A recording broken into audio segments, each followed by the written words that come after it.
Gamers! What's going on? No, first game does not start at 11. So this is the pre-game presentation, guys, right? So we're gonna start a presentation here in a little bit. I'm gonna have to move my mic around a little. Hopefully it doesn't cause too much disruption, but dude, first game starts at 12, right? This is the pre-game presentation. We're gonna come in here. We're gonna present the tournament. For those of you who don't know like the exact format and rules, we're gonna present the teams. And then after that, we're gonna get our first group together so we can start the first match of Hypermania 2 Cashout Boogaloo. Boys, this is gonna be such a great fucking time. I'm so pumped. I am actually so fucking pumped for this tournament. Oh my goodness, it's been a long time coming. It's been a long time coming. It's been 6 months, I'm pretty sure, since the last Hypermania. I see a lot of people in chat. I see you guys. These streams usually pop off, which I'm very grateful for. And I'm very grateful for David Johan with the 5 gifted. This motherfucker, dude, he shows up, he drops 5 gifted, and then he walks out of the bar. It's like a gangster walking into a bar, dropping money on the table, walking the fuck out. That's David Johan right there. All right, boys. Like I said, though, we're going to hop right into this pregame presentation. You might hear a bit of a shift in audio as I'm adjusting my microphone right now. So real quick, y'all are so fucked. Oh man, people talking shit in chat already. I love it, bro. Get that blood pumping. Get that shit talking.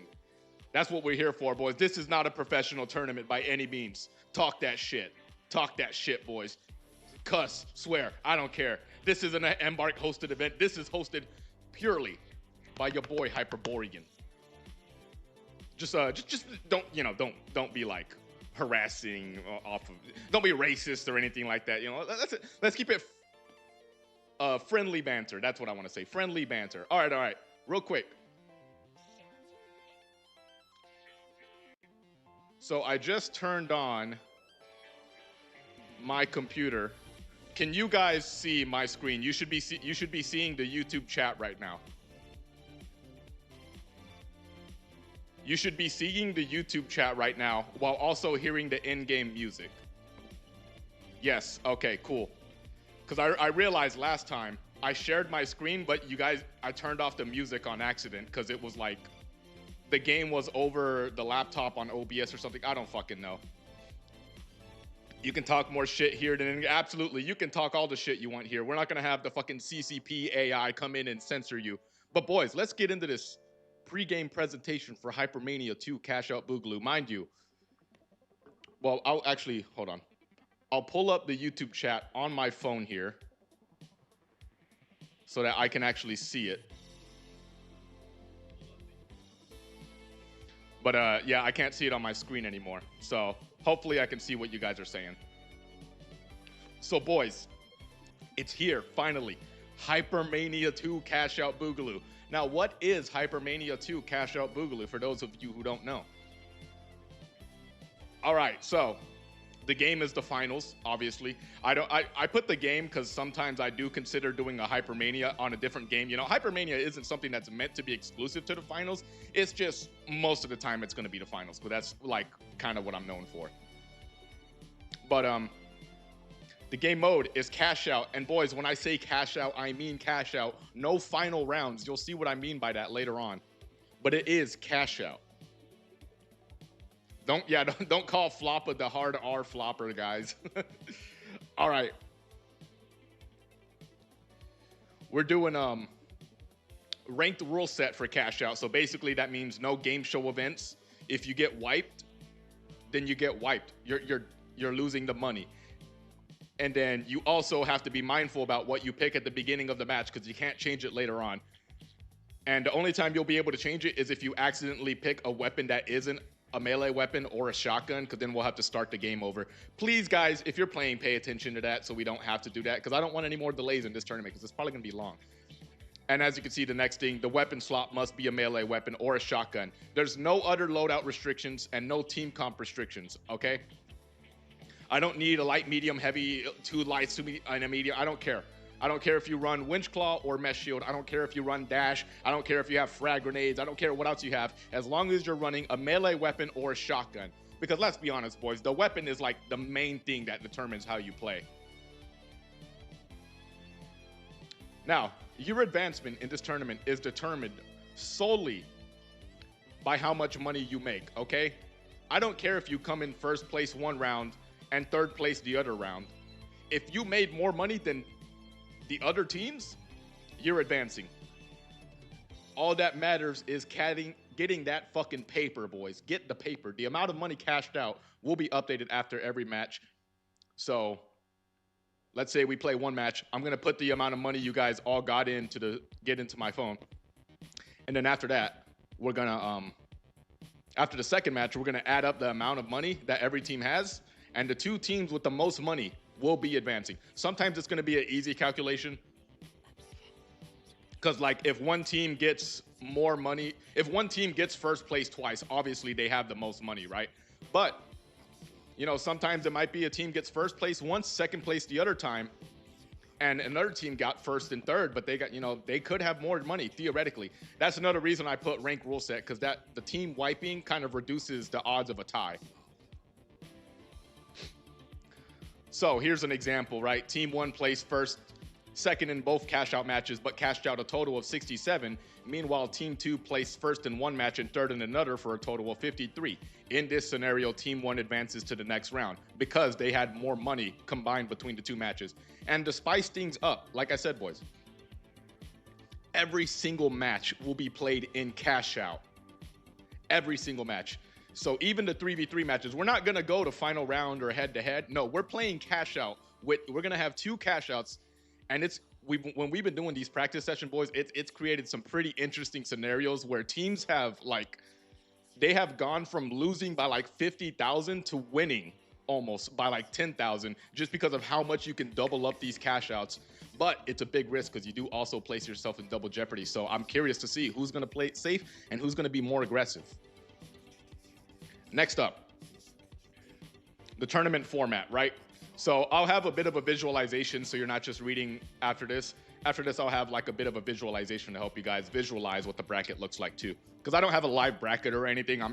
The production format isn't, production value is not that high, guys. I'm sorry. I'm one guy. I'm one guy, all right?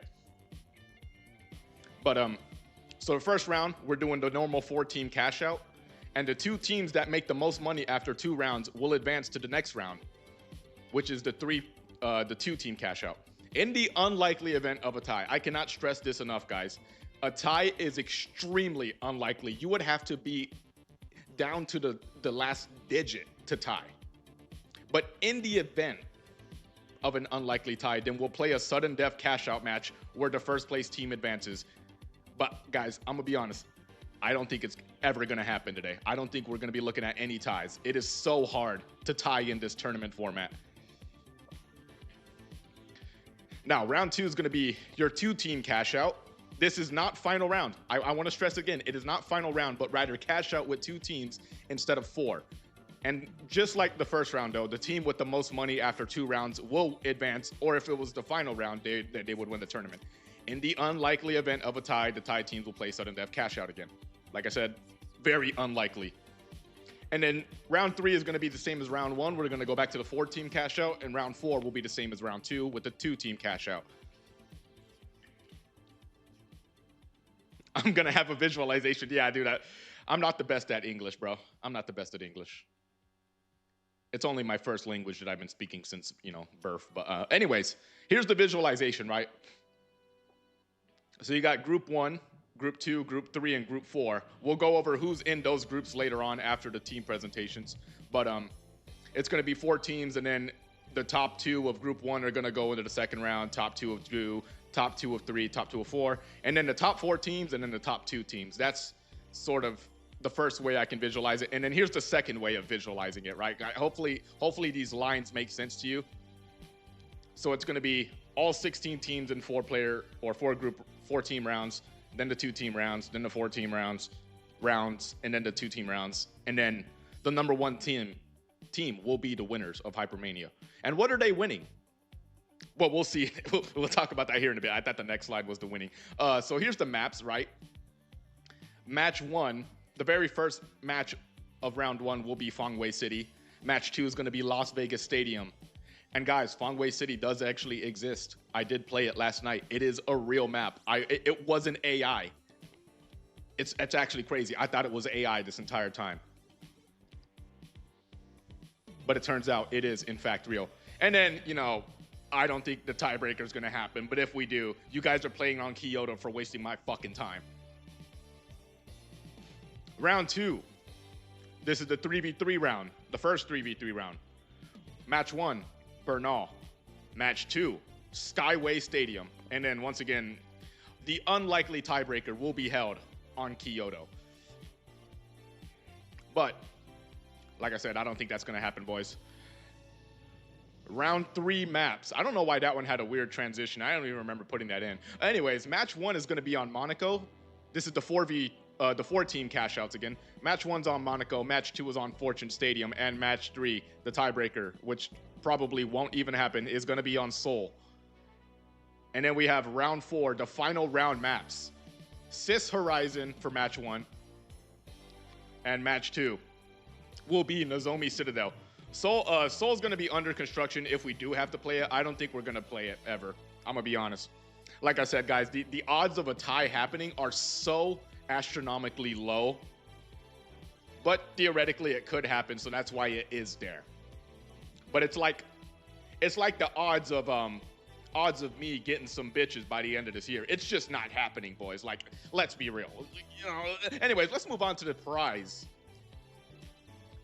I can't get bitches, but you guys might be able to get a prize here. In the first place prize, if your team wins Hypermania, each one of you is getting a $25 gift card. The gift card is basically whatever you want. PlayStation gift card, Steam gift card, fucking... any gift card I can gift to you digitally, I'll get it for you guys, right? As long as it's $25. Second place will be a $10 gift card. Same format. If you want a PlayStation code or a Xbox code, a fucking Steam code, I don't care. Last time it was multi-bucks, but I realized after a bit that gift cards would have been way easier, which is why I'm doing it this time. And that's going to be pretty much the format going forward. It's going to be gift card prizes. 25 per team, 25 per person, right? So technically, like, you could say that the prize pool is what, 75? So it's a $105 prize pool, right? But it's $25 each. So all 3 members will get $25 each. And then second place will be $10 each. And then I'll send, like it says there at the bottom, I'll send you guys the gift card codes after the competition. Now, boys, the part I'm always so excited for when it comes to Hypermania. Let me get my orange juice down my throat real quick. Because we're about to get into these team introductions. The 16 teams playing Hypermania. You guys are going to love them, boys. We got some teams returning, and we got a lot of new players. First team, Kinda Homeless. You might recognize some of these names, but they are playing under a different team banner. We got Sleepy. We got Shack-O-Lantern, the esteemed fan of the Shackalicious Gummies, and Viper, all returning players from the first Hypermania, if I remember correctly. But like I said, they are playing under a new banner. Bad Dragon gift course. Look, man, if I can gift it digitally, I'll give it. Whatever, dude. Whatever.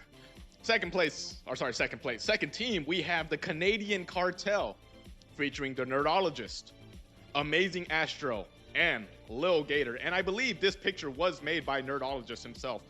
One of my favorite team pictures for this whole tournament so far. Next team we have is the Best Shoports, featuring your boy B-Shots, who you guys should all go and subscribe to. Great guy. Dude, I've looked up to this man since I was at like 10 subscribers and he was at fucking 700.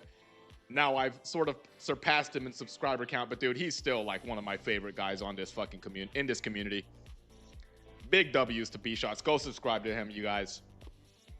And then joining him, we have Lazarix and Wookie 1967. And B-Shots, brother, you're supposed to be winning money here, not sending money. Why are you sending 5 gifted, my guy? Chill. I don't need your money, guys. I don't need your money, but I appreciate it so much, guys. Thank you guys so much.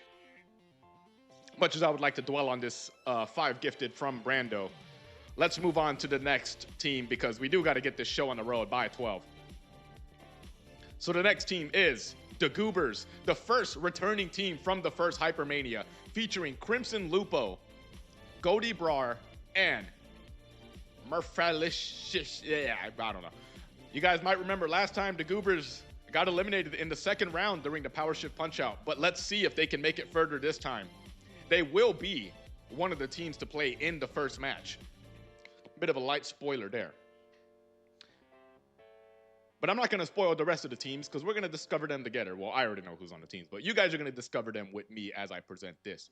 The next team is the Orf Squad, featuring Hydrocaris, Shake and Bake, and King Snow. No Moolah Crew. Unfortunately, I will say, yeah, there is no Moolah Crew. The Moolah Crew decided not to return, although some of their players did. Just the Moolah Crew themselves decided to sit this one out. But the Orf Squad, who knows, maybe they can take their spot as the winners of Hypermania. I will say King Snow, during these practice rounds, this man was going in with the fucking 1887, dude. He is a menace. And next up, we have the Melee Monkeys, featuring JTL, a Potato in VR, and Animated Zack, who I believe will appear as Glitchy Grenade in-game. And these guys actually took the time to take an in-game screenshot for their team picture. It's a great picture. I love it, guys. I love it. They all have the Sasquatch mask too. Next up, we have the Church of Mass, featuring Spike the Draken, Enoch, and Dead Horse. Once again, another custom-made pick. I forget exactly who submitted this one, but I do like it. You got the heavy guy there with the big spoon, and you guys, as you guys can see, it's time for Mass. They're gonna teach you the ways of our Lord and Savior. I don't know who the Lord and Savior is, but they're gonna teach you. They're taking y'all to church in Hypermania 2. Next up, we got We're Gonna Kill You. Pretty obvious team name there. I'm guessing you guys can guess what they're gonna do. They're gonna kill you. They're gonna come after you. They're gonna smash you with their hammers or whatever the fuck they're using. Maybe shoot you with their shotguns. And you can see that a very ominous team picture there. The Shock and Awe will need to try again, it says. I don't know what their beef is with the Shock and Awe. But they do have a player named Shaka the Baka. And then the other two are Utopian and Way Faustist. I don't know how to say that name, man. I'm sorry. I did my best there. But next up, we have Team Big Bone. Got some pretty big names on this team, too. We got the Chonk, another guy you guys should go and subscribe to, and someone who I'm sure needs no introduction here because I'm sure all of you who watch my channel also watch his. We have Comzin Combo. I did spell his name right just this once for this presentation. And joining them, we have Jedi Jedmans, who I'm pretty sure also has a channel. If I'm right, you guys should subscribe to all 3 of these guys because they're all pretty cool and chill people. Next up, we have the Furriest 3. Yes, guys, I had to let some furries into the competition. Sorry, I couldn't help it. If you guys let these people win, Hypermania 3 is canceled. I'm not even joking. It is canceled. Not really. But we do have Lord Ginger, Pickle Cat, and Dr. Phonic TTV, which I'm guessing means he has a Twitch channel. That's fucking news to me. But if he does, you know, maybe he's a chill person. Maybe you guys can check out Dr. Phonic. And next up, we have the Zorpian Enforcers, featuring cool name, Spoiled Milk, and Pizza Person. I think they might need someone to substitute for one of their players, though. I'm not sure. But guys, keep an eye on this team. Cool name is a Ruby player, if I remember correctly, so he might be a menace. After that, we have the next returning team, the Clankers. Boys, they're back. And this time, they're featuring Water Pineapple, Seal Ren and Higger 268. The Clinkers and the Goobers are two returning teams from Hypermania 1. And who knows, maybe they might be facing off against each other once again. Maybe the Clinkers will get their revenge. And after them, we have TRM featuring Zodiacal U, Gat, and Cassie151. How the fuck do you say that, man? Cassie51. You guys in your fucking names, dude. You know, you're testing my vocal cords right now. But after TRM, we have our next team. The Goofy Goobers, not to be confused with the actual Goobers.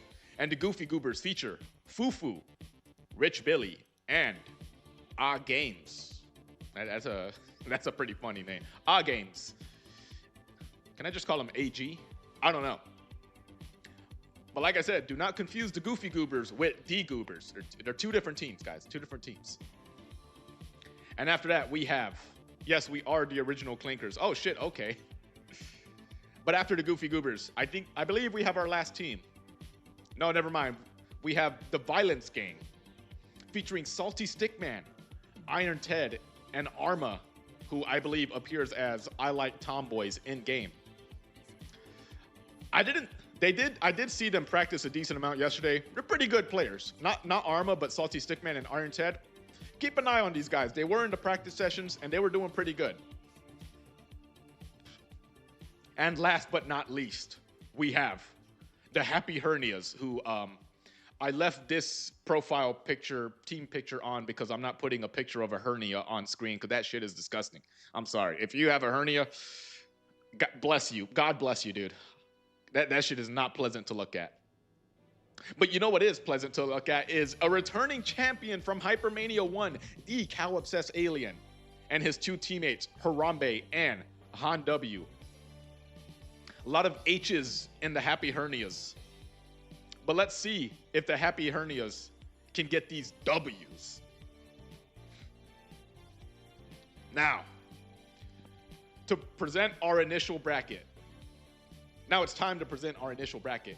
So, our first group will consist of the Clinkers, the Church of Mass, the Goobers, and the Canadian Cartel. This is our first four-team cash-out, guys. The second one will be Team Big Bone, We're Gonna Kill You, and the Orf Squad. And the Melee Monkeys. I almost forgot the fourth team on the four-team cash-out. The third group will be the Happy Hernias. It says Team 16. They gave me a team name last fucking minute, guys. I'm sorry. I didn't have time to go in and update this one. But the Happy Hernias, the Violence Gang, the Furriest 3, and the Best Shoports. And the final group in the first round will be the Goofy Goobers, TRM, Kinda Homeless, and the Zorpian Enforcers. Guys, these are great groups. Right off the bat, we have a rematch between the Clinkers and the Goobers. And then after that, we have a team Big Bone featuring big names, Comms In Combo and a Chonk. Then we have the Group 3 featuring B-Shots. And Group 4 featuring some great players on the Zorpian Enforcers. And once again, to help you visualize the bracket, Group 1, 4 teams, Group 2, 4 teams, Group 3, 4 teams. And then they all do their 4-team cash out. They do their 2-team cash outs in round 2. Then the 4-team cash outs again, and then the 2-team cash outs. We're whittling down. We're going to get a lot of eliminations in this first round here. So don't get too attached to any teams just yet, boys, because a lot of people are going home before the first round is even over. We're eliminating half of these teams right off the bat. And here's another way to help you visualize the tournament once again. Now, boys, it's time. It's time to get our first group in here for the first match of Hypermania. Let's get this fucking bread, boys. Let's do it. Let's do it. Let me stop sharing my screen here real quick. Get this private game lobby started.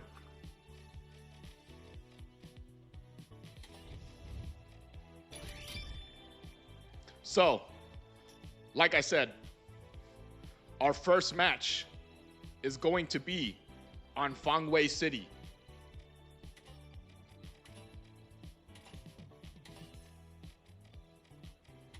ranked cash out rule set.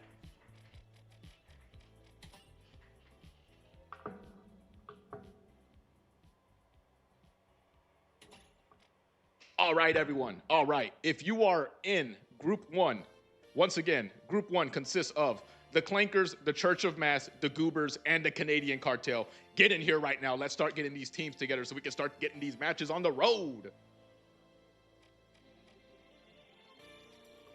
The goal is to kick off the first match by 12.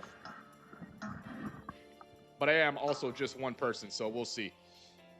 Looks like we have all 3 members of the Clankers here, so we're going to be putting them on the Boundless.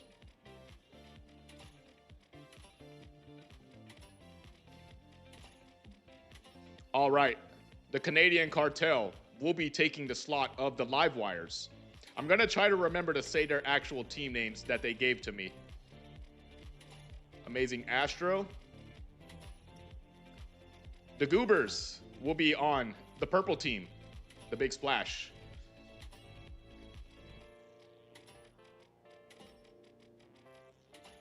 And the Church of Mass will be on the Kingfish. If you guys are saying stuff in chat right now, just give me 1 second. Good luck. We don't know where Goldie Brawl is. Who is Honda Math?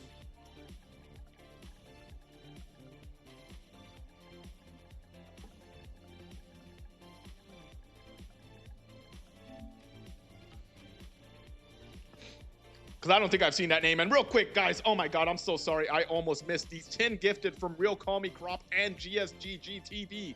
Thank you guys so much, dude. I'm sorry. I'm kind of being pulled in a bunch of different directions. Looks like we might be missing some players here. Honda, first off, what team is Honda on?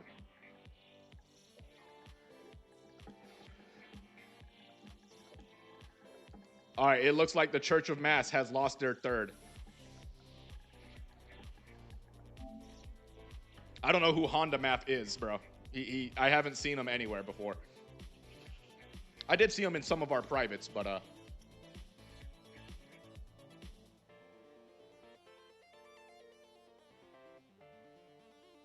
this is not a practice match. No, this is an actual tournament match. Seal Ren. No, we're not gonna duo. You guys are listen, guys. I fucking told y'all. I'm sorry. Real quick, I do gotta be a bit bitchy here. I told you guys a shit ton of times, it is your responsibility to show up for the event. If you don't show up for the event, I'm sorry. Like I can't do anything to help you there. However, we are currently, looks like we're missing some people. So guys, we need volunteers from chat. Any volunteers? I know we have one guy. Also, who is Honda on? Honda, what team are you on, bro? You got to let me know. Put me in. All right, Trip. Hey, if anyone wants to volunteer to join, go ahead and join right now. The code is ZJ8V.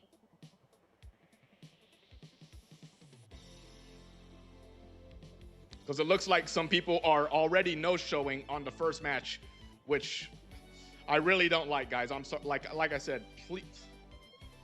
He's in the live wires. Okay, so Honda Math is a member of the Canadian Cartel. There we go. So we need 2 volunteers. I don't know why that shit put me in game. I'm spectating. Y'all couldn't get your teams together. Like I said, guys, please do not sign up for something and then not show up. There's not a lot of stuff that pisses me off in life. Punctuality is one of them, though. I fucking hate it when people say they're going to be somewhere and then they don't show up. Real quick, let me make sure to put it back on Fangwei City. Did you DM? I'm about to DM Calypso, yeah.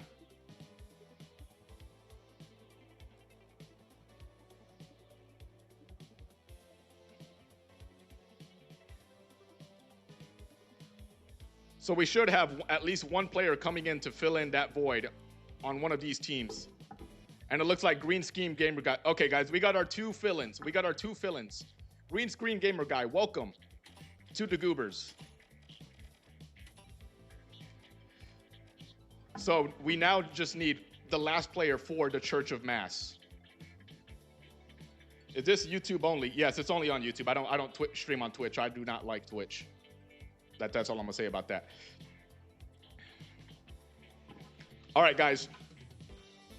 Hopefully Calypso joins to fill the last spot on the Church of Mass, so we can get this going.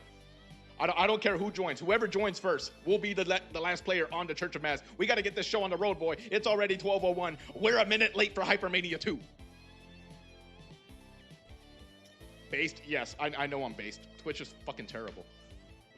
All of the worst creators come from that platform. I swear to God. The worst, the bottom of the barrel excrement fucking creators are all on Twitch. That's all I'm gonna say. And I'm not even talking about like finals. The finals community is fine. I'm just talking about Twitch as a whole. All right, Ezekiel the Godly. What an appropriate name for the Church of Mass. Here we go, boys. We have our last player. Hypermania 2 is ready to get on the road, boys. The first match of the first round. The Clankers, the Goobers, the Canadian Cartel, and the Church of Mass. Let's get this show on the fucking road.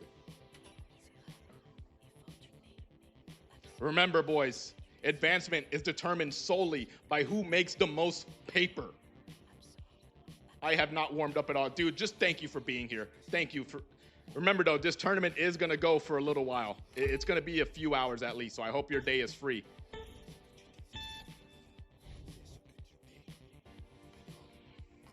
All right, boys. We're starting up the first match of Hypermania on Fangwei City. And let me post the reminder in chat so that we don't have to start all over again.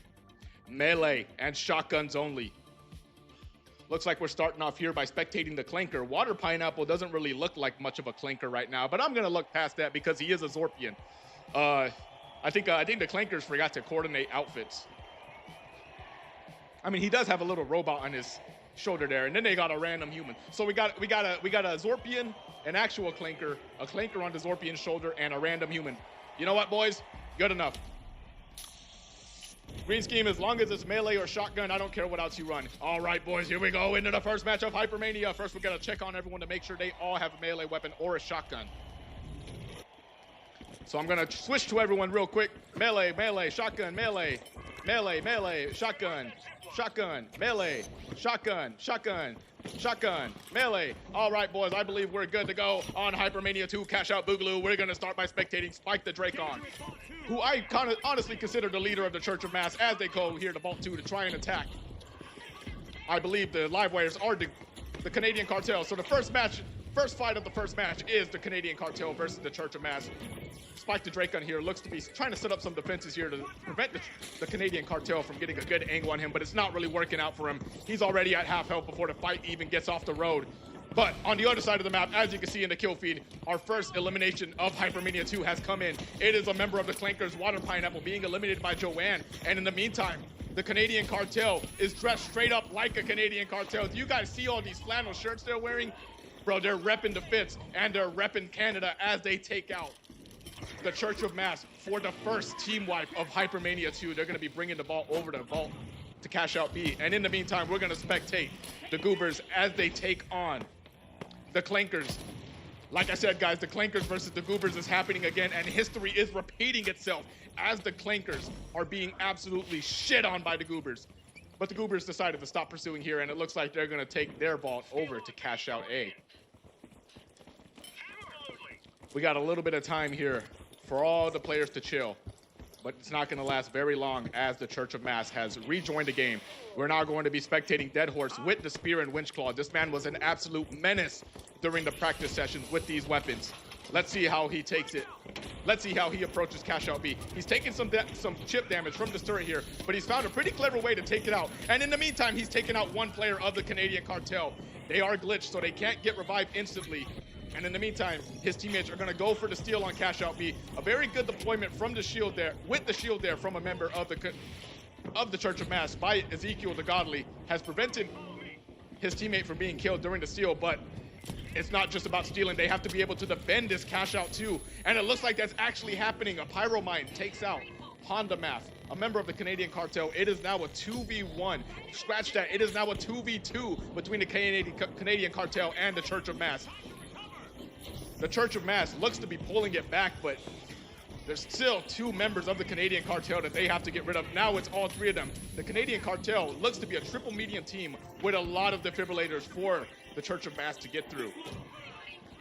And it's not working out very well. Spike the Draken is critically low on health. He might not make it. It's looking like GG's for this first cash out. Holy shit. Scratch that. Spike the Drakon putting up an absolute killer of a fight here against the Canadian Cartel, all alone with no team support, and he pulls it off. Spike the Draken saves the cash out for the Church of Mass. But we're gonna switch over to the Clankers as they try their best to get this cash out from the Goobers. Spectating the only actual Clanker on the Clankers, CO Ren with his Model 1887, attempting to put some chip damage in on the Goobers, but they got such a good defense setup that it's just, the Clankers are malfunctioning, trying to get through this cash out defense. CO Ren, unfortunately, doesn't seem to have the right programming to know how to approach this fight, but he is at least giving his teammates some valuable healing as Water Pineapple, the only Zorpian in the competition so far, is putting in the work with this sledgehammer on the Goobers. He takes out 2 of their players. Now let's see if they have enough to actually get this steal off. I don't think they do, guys. The timer is basically up. But at the very least, the Clankers have secured a team wipe on the Goobers. Very, very intense match so far. A good cash out flip from the Church of Mass and a good defense from the Goobers. But guys, this is only the first cash out of the first match. It is still anyone's game. And whoa, what an actual twist. The Clankers have actually teleported in front of the Canadian Cartel. The matchups have been completely flipped on their heads. This isn't even the teams that were fighting each other at first. Let's see how it fares. Let's see how these 2 teams that haven't fought with each other this entire match fare. So far, a member of the Canadian Cartel has already been taken out by Honda Map. His 2 teammates are coming in to try and get the defib off. Looks like all 3 of them are also running, actually no, 2 of them are running a shotgun while the other player is running a riot shield. Whoa. An actual killer of a shot by CO Ren there with the Model 1887. Takes out a member of the Clankers. He takes out 2. It's a 1v1. 1 member of the Canadian Cartel versus 1 Clanker. Who's gonna come out on top though? It's Riot Shield versus Model 1887. We need some extremely well-placed shots to make this happen, and unfortunately, CO Ren can't even get a well-placed defib off, and now a well-placed third party has wiped the Clankers out of this competition. Well, not out of the competition, but just for the next 30 seconds. You guys know what I mean. We are now spectating. Oh goodness, it looks like the Goobers, they didn't even want to fight. They just came here to grab the cash out real quick so they could take it to the vault. They said, fuck that fight. All that matters is the paper, and that's what we're after. We're now spectating however the fuck you say his name, on the Goobers with the Cerberus 12 gauge as he puts in a little bit of hip damage on a member of the Canadian Cartel, the one with the riot shield. And it looks like he's followed closely behind by his buddies, but the Goobers still putting up a very good fight against the Canadian Cartel. They're going to get Joanne back up and into the competition while the Canadian Cartel tries to regroup themselves. Looks like the Canadian Cartel was looking for any angle of attack they can get that just to attack this team, and they're succeeding. They've taken out 2 members of the Goobers. It is now up to Joanne, the last member alive on the Goobers, with the sledgehammer to keep this team alive. And will it happen? Will Joanne be able to hold off all 3 members of the Canadian Cartel? It's not looking likely. The Canadian Cartel secures the wipe on the Goobers and the steal on top of it. We're now going to spectate back over to Ezekiel the Godly, the only player so far to be running the KS-23. The KS-23, a very slow rate of fire weapon. However, this is really the only weapon that you could argue is basically long range in this competition, as it is a slug shotgun. Looks like while we weren't spectating them, the Church of Mass was able to secure a cash out and wipe the Clankers in the process. The Clankers are in dire straits right now. They are in dire straits, boys. They need a miracle to catch back up, because so far they're about 30,000 behind first place team. And now Ezekiel the Godly is he's just flexing on us. Did you guys see that? This man is just flexing. But you can flex your aim all you want on that goo barrel. Let's see how you play against actual members of the Clankers. Ezekiel the Godly getting that heavy movement on against the Clankers with this KS-23. But we need some actual damage going off on these Clankers. They've taken out one member of the Clinkers. Now they're about to take off the second. The human on the Clinkers. Oh my goodness, it's not working out in their favor. The Church of Mass has been taken out by the Clinkers. A very, very much needed win for the Clinkers to get some momentum going for their team. Now they're going to take Cashout 5 and try and take it to another Cashout. But it's been a while since we've checked in on the Canadian Cartel, so we're going to go ahead and spectate Honda Math, the Riot Shield user on the Canadian Cartel. I'm not sure exactly where they're going. It looks like they have Cashout B taken from them. Oh, goodness. Honda Math having to play very sneaky to get his teammates back in the game, as it looks like at some point, while we were spectating the Church of Mass and the Clinkers, the Goobers came back in and put in the work on the fucking Canadian Cartel. Mr. Nick's Legit, thank you so much for that $5 gifted super chat. I'm sorry, guys. I'm missing a lot of super chats right now because I got to commentate this game. But while things are a bit more relaxed, I'm going to go ahead and take a drink.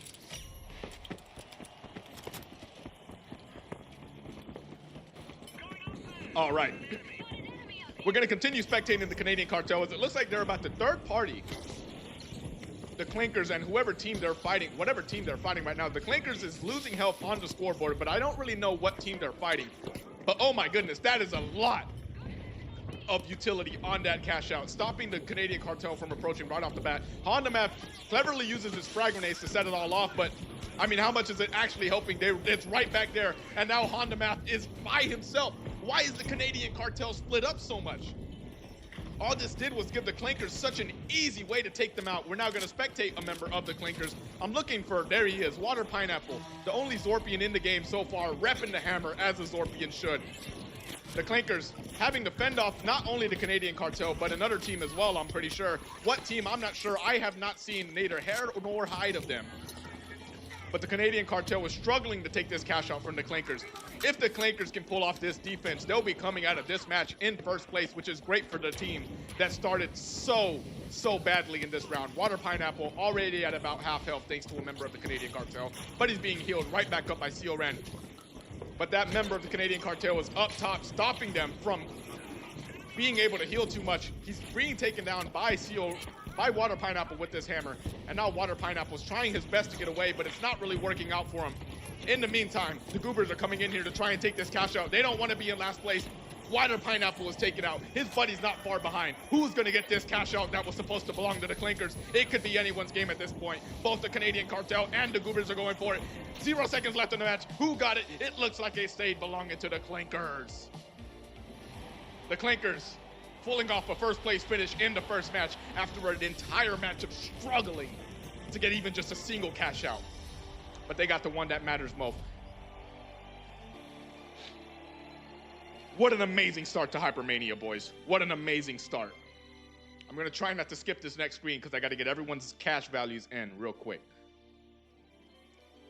29,089 bucks for the Clinkers. The Goobers coming out with 15,793. The Church of Mass with 27,286. Okay. And the Canadian Cartel with $24,600.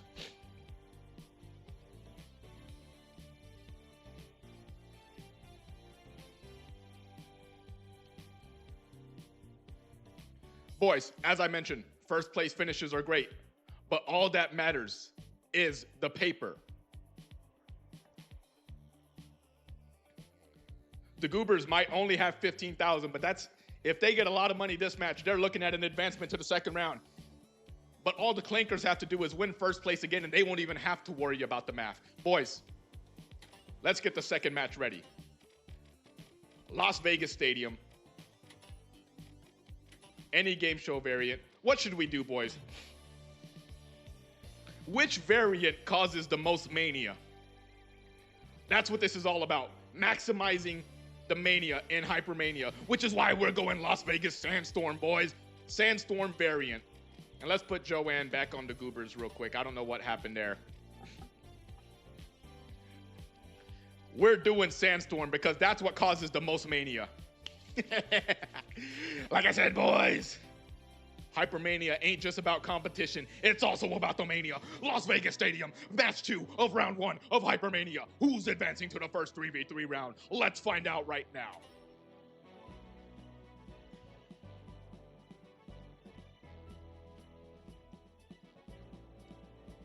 I didn't even warm up. Doesn't matter, dude. You were playing great. You were playing great. You were putting in the work with the KS-23.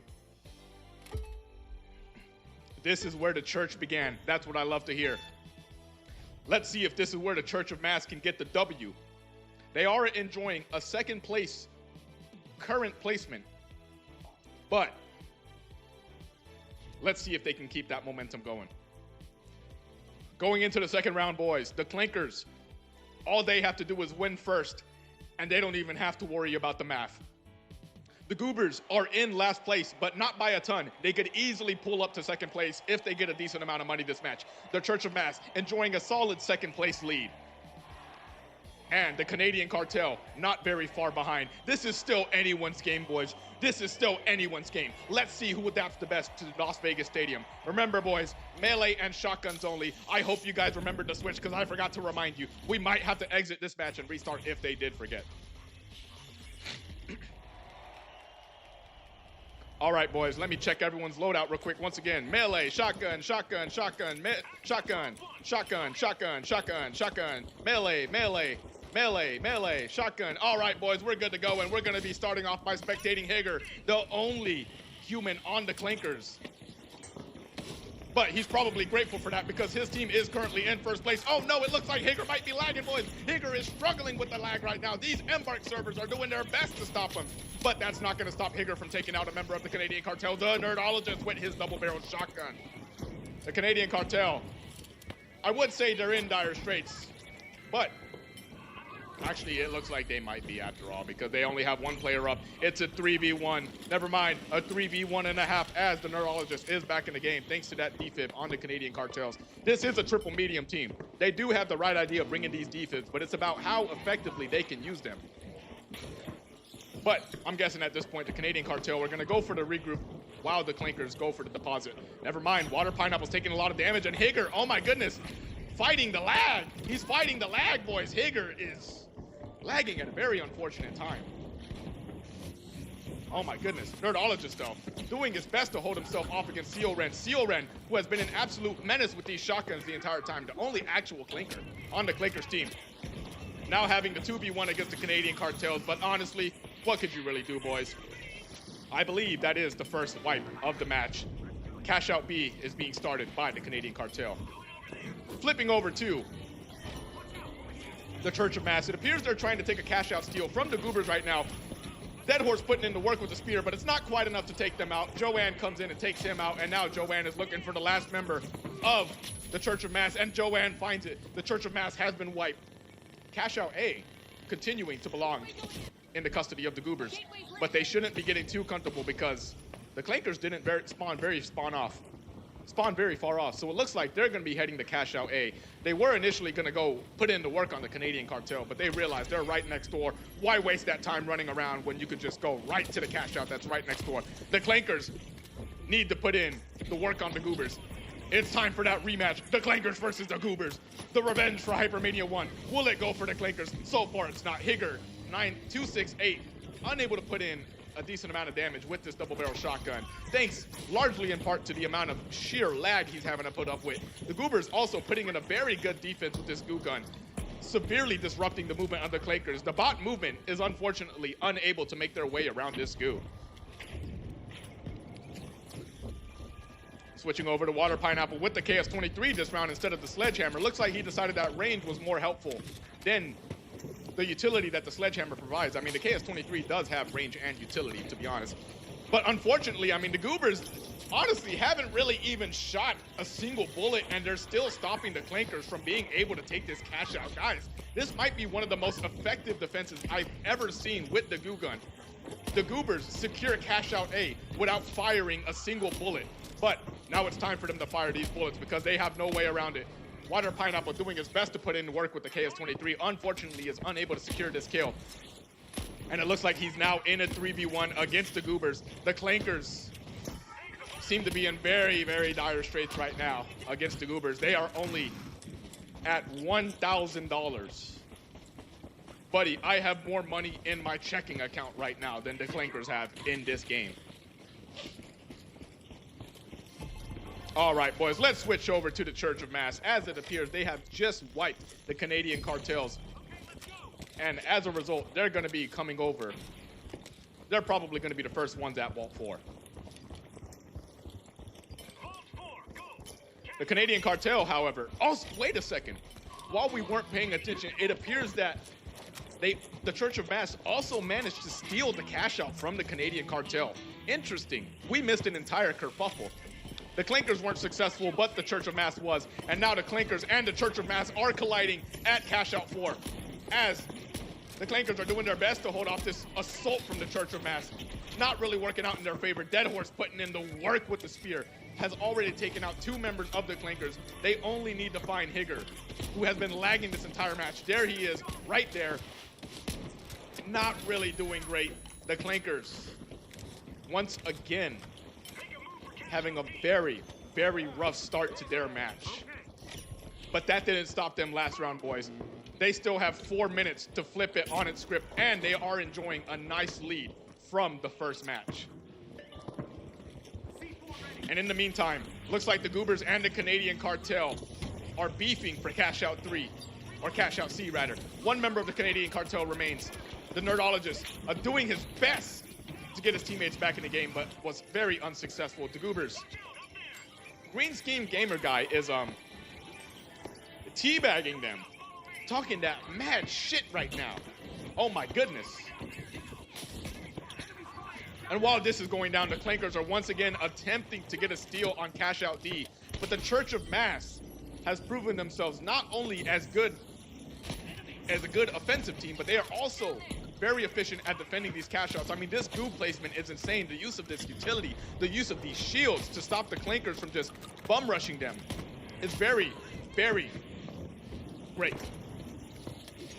But the Clankers have managed to secure 1 kill on the Church of Mass. Almost got 2 there.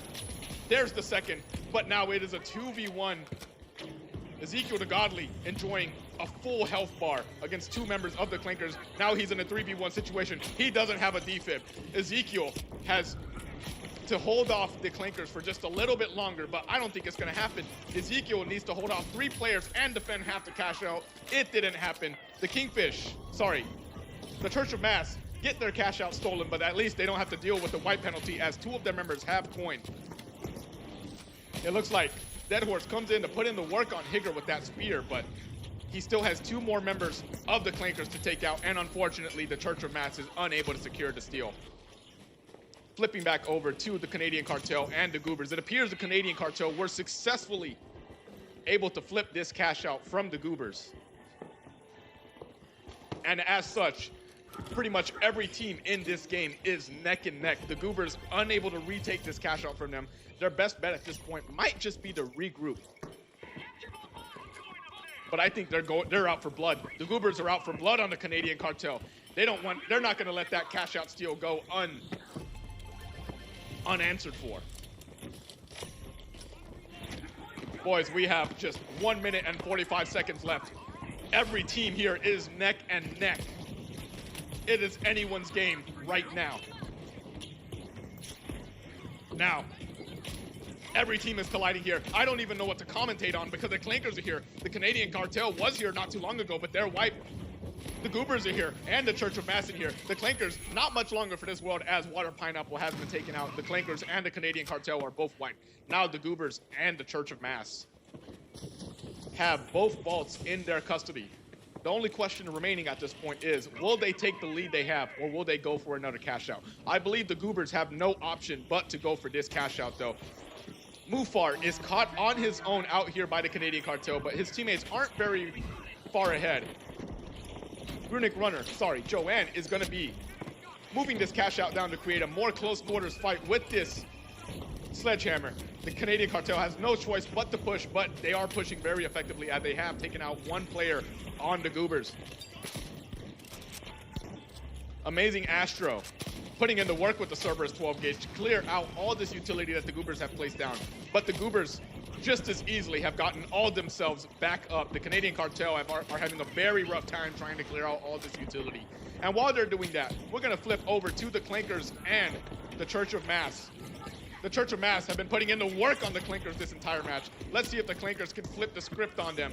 Unfortunately, it doesn't look to be the case. They already have lost 2 players. Now down the Water Pineapple once again. The Clankers have been wiped by the Church of Mass, as I'm pretty sure this cash out is all but in their custody.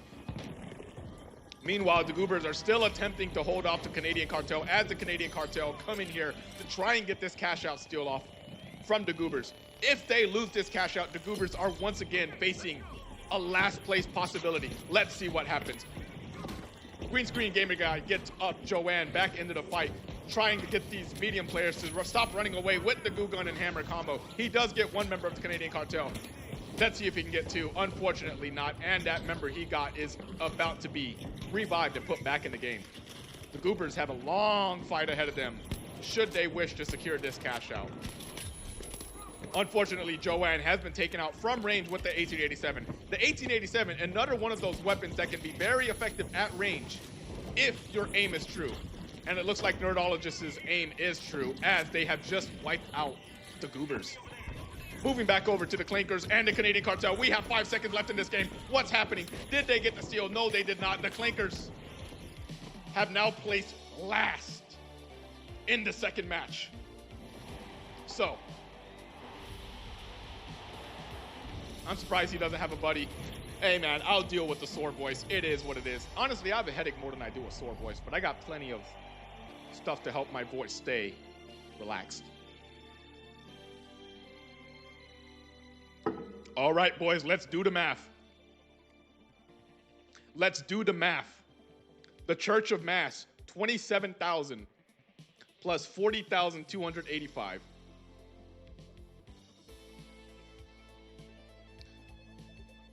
Or sorry, that's the Canadian Cartel. I'm stupid. 40,787. The Canadian Cartel, 24,000 plus 40,285. The Goobers, 15,000 plus 24,225. And the Clankers, 29,000 plus another $13,201. Now, who secured the most money? Boys, I don't really know if I even have to do the math here, but I'm going to. 29,000, 89 plus 13,201 leaves the Clankers with a total of 42,290 bucks. The Goobers, 15,000 plus 24,000. 15,793 plus 24,225 leaves the Goobers with $40,018. The Church of Mass, 27,000. Boys, I don't even know if we have to do the math here. That's it. That's it. The Church of Mass, I mean, just looking at the first numbers, boys, the Church of Mass and the Canadian Cartels are all but guaranteed first place, I'm pretty sure. But we're going to do the math anyways. 27,286. Plus their 40,787. Puts them at $68,000. Congratulations to the Church of Mass. You are advancing to the second round. And the Canadian Cartel with 24,600 plus another $40,285. Guys, the math is obvious. Big congratulations to the Canadian Cartel and the Church of Mass for making it to the second round of Hypermania. I'm going to go ahead and put it in this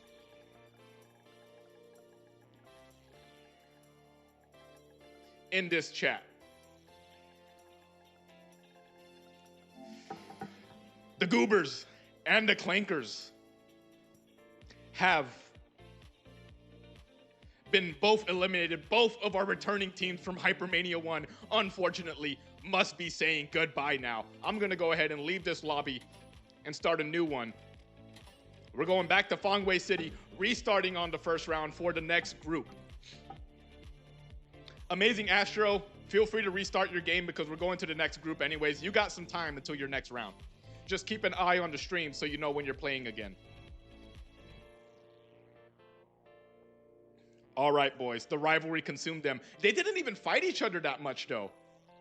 They only fought each other a couple times.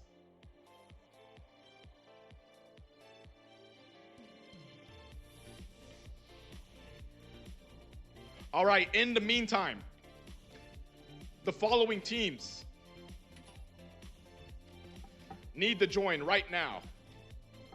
Team Big Bone, we're gonna kill you. Or Squad, and the Melee Monkeys, it is your turn. Get in here, get in this mania. Potato in VR, which team were you on again?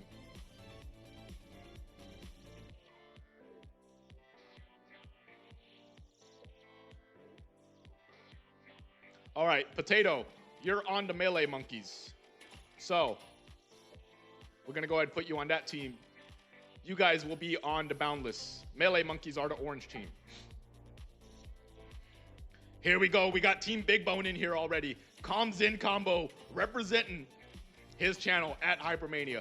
The Chonk and Jedi Jedmans. Team Big Bone will be on the live wires. All right. Sorry, guys. It's hard for me to remember 48 teams, so I got to look up which team these guys are on.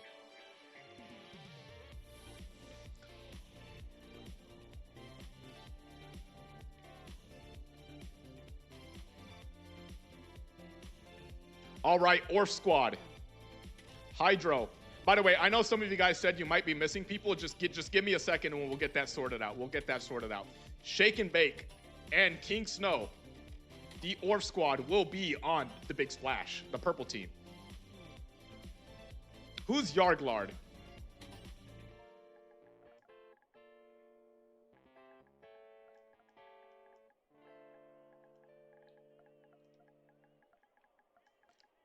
All right, all right. What team is Yarglard? I don't recognize that name. Yarg is Shaka. All right, so you're on We're Gonna Kill You. What is GSGG doing? My brother in Christ. What?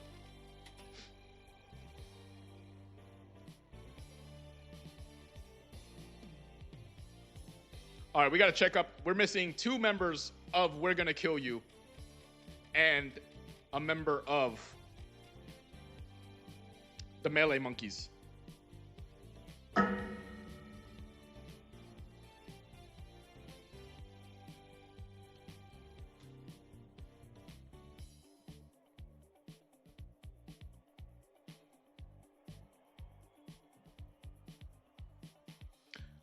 All right, who's King's game crash? He'll be right back. One teammate on the way. My game crash. I got you, bro. We're right here. We'll wait for you. We'll wait for you. I need my voice needs a break anyway. I might need a sub though. Oh shit. All right. I guess. Yeah, we'll go ahead and put Green Screen Gamer on your team then. We'll give him another chance. Honestly, at this point, like, guys, I'm not gonna be going back and forth between fucking finals, YouTube, and Discord to look for people. Whoever wants to join to fill in, if we need to fill in, go ahead. I believe we only need 1 right now so far. But we're gonna go ahead and let Green Screen Gamer guy join. We're gonna kill you. Mufar Lish. Fuck. Okay, just give me a second. I don't think we need you, Mufar. I'm not sure if we need you. King Snow, right here. All right, all right. Does Melee Monkeys need a third? Let me ask real quick.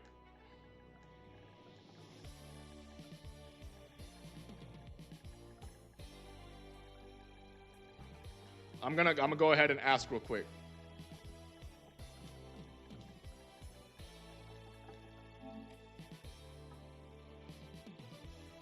No, you don't. Okay, there he is. Yep, sorry. Joanne and Mufar. Animated Zach is back.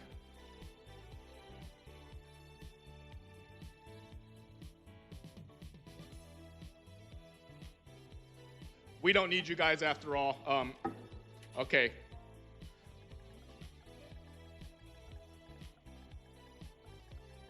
We should be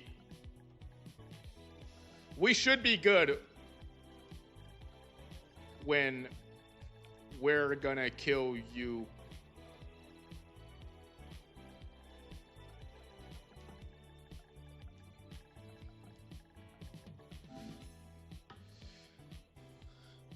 All right, once we're gonna kill you's third shows up, then we should be good to go. The Melee Monkeys, the big team Big Bone, thank you guys for all being here, as well as Orf Squad. Thank all you guys for being here. It appears that We're Gonna Kill You has lost their third player. Or sorry, they did lose a player, but their third is going to be joining here shortly. Once he does, we'll be getting started with our second group in round one. Was worth to try. Yeah. Like I said, guys, if it gets to a point where it looks like we might not have enough players, at this point, I'm not going back and forth between fucking Discord and YouTube and shit. Just join. Just join. I'll put you on a team. And we'll get it sorted from there. Even if you got eliminated already, just join.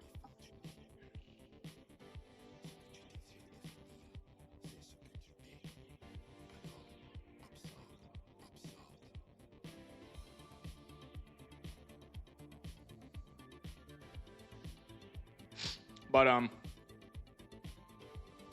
for the time being, Carrie's in combo about to go crazy. Yeah, dude, probably. There he is, finally.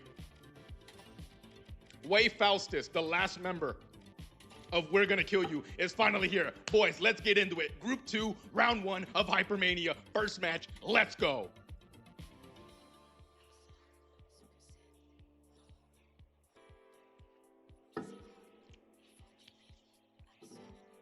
Boys, I'm so fucking pumped.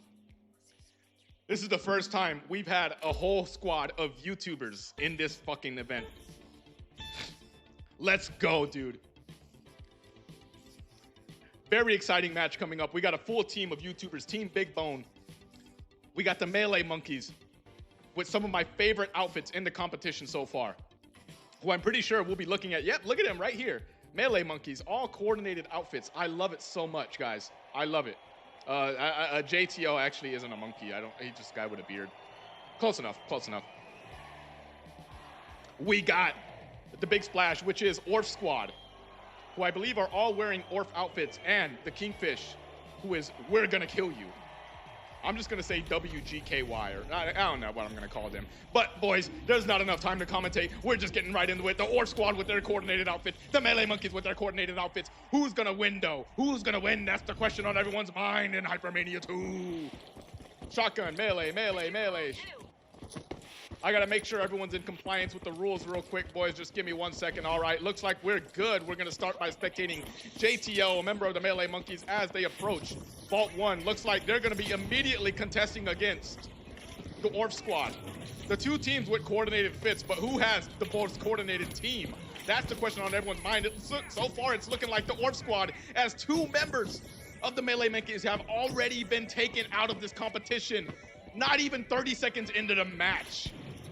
And now JTO is being hunted by two people with a shotgun like he was a fucking duck during duck season. Oh my goodness, it's looking terrifying. The Orf Squad might be securing the first team match of the game. Team wipe, never mind. The first team wipe has already happened, and it was Team Big Bone.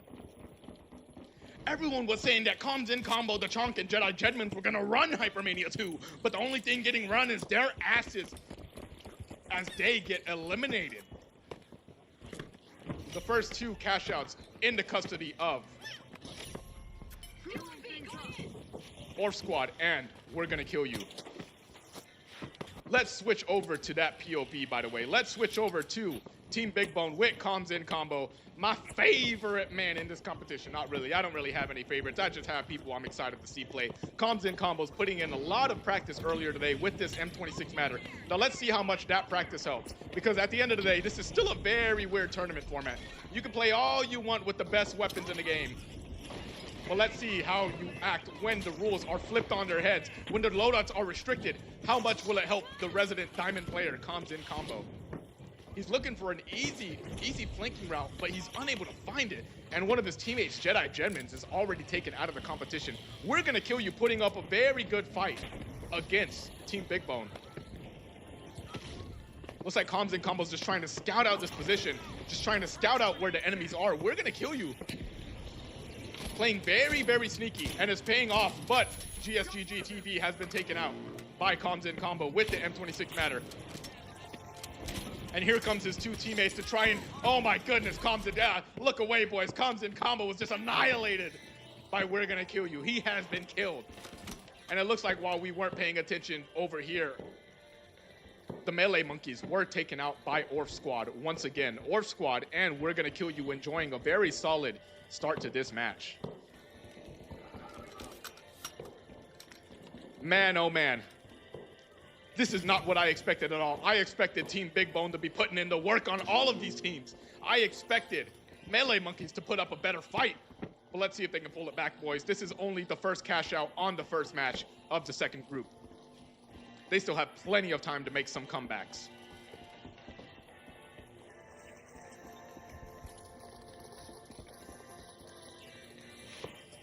Give me 1 second, 1 second. What's the last team? Oh. All right, looks like Orf Squad has taken the first cash out. We're Gonna Kill You's right behind them. And it looks like We're Gonna Kill You is once again contending against Team Big Bone as the Chalk takes out one of their players with the sledgehammer, but unfortunately is unable to get a second. Now it's up to Comms in combo again to get these players to clutch up in a 2v1 situation against two heavies and a medium as a light. Not exactly an easy proposition when you're using a shotgun. Comms in combo having to run away from these guys. Can't let them grab him. At least he knows that they all have shotguns, so all he has to do is put some distance between him and them, between himself and that team using the dash. What is Big Bones doing? My brother in Christ, I do not know. I did not expect this at all. Everyone saw Comms in combo join the tournament, and they thought it was solidly in the favor of Team Big Bone. But unfortunately, the only thing Team Big Bone has managed to do is lose. However, it might be being flipped on its head as Team Big Bone is approaching Cashout C. Is Comms in combo? No, he's next to one of his teammates. Okay, I'm sorry. I was getting confused between the two shades of pink. Unfortunately, Embark decided that 2 shades of pink is the way they should go. Now, Comms in combo putting in the work with this M26 Matter on a member of We're Gonna Kill You, but unfortunately, the absolutely fatherless specialization, the Witch Claw, puts an end to that. Team Big Bone is being taken out once again by We're Gonna Kill You. Oh my goodness, boys, look away. Your favorite YouTubers are being whacked right now. Orf Squad and We're Gonna Kill You now fighting for the first time this entire match. It looks like Orf Squad does have the high ground. But maybe they underestimate the power of We're Gonna Kill You. Never mind, We're Gonna Kill You has been killed by the Orf Squad. And over on the other side of the map, the Melee Monkeys are just chilling on a cash out. Just having a nice cup of tea, enjoying some relatively relaxed time, boys. This is a great time for me to take a cup of water because nothing is happening. Is SA banned? Yeah, I don't want anyone sexually assaulting in this competition. What do you mean is anyone? I'm just fucking with you. Yes, the SA 1216, you're allowed to use it. You're allowed to use it. You can use it if you want, just nobody has. What we are using is the RPG as the Melee Monkeys puts out big damage on Team Big Bone as they attempt to take cash out B. We're going to be spectating JTL here as he attempts to stop Team Big Bone from taking this cash out. Looks like he's managing to do just that with the Goo Gun and Hammer combo, but he can only do so much as he's by himself attempting to stop 3 players from stealing this cash out. Is unsuccessful. Team Big Bone appears to have secured their first cash out of the match. And in the meantime, Orf Squad and We're Gonna Kill You are fighting once again over the cash out at the top of the hill. Who will be the king of the hill? It appears Orf Squad has taken the cash out, but they were wiped in the process, so they did lose a little bit of that money. If it's a shotgun or a melee weapon, it is allowed. Alrighty, boys, we are now spectating. Any, meeny, miny, mo, we are spectating Comms in Combo again. I don't want to spectate Comms in Combo. I want to spectate GSGG TV, who you guys should also go and subscribe to. A member of We're Gonna Kill You, as they appear to be once again approaching the melee monkeys. Actually, I don't think they fought the melee monkeys all match yet. Let's see how they fare, though. Melee monkeys haven't really been doing too hot this entire match. Potato was already taken out. His teammate, Animated Zach, is right behind him. JTL, now their last hope against We're Gonna Kill You. Doesn't appear to be able to pull it off, though. JTL now attempting to hide from We're Gonna Kill You as they seek to kill him. Looks like he did manage to do that for the time being, but now it's a matter of seeing if he can get both his teammates up and back into the game. I'm not very sure if he can, though. He does grab one, but they do see him. They do see him. They know where he is now. He needs a solid window of about 5 seconds to get this revive off. And while he does that, let's go ahead and flip over to the spectator view for Orf Squad, a team we haven't really spectated much over the course of this match, other than the time they wiped We're Gonna Kill You. Orf Squad looks to be going to cash out B with one of the final vaults of the game. They're gonna put it in here at cash out B to put themselves in a solid lead. Boys, you could just hog the cash out to secure first place, but as you know, all that matters is the paper. So it is currently, since this is the first match, in their best interest to secure even more money, the most amount of money they can. Now it appears that someone is nearby. They hear a light player set off that invisibility bomb, but they haven't been able to find him yet. Although King Snow was taking a couple pot shots at somebody, so maybe he did spot them indeed. A very well-placed goo grenade there, but unfortunately it did get lit on fire, and the Team Big Bone is currently scouting out the Orf Squad. As they attempt to push, they knock down the cash out. Team Big Bone doing their best to get a good angle on them. Comms in Combo already losing half of his health before he even gets to the cash out. And they see Jedi Jedmans running around trying to be all sneaky with that riot shield. But unfortunately, it make too much noise. Comms in Combo at about a quarter of his health. Almost gets taken out, but it is now a 2v1 situation in the favor of Team Big Bone. If they get this steal off, they could be enjoying a very solid lead. However, King Snow with a very well played, never mind, he didn't stop the steal. He did not stop the steal. It is now a 3v1 in the favor of Orf Squad. The Chonk needs to hold off 3 players over on cash out. Let's see if he can do it. But in the meantime, we're gonna spectate, We're Gonna Kill You, who appear to solidly be holding this cash out against the melee monkeys. The melee monkeys struggling this entire match to get some momentum going. And as a result, only looking at about $5,000 in the last 20 seconds of this match. That is not a good way to end the match. But this is only the first round, so they could still flip this back on its head.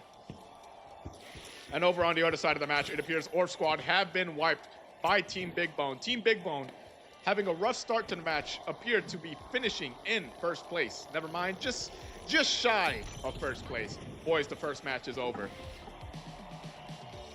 What a comeback from Team Big Bone. Unfortunately, Melee Monkeys weren't able to pull off the same comeback, but they do still have one more match to get their act together.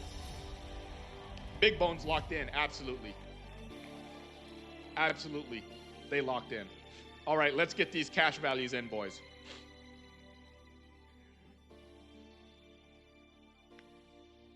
All right. We're Gonna Kill You, enjoying a first place with $40,675. Team Big Bone, right behind them with $39,708.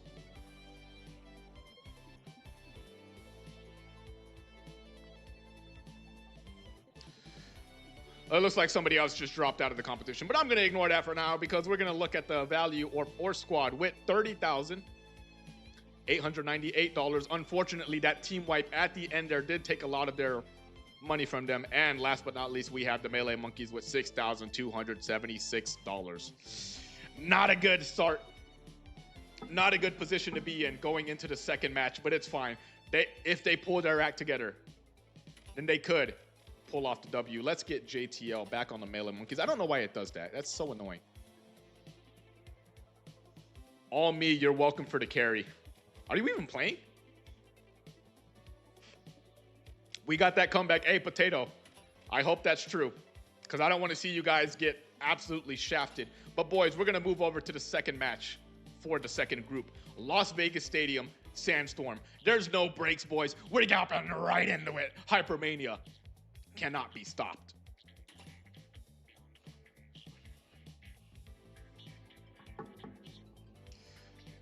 Going into the second match,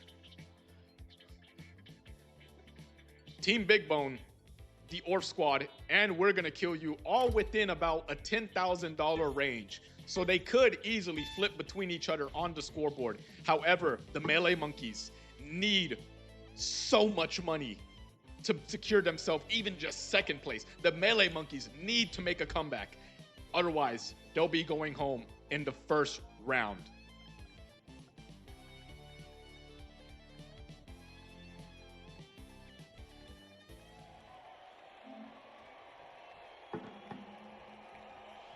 All right, boys.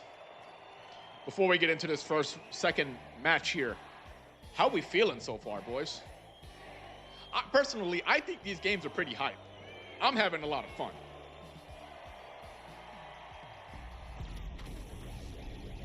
All right, boys. Group 2, match 2. Let's see which teams will qualify to the first 3v3 round. Let's go. First off, once again, let's make sure everybody is in compliance with the weapon restrictions. It appears they all are. I don't see anyone running something that is not melee or shotguns, which is why we're going to start off by spectating GSGG TV, who appears to be trying to go for some cheeky angle on Vault 2. Unfortunately, he does look to have been caught by someone. A member of the Melee Monkeys. Yep, the Melee Monkeys are trying to stop We're Gonna Kill You from taking this vault, but it's not very successful. They did open it, but the We're Gonna Kill You is probably gonna be the ones taking it. And in the meantime, on the other side of the map, we did miss Team Big Bone wiping the Big Splash. Not the Big Splash, sorry. I gotta call you by your actual team name. The Orf Squad. The Orf Squad are the first wipe of the match. But it's just the beginning. It is far from over for the Orf Squad.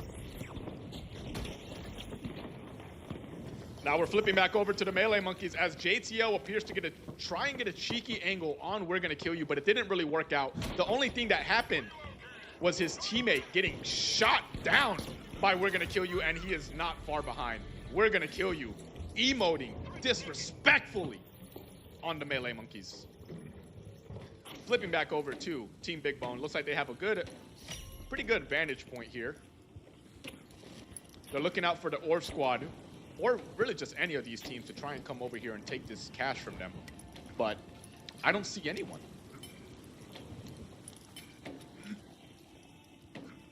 Damn, Combo was invited by me. You needed to sign up, Tez. You got to sign up. All right.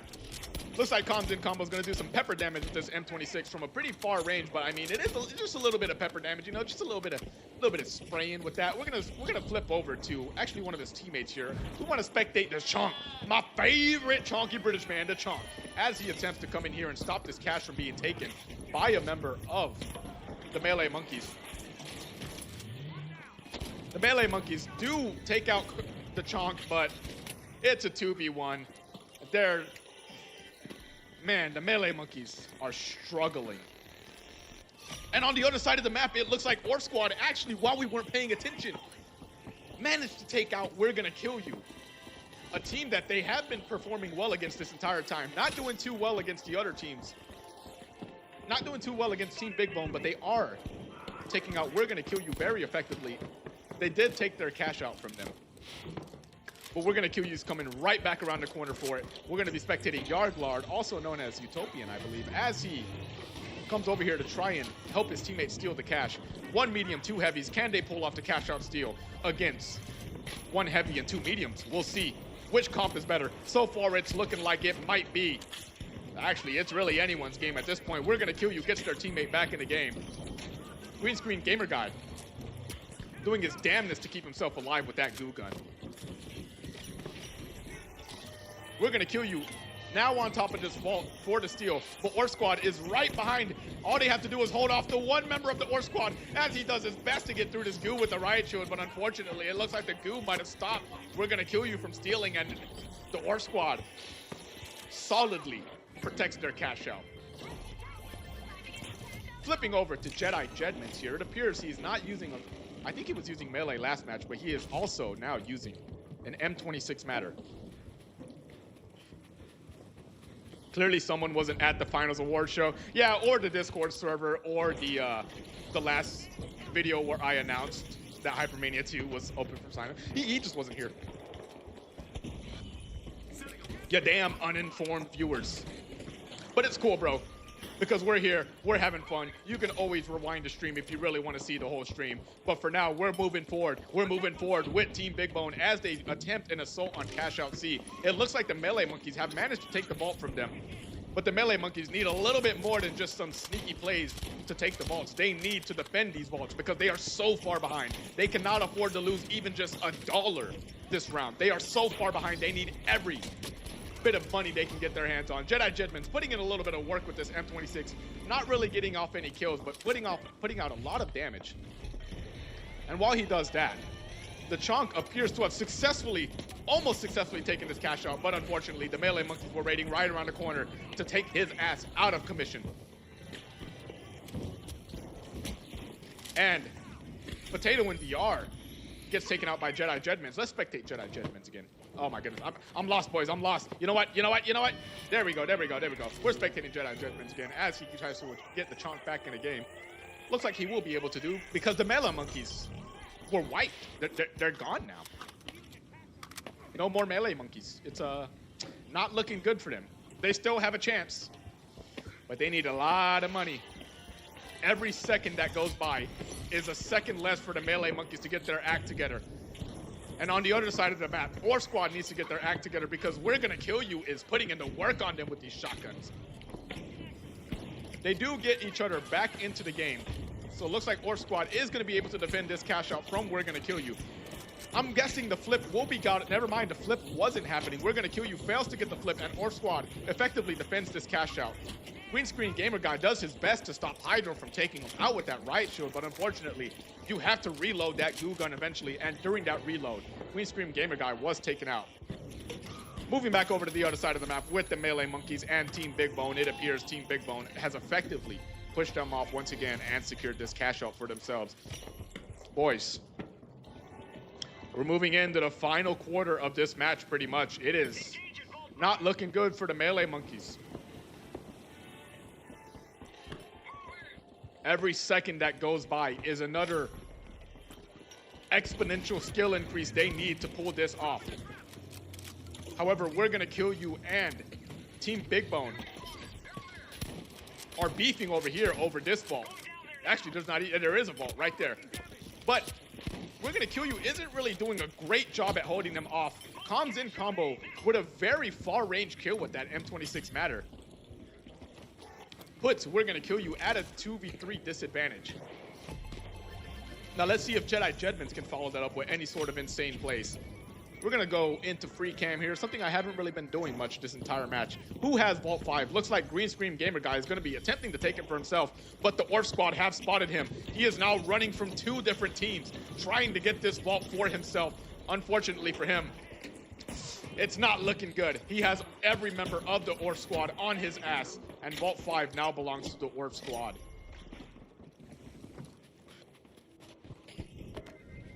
And while that's happening, let's go and spectate the melee monkeys, a team that has been struggling this entire match. But you know what? Let's see if we can set off some sort of placebo effect. Maybe if we spectate them, they'll clutch up. Maybe if they're being watched, the melee monkeys will do something besides lose. Because my guys, you are 1 minute and 15 seconds away from getting your ass kicked to the fucking curb.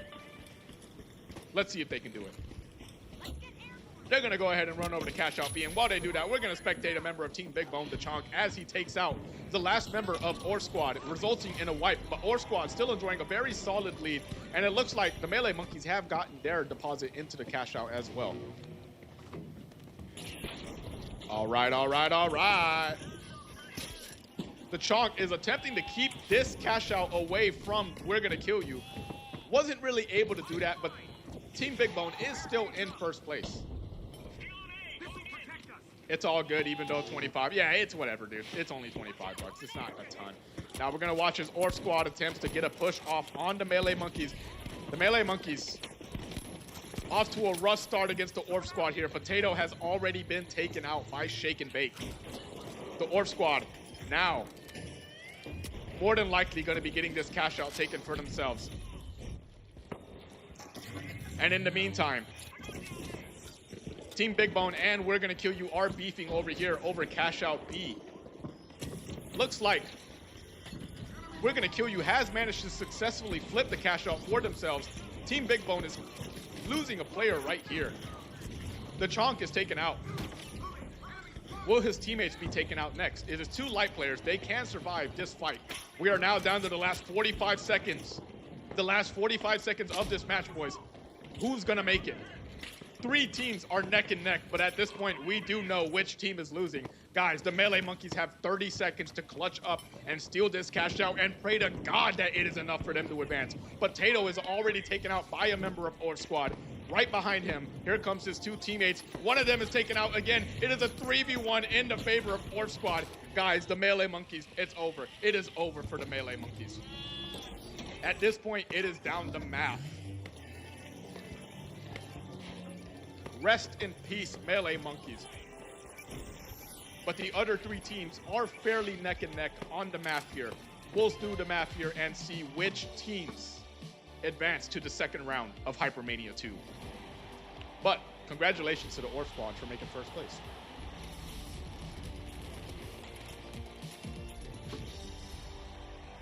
Oh man, oh man.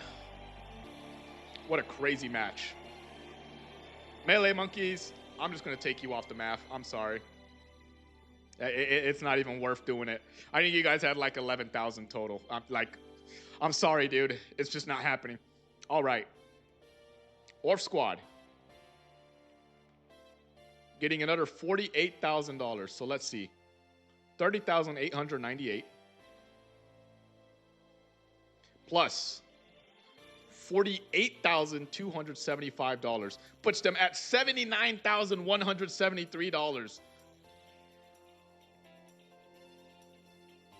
That is a lot of money. I think Orf Squad is guaranteed advancement at this point. But we're going to do the math for the rest of the people to determine who else is going with the Orf Squad. Team Big Bone, $39,708 plus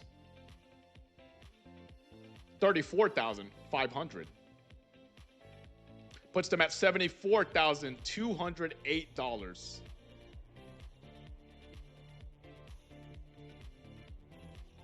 And We're Gonna Kill You, $40,675 plus 29,000. Oh, sorry, hold on. I got it. Plus 29,526. Oh, We're Gonna Kill You. Just $4,000 short of qualifying into the second round. Good try. Good try.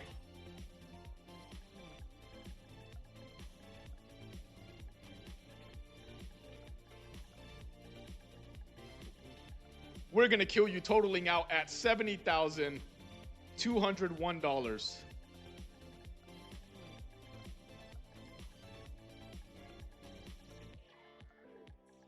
$4,000 short of beating Team Big Bone. But congratulations to Team Big Bone and the Orf Squad. You are advancing to the second round of Hypermania 2. All right, boys.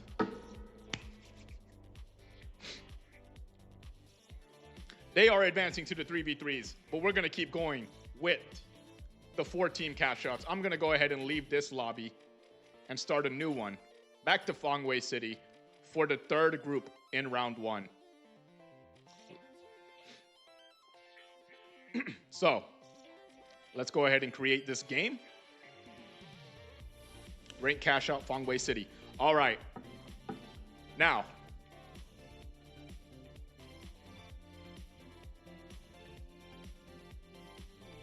the next group, Hypermania, the Violence Gang, the Best Shoports, and the Furriest 3. If you're on any of these teams, go ahead and join right now. Calabsess Alien, Hypermanias will be on the orange team. Best Shoports will be on the Big Splash. I don't know why it keeps putting me back on teams.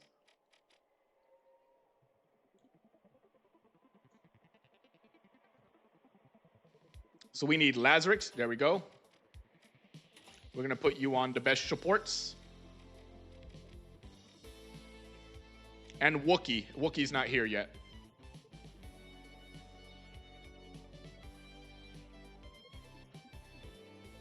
What about the Furriest 3? We have Dr. Phonic. The Furriest 3 will be on the live wires. Dr. Phonic, Lord Ginger, and Pickle Cat. All right, thank you, Furriest 3. Thank you guys for being here on time, ready to go when your match is up. I don't know why that didn't move him.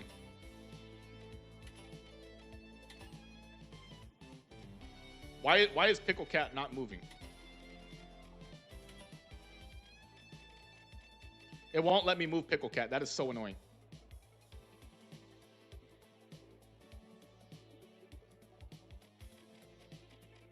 All right. Tony is my third now. Okay. Who's Tony?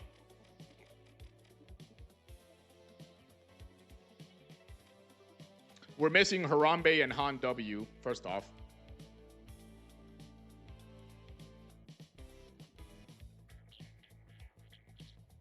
But we do have the Violence Gang here, at least. We have Salty Stickman. You're going to be the first member on the Violence Gang. Arma. Okay. No, I don't want to show the profile. I want to move him. Pickles restarting the game. Okay. Tony is the new third for the Best Shoports. Wait, what team is... Okay, Iron Ted is with Stickman on the Violence Gang. Sorry, guys. Some players are having some technical difficulties, so we're getting it sorted out. Is EBH... I'm guessing he's on the Hypermania.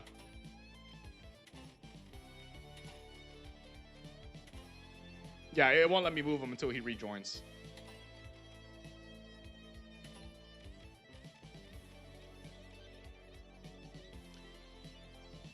All right. Let me ask if does Hernia need a third?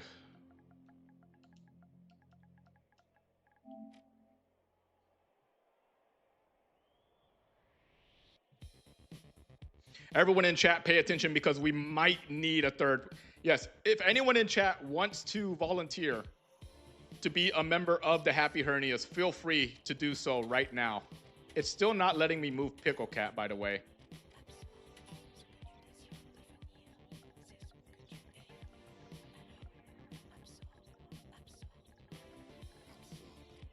All right.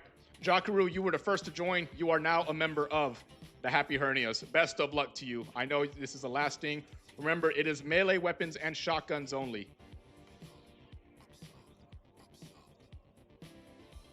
What if I already have a team? Sleepy, if you already have someone in mind for your third, just let me know who it is when you join. Jakaru, I would advise you join voice chat if you actually want to win, you know, but it's up to you.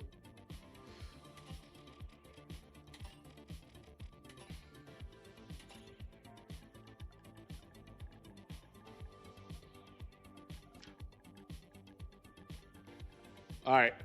I got to restart the lobby for Pickle Cat.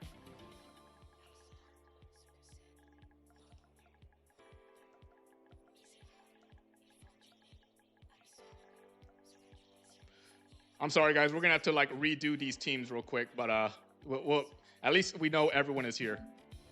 So go. So go ahead and I'm gonna restart another lobby. Go ahead and join. The new code for the players is LK6X. LK6X.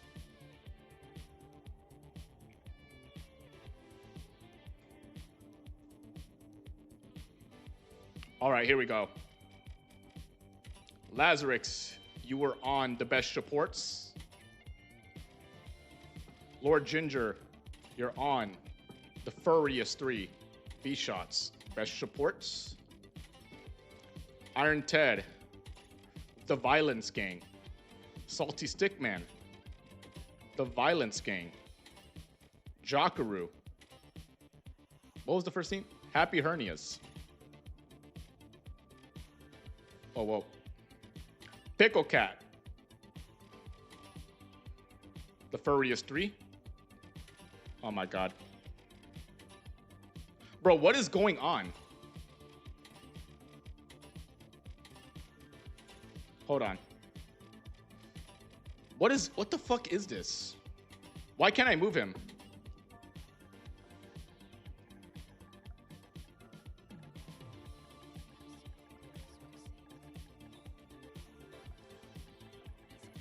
It's still not letting me move Cat. That is so, what is going on? Look, everyone else is working perfectly fine. Move, Arma. I believe he's on the Violence Gang, right?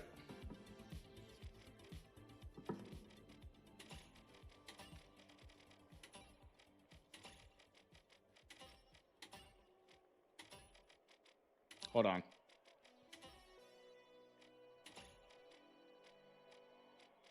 This is actually aggravating. If I kick him, he can't rejoin.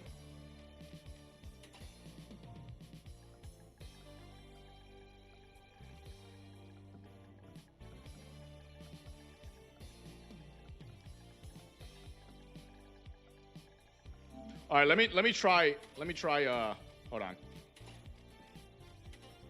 Let me see if it lets me put him on the orange team. Nope.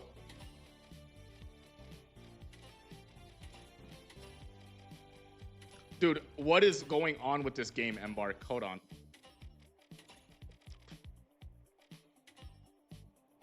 Yeah, dude, I literally, what the fuck is this? Embark, what the fuck is wrong with your fucking game? Yeah, there goes the dynamism. 1 second, guys.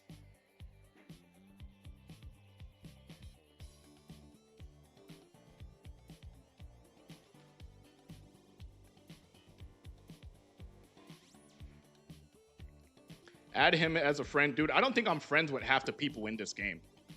I don't think that matters.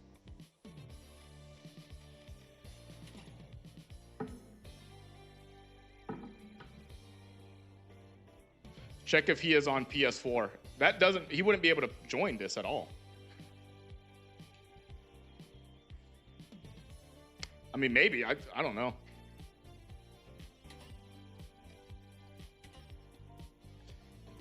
Would he even be allowed to join this?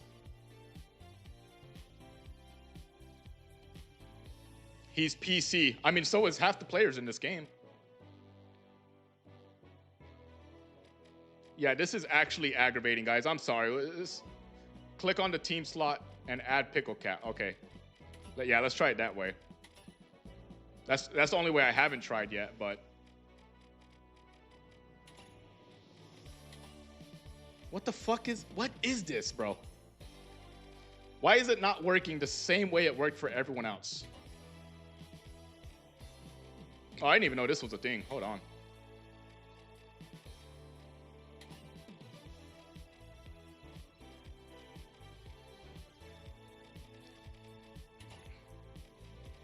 All right. Yeah, dude, this is actually...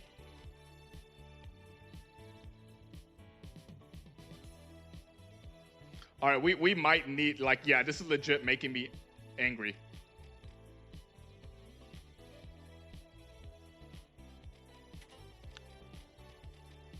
And I don't have him blocked because it says block player right here, so I know I don't have him blocked. I don't know why I would. I've never met this fucking guy before. Hold on, we'll try one more. I'm sorry for the delay, guys. This is obviously not planned at all.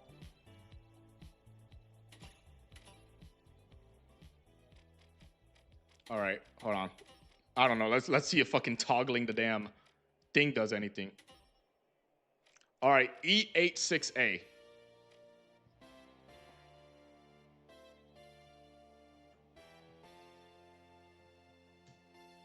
Yes, and that's a good point. Check that he has crossplay enabled, because that could be causing issues. And I'm also gonna try doing Pickle Cat before anyone else.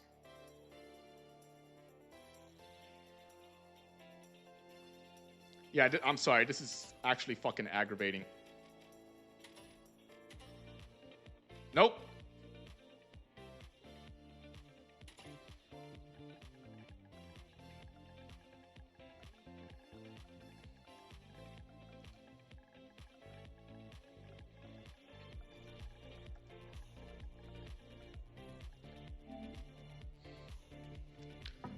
That's all I can think of. Guys, I'm going to use the bathroom real quick, and then hopefully, check your settings. I'm going to use the bathroom, and then we'll get everyone sorted. I'm sorry, guys. This is obviously not planned.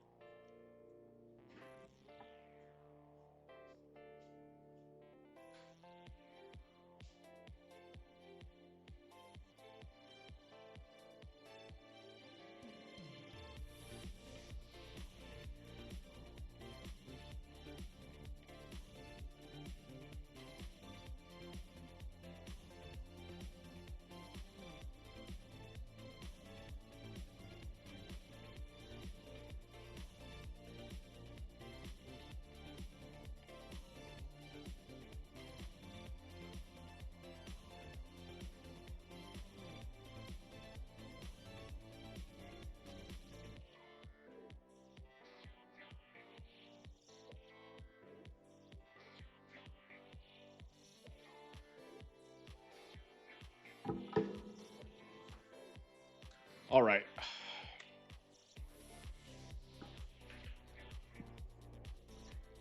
Can I get a ho ya for technical difficulties? Yeah, dude.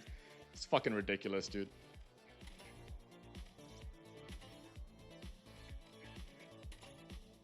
Still not letting me move them.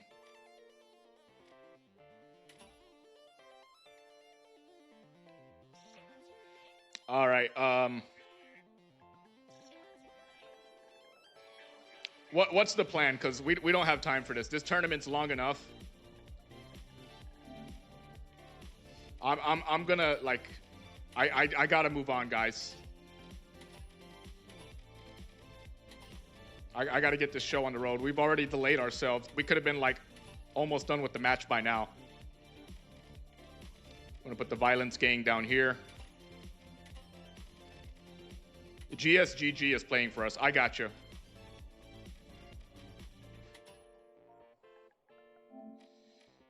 GSGG. Now on the third team. This man has been on 3 different teams now. Jakaru is on the Happy Hernias, I believe. Tony is on the Best Supports. See if Pickle can get in one more time. I tried it that way.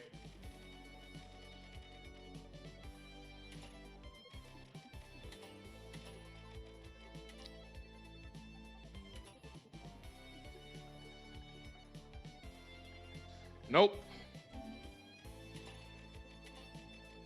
It's just fucking being aggravating right now. This shit is actually annoying. Like I said, though, we got to move on, We unfortunately do not have the time to sort this out. There's 16 other players waiting to play.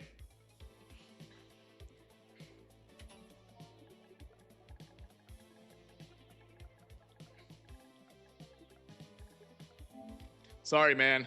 I genuinely I don't want to. Yeah, obviously I don't want to do this, but Enoch, he already has a replacement. GSGG is going to play for them.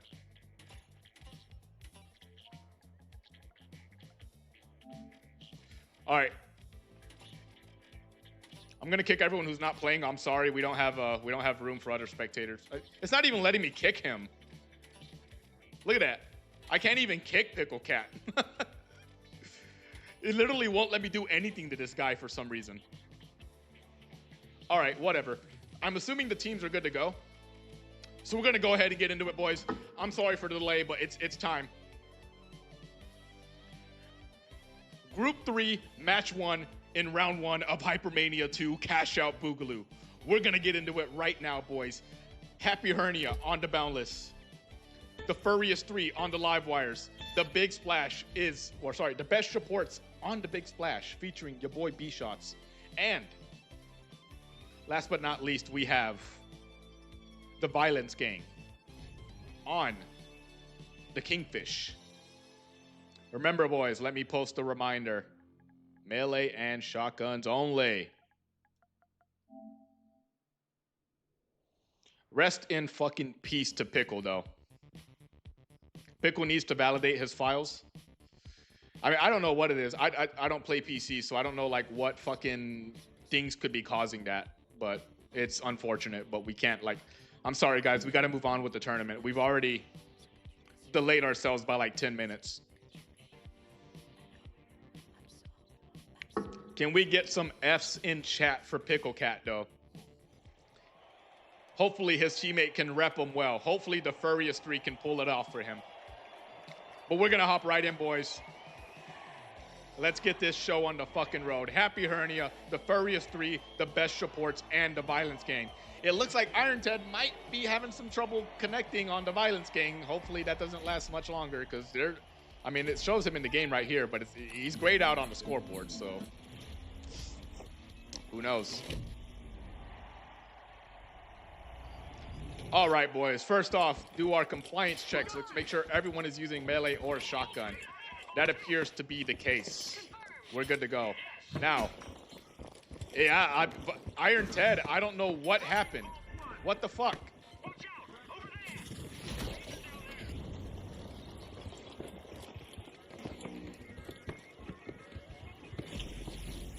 What happened to Ted?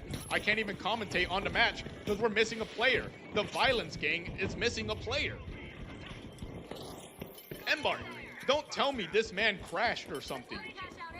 Not only did we lose a player because he literally could not be moved in the lobby or kicked for that matter, but now what's going on? This round is absolutely cursed, dude. This round is absolutely cursed. I am so sorry to Group 3. What the fuck is this, dude?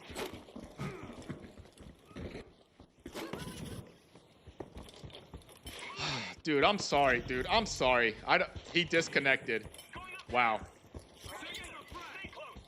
I mean, I'm like at this point, it's too late, guys. We can't keep delaying this shit. We got other people waiting to play, you know? So we got to move on. So we're gonna move on with the Happy Hernia as they stop the push from the Furriest 3. The Furriest 3 looks to be trying to take a cash out. And they're successful. The Furriest 3 actually came in here, wiped the fucking floor with the Violence Gang, and took cash out A for themselves. Meanwhile, the Violence Gang is doing their best to stop. Did I call them the Violence Gang? The Happy Hernia. The Furriest 3 wiped the Happy Hernia for cash out A. And the Violence Gang attempted to do the same to the best supports. But I mean, in a 2v3 situation, what can you do?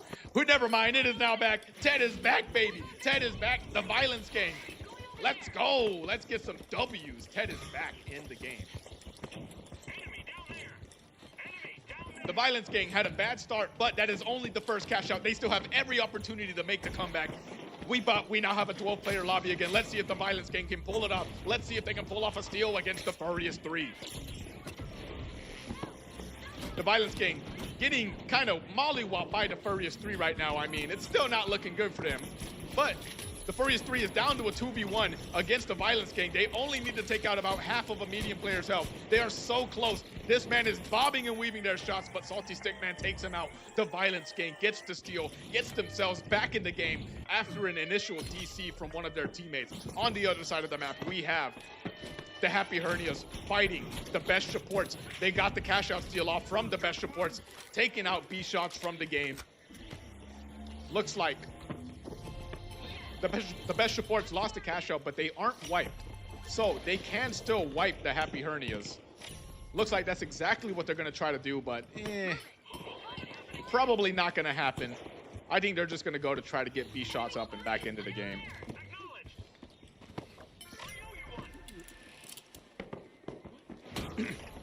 Good comeback though from the Violence Gang. Initially starting a man down, but as soon as they got him back in the game, they proved that they belong here. They got the cash out steal immediately, and now they're putting in the work on the Furious 3. The Furious 3 doing their best to hold off this absolutely insane push from the Violence Gang.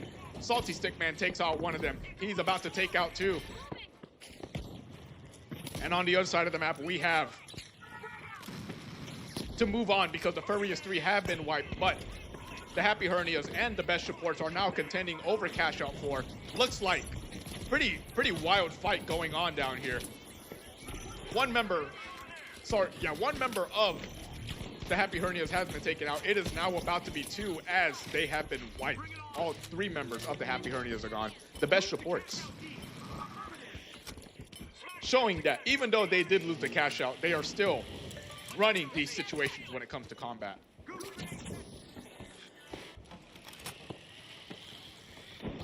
Moving on, we're going to be going into free cam over here by Cashout C. Looks like we have, well, I was going to say we had the Furious 3 going for Cashout C, but it looks like instead they're going to be leveraging that initial thought I had. That's bad commentary. They're going to be going for cash out D instead. The Furious 3 versus the best supports. The combat has been flipped on its head. We now have 2 teams that weren't fighting each other at all in the beginning of the round doing exactly that. Let's see who comes out on top. Furious 3, some decent explosive barrel placements and a decent lockbolt placement has resulted in a member of the best supports being taken down to half health. Which member, I'm not exactly sure. I think that's Lazarus. Also, I just realized all 3 of them are wearing matching uniforms. Look at that. Axolotl with the Ospu's upper body.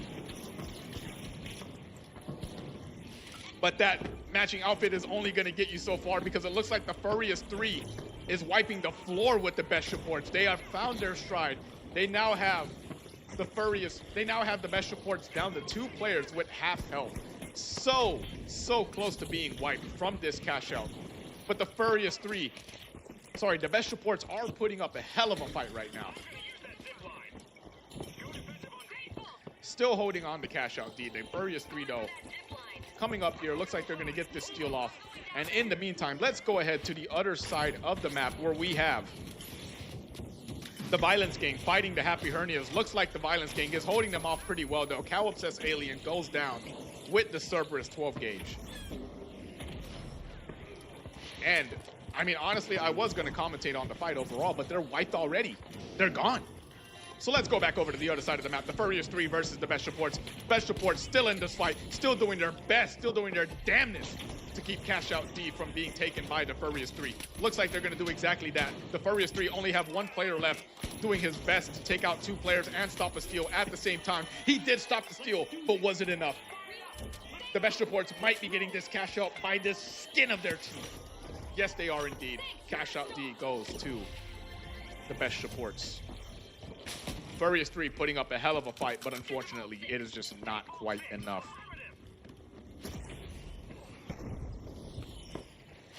Is light banned? It is not.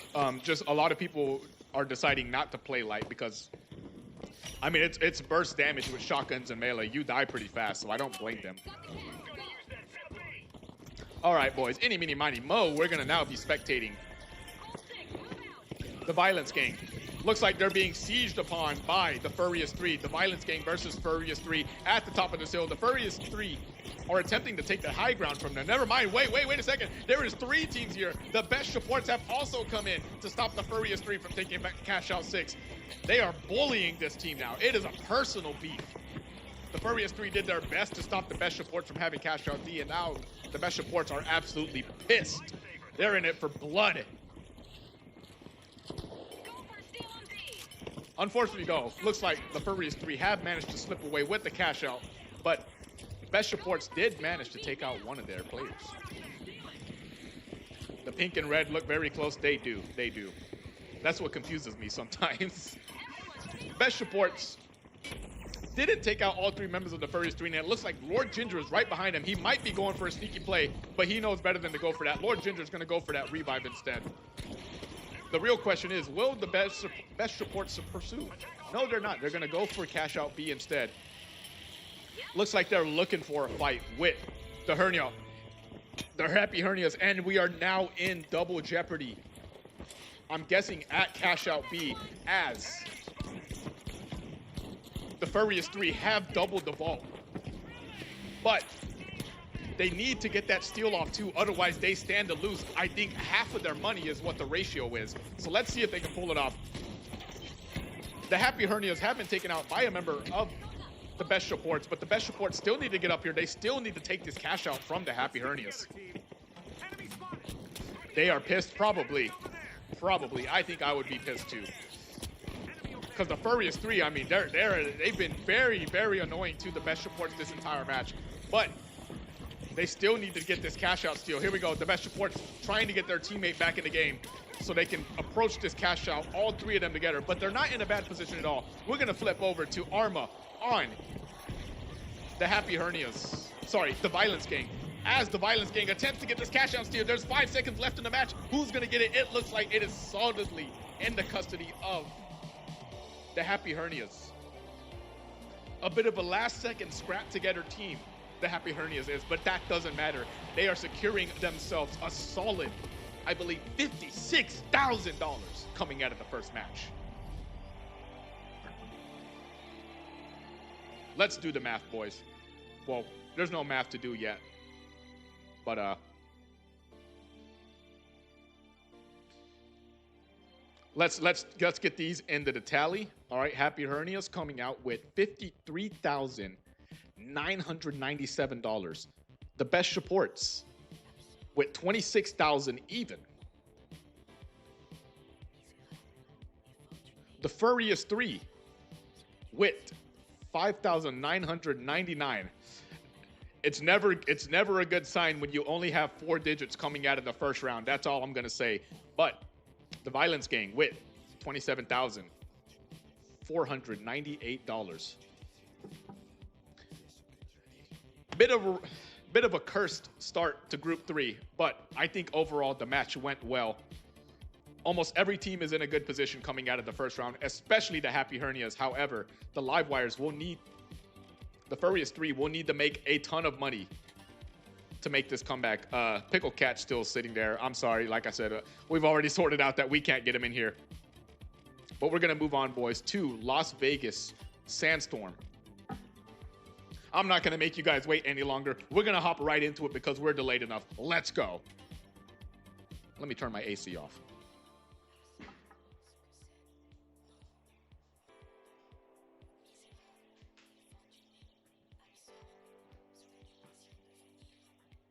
I'm gonna need to drink some hot water before round 2. Sleepy, I don't know why you're joining. It's not your turn yet, Sleepy. This quad 4 final. Yes, this is their last round, more than likely, unless the astronomically low chance that someone ties actually happens. But after this, we'll be getting into Group 4, more than likely. And let me place the reminder once again. Melee and shotguns only. Make sure you change your weapon if you haven't already. How often does Hypermania happen? Yeah, I would say not very often, because it takes a lot of time for me to fucking do these things, because I'm a one-man show, bro. You know, I gotta keep track of who's signed up. I gotta fucking put the tournament format together. I gotta put all the fucking presentations together. It's just a lot. So I don't do these very often.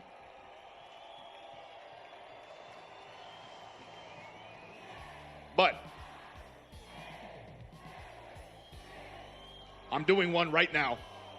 And we are now in the second match of Group 3. We're getting close to the end of the first round, boys. After this match, we only have one more group, and then we'll be getting into our first set of 3v3s from Group 1. Here we go.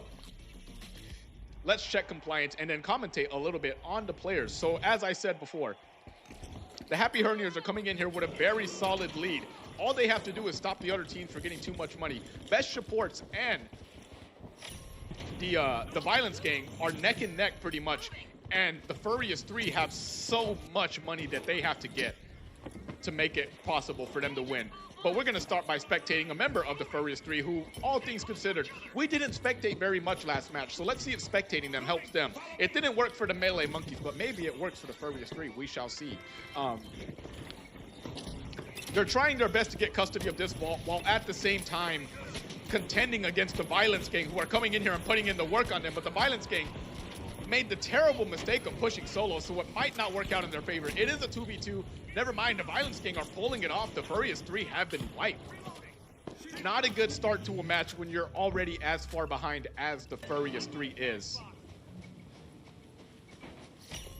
But the Furious 3, sorry, the Violence Gang will be taking this vault to Cashout A, and Cashout B has already been started by...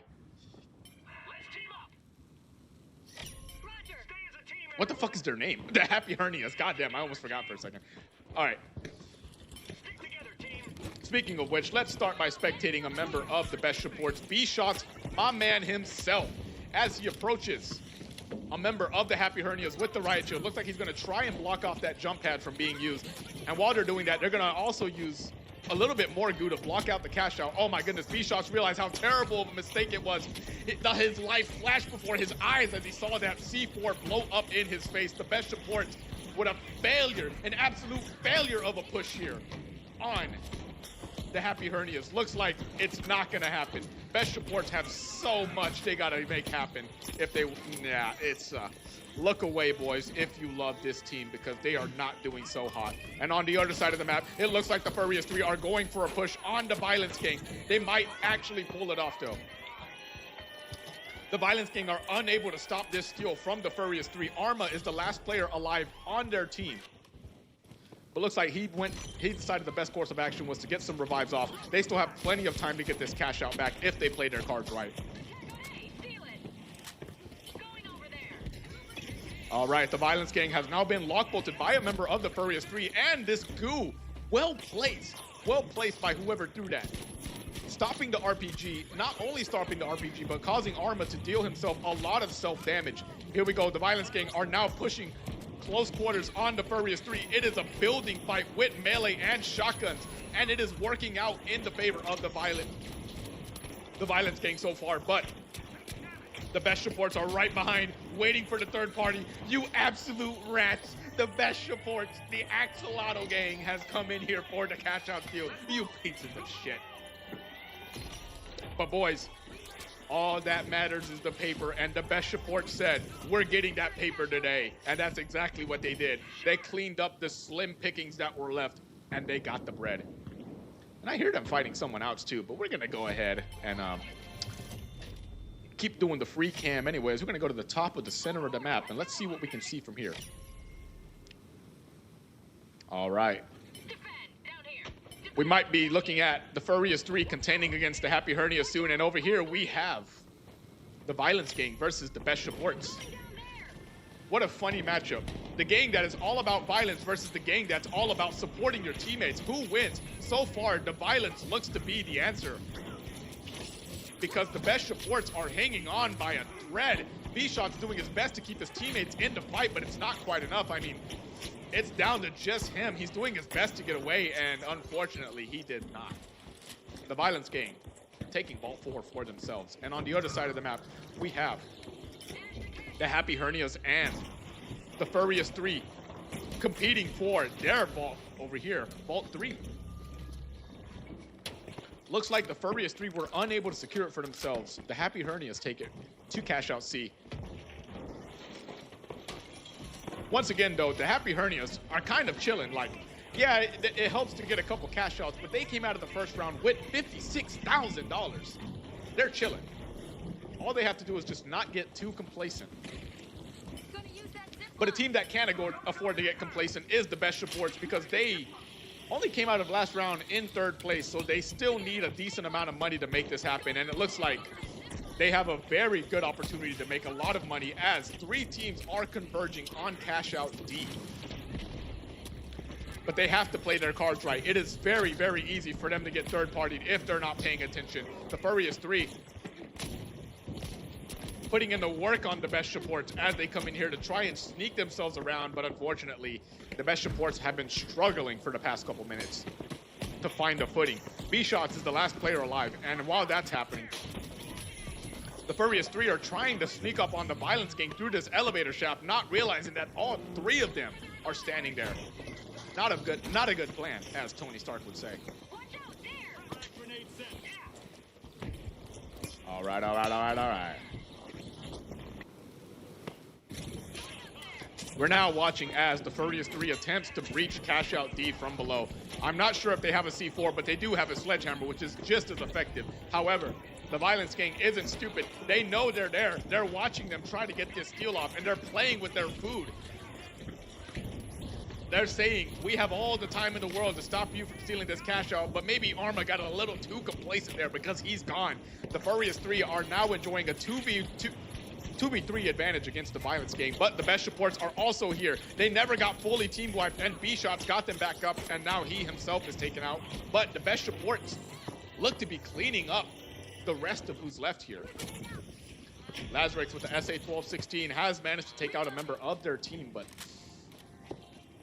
it doesn't look like enough, and now the Violence Gang is all back up. Lazarix is all by himself over here at Cashout D. And the Violence Gang are onto him. I'm pretty sure if I go into free cam right here, never mind, they're not chasing him. But they did get the cash out, and they do know he's nearby.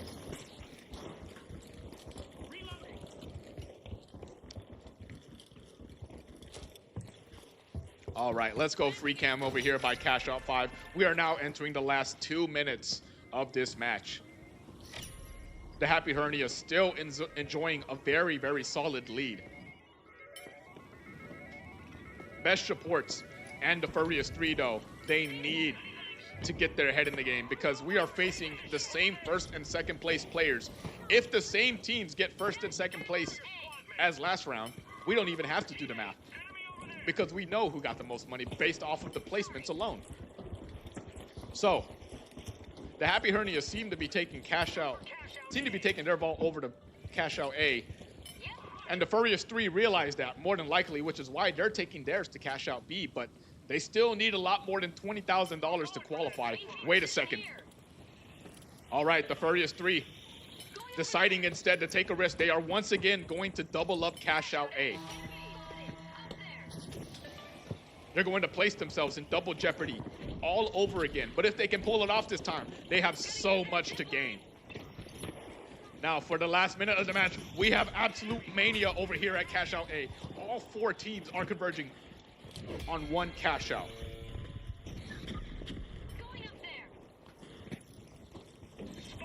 However, the best support seem to be the team that's going to be falling first. B-Shots is struggling to keep his team in the fight, and they have been wiped by the Furious 3. In the meantime, the Violence Gang are containing against the Happy Hernias out here in the open. It looks like the Furious 3 and best supports are all gone. And the Happy Hernias, never mind, the Happy Hernias do have the cash out, but it is all but in the custody of the Violence Gang at this point. The Happy Hernias have mere seconds to stop this steal. I don't think it's going to happen, but if they're quick enough, they could steal it back for themselves and put themselves back in first place. Inside this building, we have a member of the Happy Hernias trying to take on the entirety of the Violence Gang guy himself at once. Looks like he doesn't manage to take them out, but he did manage to get one of their teammates, and on top of the roof, the best supports are trying to break into this building. They need a way in so they can take this cash out for themselves because they are so far behind.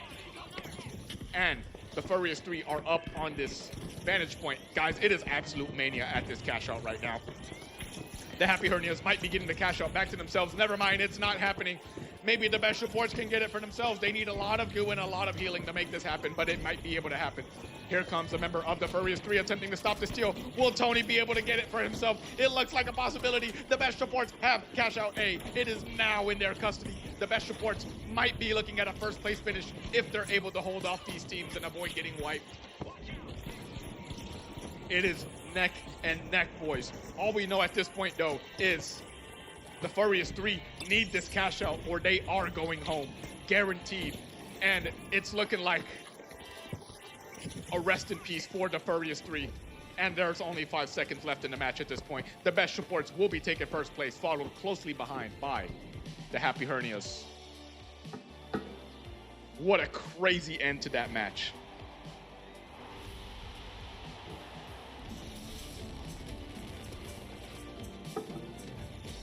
It was neck and neck for a lot of the match, but unfortunately, one team that wasn't able to be neck and neck was the Furious 3. There's no need to do math. They have 9,000 total. I'm sorry. It's over for the Furious 3. However, we still have other math to do, as the Happy Hernias come out of the first round with $53,997. Plus another $33,575 from this match, which puts them at a total of $87,572.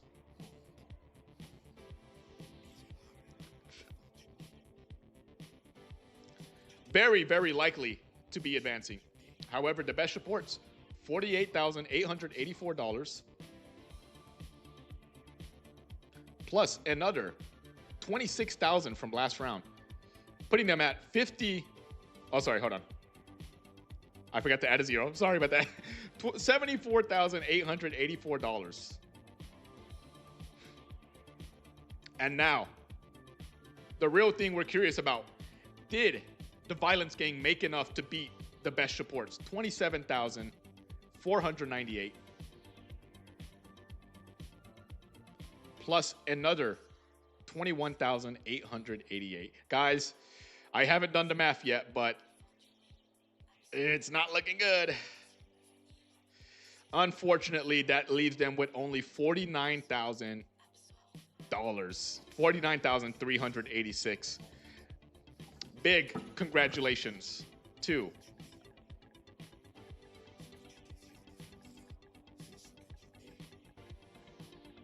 the best supports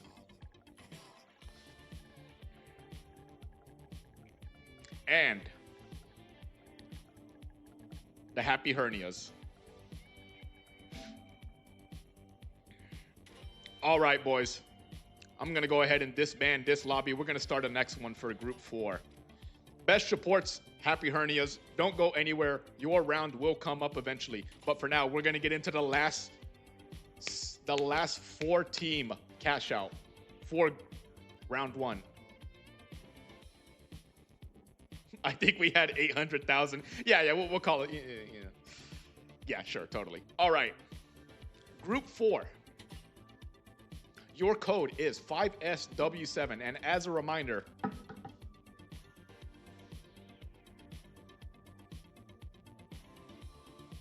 Group 4 is the Goofy Goobers, TRM, Kinda Homeless, and the Zorpian Enforcers. Looks like most of you guys are already here. So TRM, we have Gat. I don't see anyone from TRM yet. I think they might be showing up different because they're on PlayStation. But for now, we'll get the Goofy Goobers in here. We got Aw Games. We're going to put the Goofy Goobers on the live wire. Zorpian Enforcers, we will go ahead and put on the Boundless. I know you guys are on there.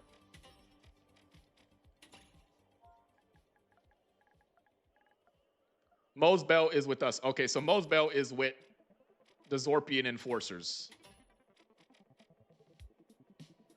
Calypso.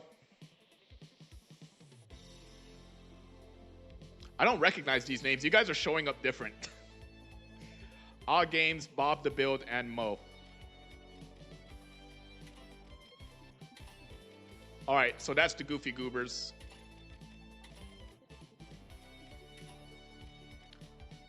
Hype Soldier is on Homeless now. Viper's not showing up. Okay. So Kinda Homeless, we're going to put you guys on the Big Splash.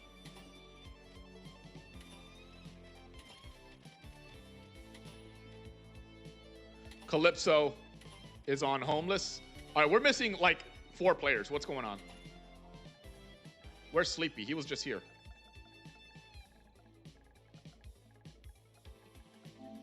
So we're missing a member of Kinda Homeless and pretty much the entirety of TRM.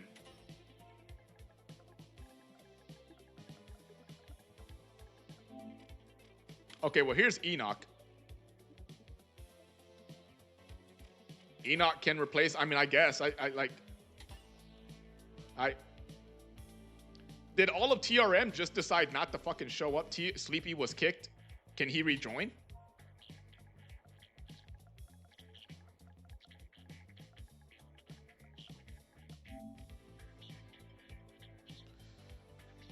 They kicked Sleepy. Oh, what the fuck? Okay. I don't know how that happened. Maybe I kicked him on accident. I don't know. I was going pretty fast.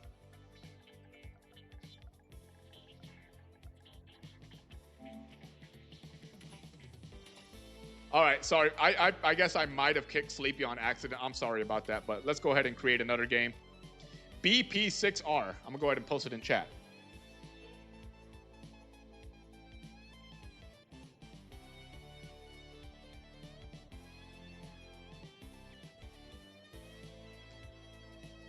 Chonk, no, you're not on the last group. The next time you're playing is after this group, and then your 3v3 round. So just not yet, Chonk.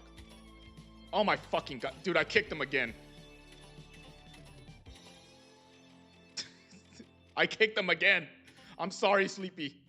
All right.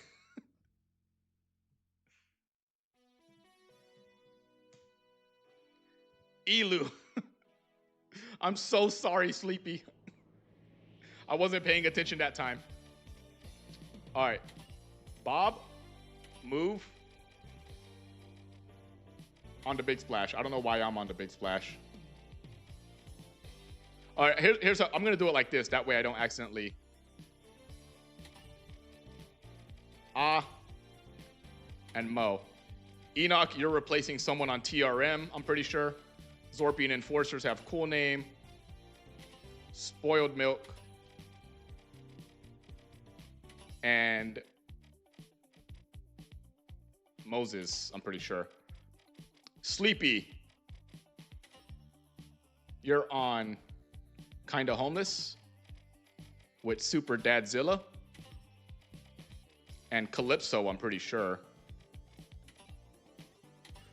All right. Racially motivated. I'm Shaq. Yeah, I know. All right, dude. Guys, I think an entire team just decided not to fucking show up. Because so the three names I have for TRM, right, are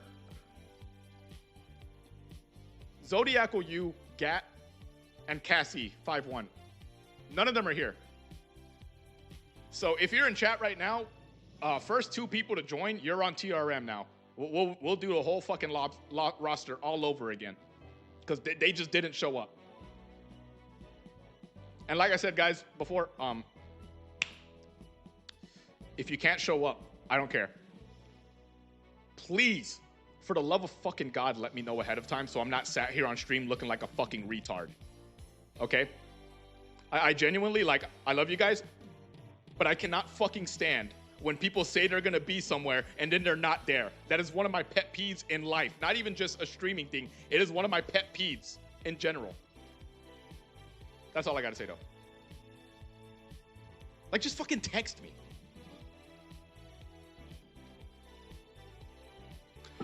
Ezekiel, you can't be here because you're on the Church of Mass.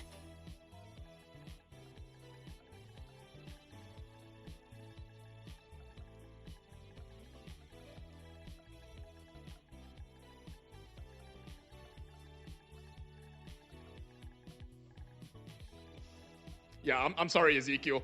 Your team is already in the second round. So, like, if you were on a team that lost, sure. But, your team is already...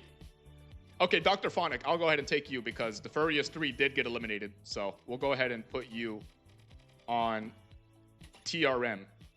We need one more person for TRM, guys. Lord, there we go. The Furious 3 are getting their opportunity to get a get back. All right, so coming into the second round, last group of the first round, baby. Round 2, baby. You know what? TRM, you guys didn't show up. You're not even in the fucking competition anymore. The Kingfish is now once again the furriest 3. The furriest 3 have a second chance. Let's go. The Zorpian Enforcers, base kinda homeless, the Goofy Goobers, and the furriest 3. Let's go, baby. The last group in round 1 of Hypermania.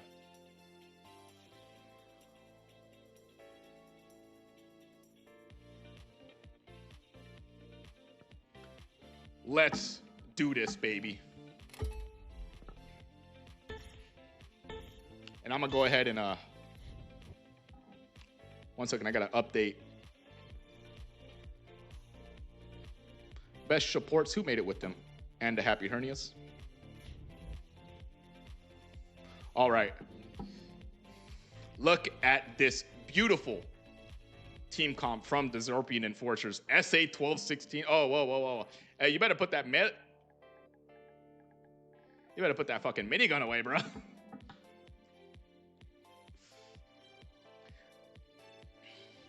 We're going to give the furriest 3 an opportunity to make a comeback because last round was not good for them. Okay, guys, no pranks. Take that Shaq 50 off, cool name, all right? I know you want to flex your Ruby Shaq, but it's not the time for that.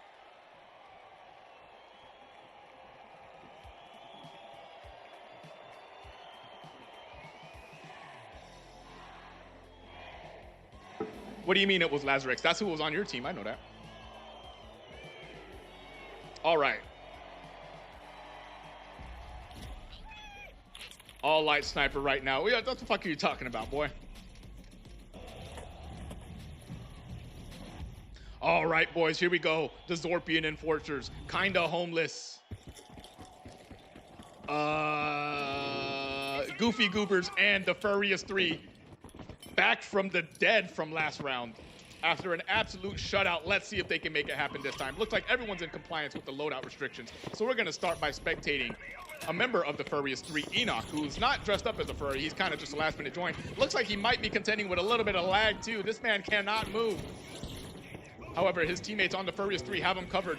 The furries looking out for each other against the Zorpian Enforcers, but it's not, oh my God. Yikes, I'm pretty sure Enoch is lagging, and as a result, the Zorpian Enforcers wiped the floor with the furriest 3. They're back from the dead, but their momentum might still be dead. In the meantime, kinda homeless doing their best to get away from the team. What team are they fighting? The Goofy Goobers, as the Goofy Goobers attempt to try and stop them from taking this this money for this vault for their cash out, but that's exactly what they're gonna do. But Goofy Goobers have a great gateway placement there, and as a result, they're able to take off a member of Kinda Homeless very fast, and Kinda Homeless has been wiped by the Goofy Goobers.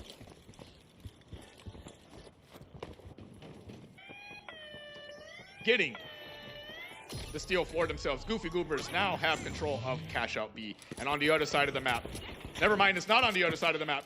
They have Cashout B, but the furriest 3 are right around the corner looking to get this cash out for themselves. I got a feeling that the Zorpian Enforcers might be chilling this entire time since, I mean, look at this. They have a Ruby player, cool name, on their team.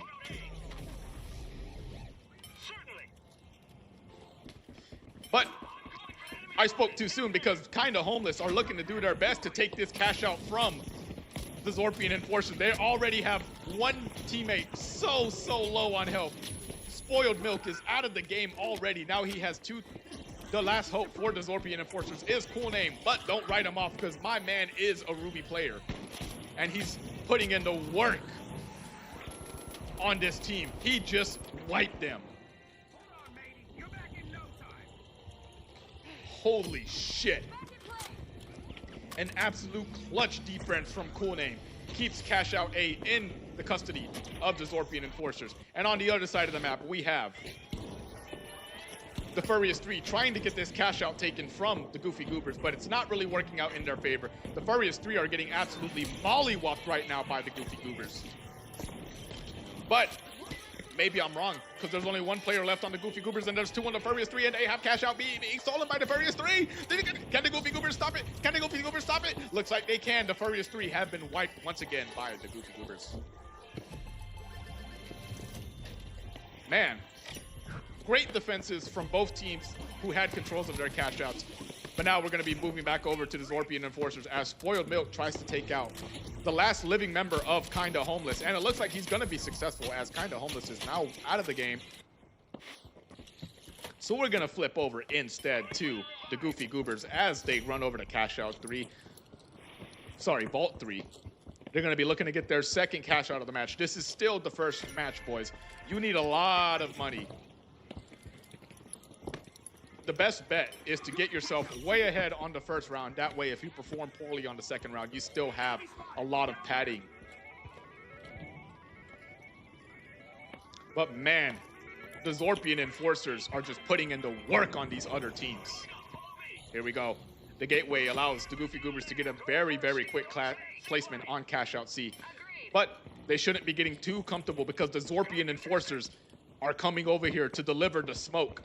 The poisonous smoke, that is, in the hands of Cool Name. He throws a gas barrel towards the Goofy Goobers, but doesn't really manage to deal any damage with it. And now he's caught out in the open with no ammo for his RPG, but here he goes. He's reloaded.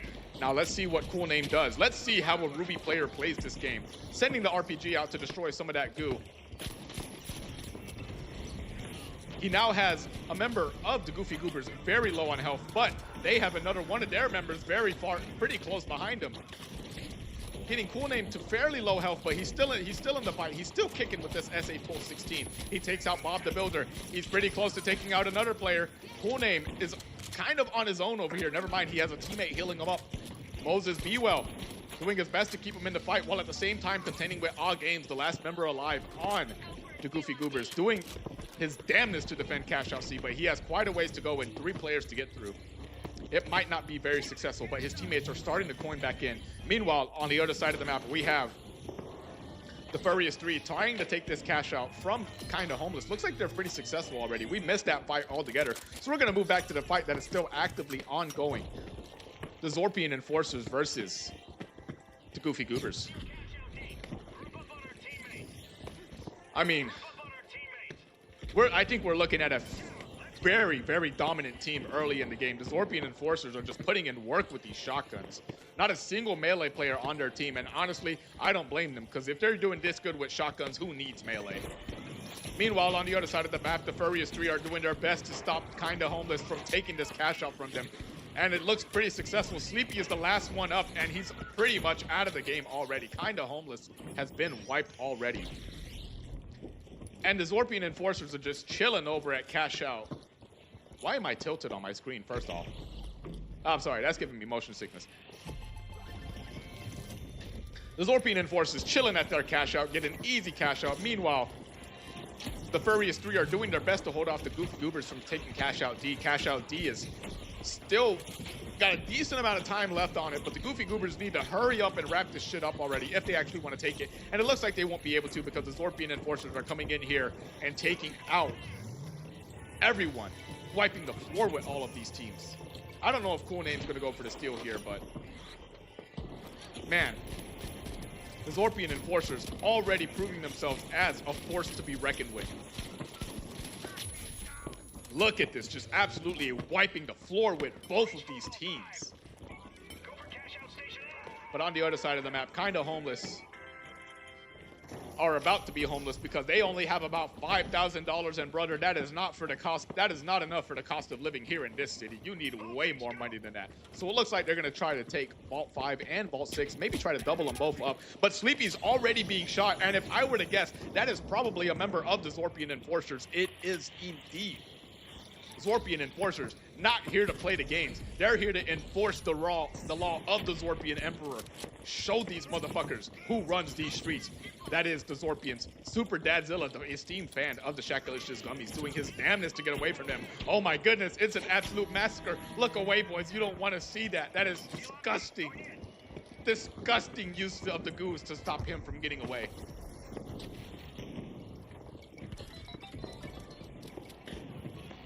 All right, boys. Moving back on over to, who is this again? Oh yeah, the Goofy Goobers. Looks like they're just reviving each other. There's not much going on over here, which is why we're gonna move on to the POV of Cool Name. Once again, a member of the Zorpian Enforcers as he takes Cashout B from, I believe it was Kinda Homeless that had custody, or the Furious 3. It was one of those two teams. But Spoiled Milk is also right here with Cool Name, stopping Kinda Homeless from coming up here, or at least trying, but he gets cucked by the zipline, and now he's stuck on the bottom floor fighting two members of Kinda Homeless. Great use of the Charger Slam there to sort of disorient Super Dadzilla, the esteemed fan of the Shakalicious Gummies, but it's not quite enough to stop him from being taken out. Zorpian Enforcers now down a man, but basically Homeless only has one player. Here we go, boys. The Zorpian Enforcers still solidly holding this Cashout. Super Dadzilla now standing inside of a fire barrel at basically 0 health. An absolutely goated use of a fire barrel to stop a riot shield user from stealing right there. And as a result, the Zorpian Enforcers solidly hold on to Cashout's B. And it looks like Kinda Homeless still is trying to stop them from fighting against an absolute tsunami of Zorpians here to try and stop them from taking this Cashout, but it might not. Maybe it is enough. Never mind. Kinda Homeless gets taken out by the Zorpian Enforcers, and on the other side of the map, it appears that the Furious 3 have managed to take Cashout A from the Goofy Goobers. I'm gonna get myself a sip of water.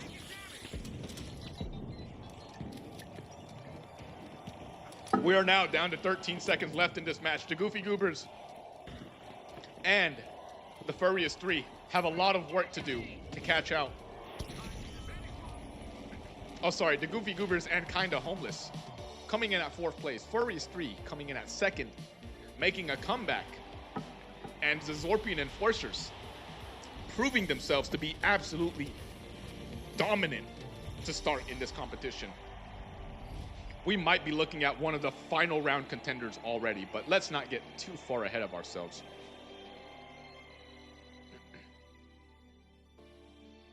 All right, Zorpian Enforcer, Furious 3, Goofy Goobers, Kinda Homeless. Let's get these cash amounts. So Zorpian Enforcers coming out with 55,000 clams. Jesus. Furious 3 right behind him with 42,000, 85 bucks. A way better start than the last round. The Goofy Goobers with $20,725. And Kinda Homeless with $10,173. At least they're not less than 5 digits. All right. I don't know why this guy got moved, but let's get him back on the Goofy Goobers. Not Ruby Carry Total. Yeah, dude. All right, so now let's go to Las Vegas Sandstorm, boys. Like I said, we've faced enough delays today. We're just going to hop right into it. We got so many teams waiting to get into the second round here. Let's do it. The last match, more than likely, of the first round. Group 4, match 2. Who's going to qualify to the second round? Let's see.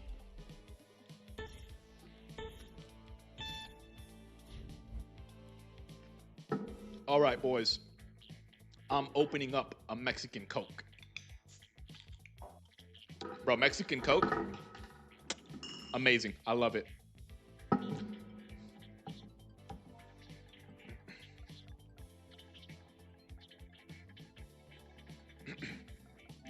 Now, it appears that the Zorpian Enforcers are looking to go for a bit of a different fit this time. Last time they were Zorpians. This time they're a couple.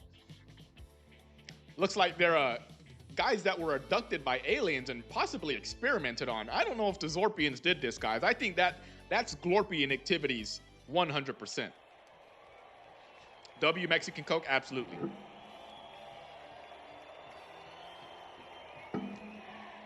I don't know how good it is for my throat right now, so if you guys hear me start talking even weirder than I probably already am, I apologize. But let's get into it, boys. The last match of round 1 of Hypermania 2, Cashout Boogaloo. The Zorpian Enforcers coming in with a very solid lead. Not far behind them, we have the Furious 3. However, the Goofy Goobers and Kinda Homeless, they gotta clutch up this round. Now let's do our compliance checks for the weapons. Looks like everyone's good to go. So we're gonna go ahead by starting in free cam, moving over to Vault 1. I'm not quite sure which teams are here. It looks like the Furious 3 and the Goofy Goobers will be fighting over Cashout 1. Meanwhile, on the other side of the map, before I can even commentate on it, the Zorpian Enforcers have already taken Kinda Homeless out of the fucking game. Jesus, my brother in Christ, please chill. We have 8 minutes and 30 seconds left of this match. Brother, calm down. Maybe you should get a partner to commentate next time. Yeah, that's my fault for not looking into what I meant to this time, and I just didn't.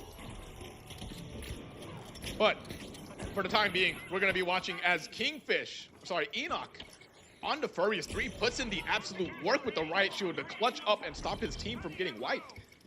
Holy shit. Actually, insane play from Enoch there with the Riot Shield. Very great use of the shield to block off those shots from the members of the Goofy Goobers. Meanwhile, looks like the Furious 3 are going to be interrupted by Kinda Homeless as they attempt to get their cash out to the vault. Here we go. The Furious 3 are down to the Furious 2. It is a 2v2, Kinda Homeless versus the Furious 3. Lord Ginger using this goo very nicely to hide himself from that shotgun blast. And he gets a lot of damage off with that charge and slam, but unfortunately it's not quite enough, and he succumbs to the fire damage of the Cerberus 12 gauge. Moving over to Cool Name here with the KS-23. He's getting a little cocky. He switched off the SA-1216. I see you, you bastard. I see you. You thought it would be easy, but now you're dead. But the rest of the Zorpian Enforcers are more than likely going to clutch up for you, and that's exactly what they're doing. Cool Name is already back up before I can even finish commentating on the fact that he's dead, first off. Meanwhile, the rest of the Goofy Goobers off to a bit of a rough start here. Them and Kinda Homeless not faring too well against the Furious 3 and the Zorpian Enforcers.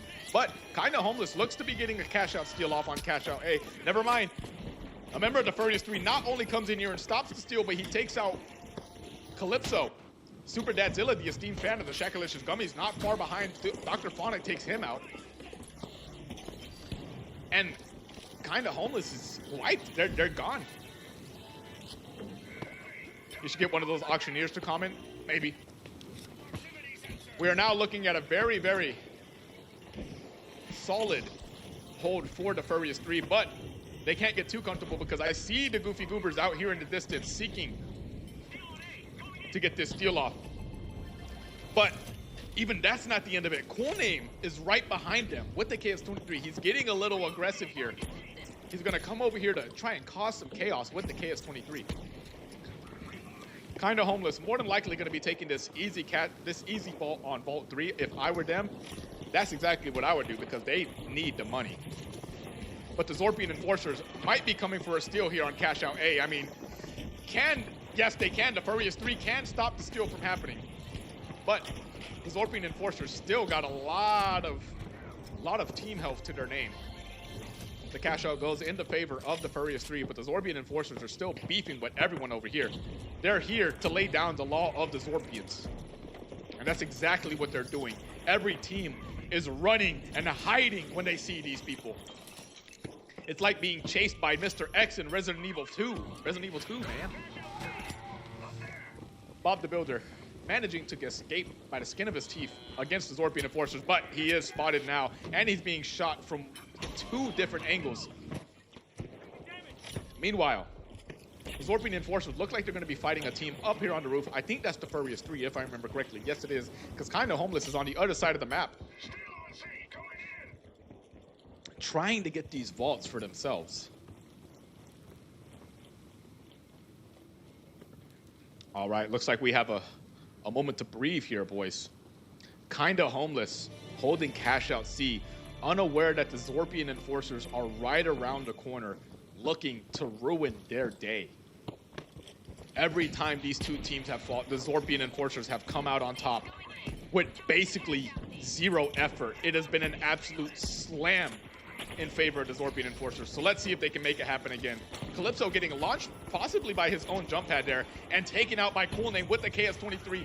Big damage with the KS-23. And right around the corner, two members of the Goofy Goobers are looking to sneak up on this team. They have managed to take out one member of Kinda Homeless. Unfortunately, Kinda Homeless is getting kind of stuck between both of these two teams. But Sleepy is looking to get away with his statue, and unfortunately he gets caught out by Cool Name. Cool Name with the KS-23 takes out Super Dadzilla. Not Sleepy. Enoch, the last member, oh sorry, not the last member, because Kinda Homeless is wiped. Kinda Homeless is gone. So now we just have a clash between the Zorpian Enforcers, the Furious 3, and the Goofy Goobers, as Goofy Goobers appear to have double jeopardy this vault. But they need to steal it too. They can't just place it in. They have to get this steal off. And it looks like that's what they're trying to do. They're trying to clear all these teams out before they go for the steal. They do manage to clear out almost all of the members of the Furious 3, but they still have a bunch of Zorpian Enforcers to get through. And not only that, but every member of Kinda Homeless is right back in the game. They're right here, right around the corner, looking to get this steal for themselves because this vault is still in their hands. If they can defend it for just a little longer, Kinda Homeless is looking at a lot of cheddar here. They're looking at a lot of paper. And that's exactly what they get. Kinda Homeless gets the double plugged cash out for themselves. The Goofy Goobers lost a lot of money because of that risk they took. It was a calculated risk, and unfortunately, they calculated wrong. Longest fight, dude. That fight was so long, but it was crazy. Looks like we're in the final two vaults of the game. Vault 6 being taken so far by Kinda Homeless, and Vault 5 going into favor of the Furious 3. But right around the corner, the Goofy Goobers are looking to take custody of it for themselves. Here we go. We're going to be spectating Potato with this KS-23, and as him and his teammate bully Lord Ginger. Lord Ginger doing his best to get away, still somehow alive, putting out tons of damage, gets taken out, but not before taking Potato's health down to half. Meanwhile, the Zorpian Enforcers slip right in here and take the vault for themselves. You sneaky little bastards. And on the other side of the map, as you can see, Kinda Homeless has deposited a vault for themselves, putting themselves solidly in first place. Much, much needed, considering how far behind they were in the last batch. And the Zorpian Enforcers placing themselves in second by depositing at Vault 3. Spoiled Milk taking out Mr. Mo the Potato. All right, Zorpian Enforcers holding on to cash out D, but the Furious 3 are right around the corner.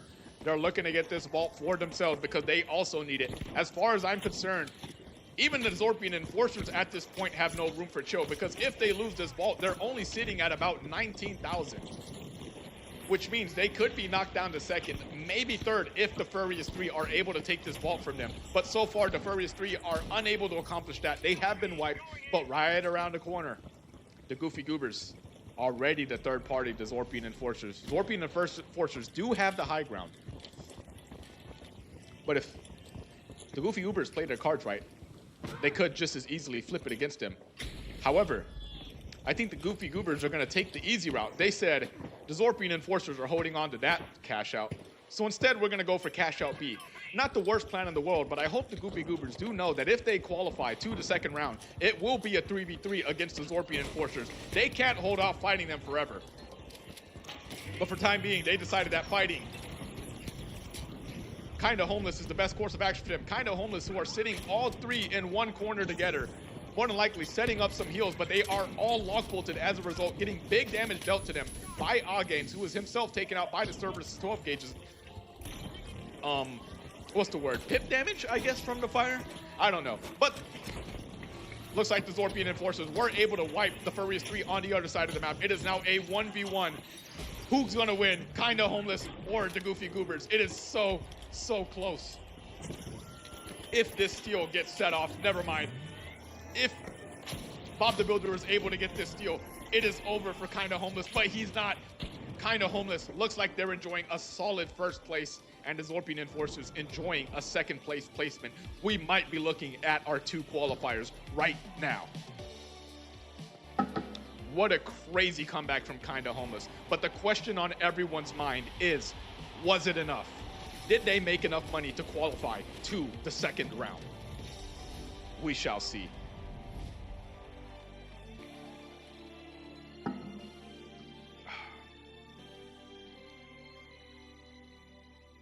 One second. I'm gonna start setting off some warm water just so I can relax my throat a little. But I'm gonna do this math real quick. Just give me about 10 seconds to start the water.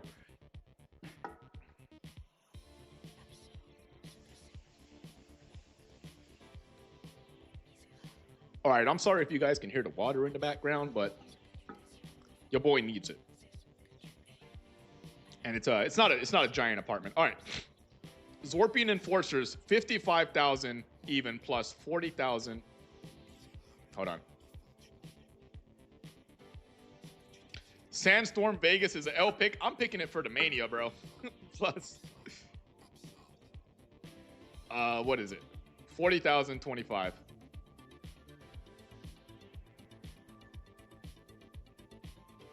Is it? Oh yeah, 40,025. I know Sandstorm Vegas is crazy, but like, I picked it for a reason. It's to add to the Mania.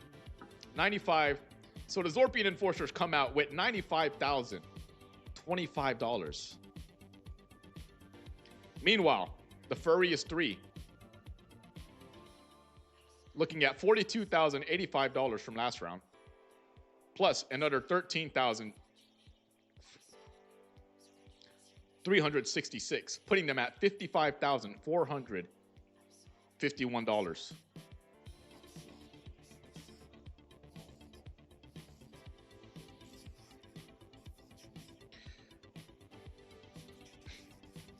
My game was stuttering. I'm sorry to hear that.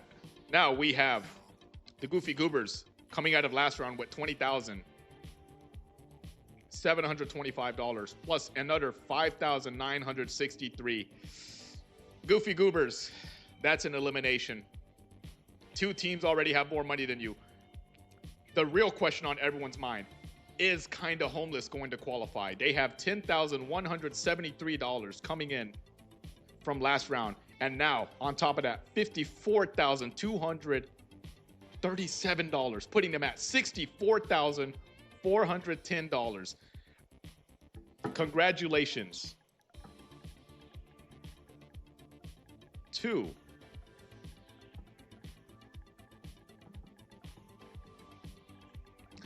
Homeless and the Enforcers.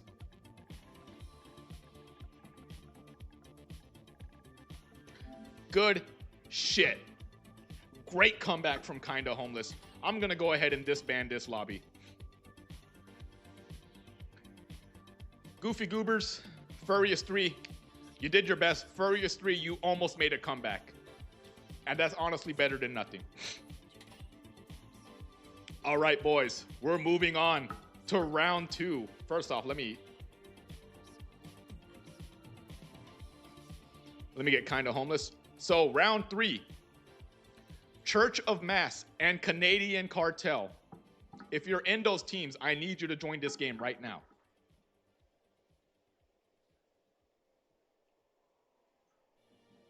And the first match will be held on Bernal Suspended Structures. We're maximizing the Mania, boys. Should we make it nighttime? I think we should maximize the Mania. All right, boys, if you're in the Canadian Cartel or Church of Mass, it is time for the 3v3. Get in here. The game code is 6JVG.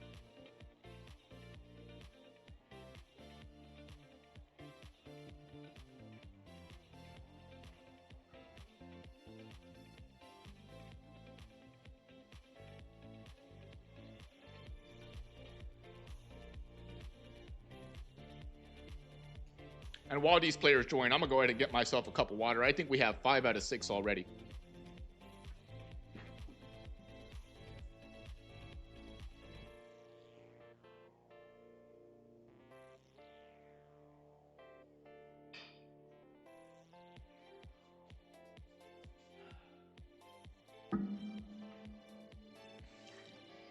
All right, that warm water is in my throat. I'm ready to commentate this already. Can we be live wires again? Yeah. So the Canadian Cartels and the Church of Mass. I think we have an extra player. Oh, wait, no, that's me. I'm retarded. All right. Who wanted to be Nerdologist? Okay. We're going to go ahead and put the Canadian Cartels on the live wires. Nerdologist, Amazing Astro, and I believe Honda Math, and the Church of Mass, Ezekiel the Godly, very appropriate name, Spike the Dracon, and Dead Horse. All right, boys. It's time for the first wild card 3v3 round. Remember, boys, this is 3v3 cash out, not 3v3 final round, 3v3 cash out. How will the teams play when there's two cash outs in play instead of just one? We're about to find out, boys. Oh, what? I don't want to play. The first round, the first match of round 2 of Hypermania. Let's go.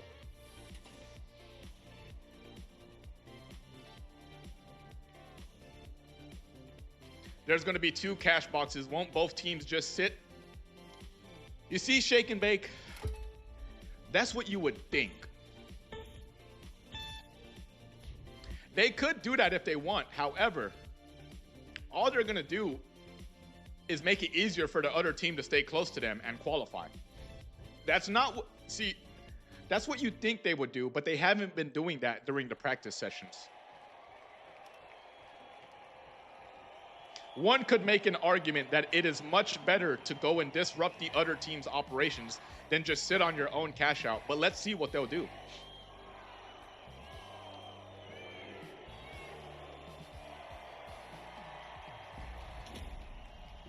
Get tea with honey and lemon.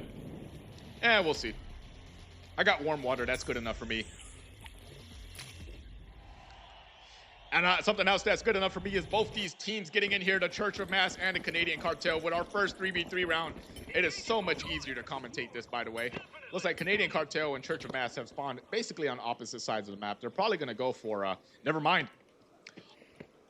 Aren't they going to just go to their own cash outs? Doesn't look like it so far. They both spawned here at Vault 1. Church of Mass and Canadian Cartel are going to be fighting each other already. Not even 30 seconds into the round. It is right into the action. Here we go. Dead Horse coming in, putting in work with the spear, getting this member of the Canadian Cartel down so low already. He is escaping by the skin of his teeth. Nerdologist with the absolute bobbin weaving play, but unfortunately isn't able to make it out. Canadian Cartel is already down a man. Meanwhile, Amazing Astro is trying to get some tick damage off with this Cerberus 12 gauge. He does manage to set Dead Horse on fire, but Dead Horse is keeping himself alive with his heal emitter. Amazing Astro attempting to get a revive off on his last teammate. Unfortunately, it doesn't look like it's happening. He's so low on health, and the Canadian Cartel have been wiped, giving the Church of Mass the first vault. However, the question at this point, will the Canadian Cartel go for Vault 2, or will they continue to try and fight the Church of Mass over at Cashout A? This is what I like so much about this format, boys. You have so many choices for how you want to approach this. Let's see which approach the Canadian Cartel takes. So far, it looks like they're going to go ahead and open Vault 2. Now, whether or not this means they'll take it to Cashout B is another question entirely. It wouldn't really take that much effort for them to take it to Cashout B. Just a quick grab and deposit, but I think they've decided that the best course of action is to stop the Church of Mass from getting too far ahead of them, which I don't blame them for. The Church of Mass is not, the Church of Mass is a pretty good team. If you let them just chill out, they're just gonna get so far ahead of you that you can't really do anything about it. And it looks like the Canadian Cartel does realize that. They give an absolutely goated push, taking out 2 members of the Church of Mass already.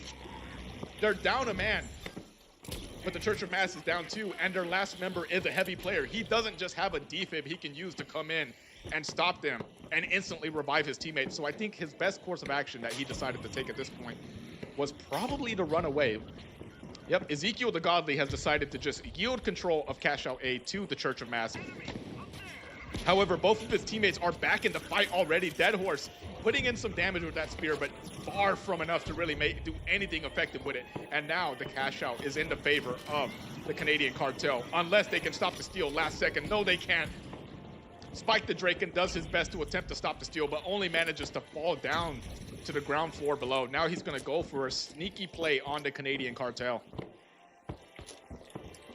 with the sledgehammer. He does have all the utility he needs to break this wall. Looks like they're going to decide to bring it down to the bottom floor, though. Canadian Cartel enjoying a very, very good vantage point on that cash out. Church of Mass needs to take out all three of them if they want any hope of taking this cash out. Otherwise, they're just going to get dived on when they try to get the steal off. But we're down to the last few seconds of this cash out. Church of Mass has lost it to the Canadian Cartel. Now, what will be each team's next action? The Canadian Cartel still attempting to take out the last remaining members of the Church of Mass. Ezekiel the Godly doing his best to hold out against two medium players with this SA-1216. He is managing to hold them off, but he didn't manage to kill either one. The Canadian Cartel are also onto him. They know he's around here somewhere, but looks like they're going to decide to go to cash out B. As someone on the Church of Mass appears to have snagged the vault up and deposited it in the meantime. But he has three members of the Canadian Cartel rushing him right now. They know he's alone. They have to know at most there's only one or two players here. It is literally just Dead Horse. Can he hold off a three-person assault from the Canadian Cartel? He was dead before I even finished asking the question. The Canadian Cartel taking another cash out for themselves. Church of Mass now down by about $14,000.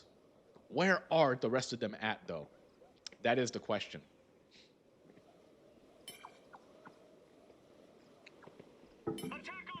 Go ahead and put my X-ray on. Here we go. Looks like the Church of Mass has decided to regroup and attack the Canadian Cartel.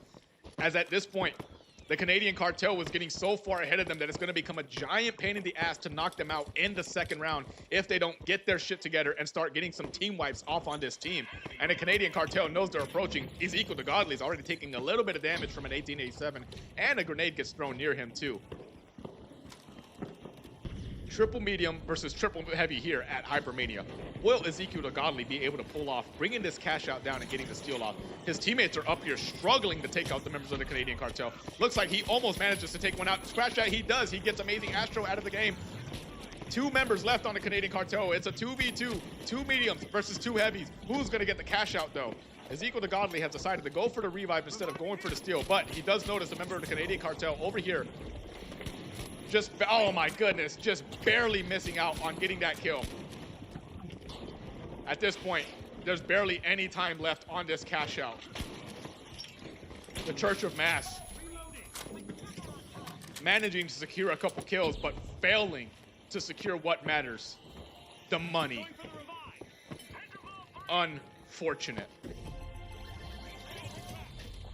I'm playing DRG right now. Well, you better be ready to play the finals when your team comes back up again, brother.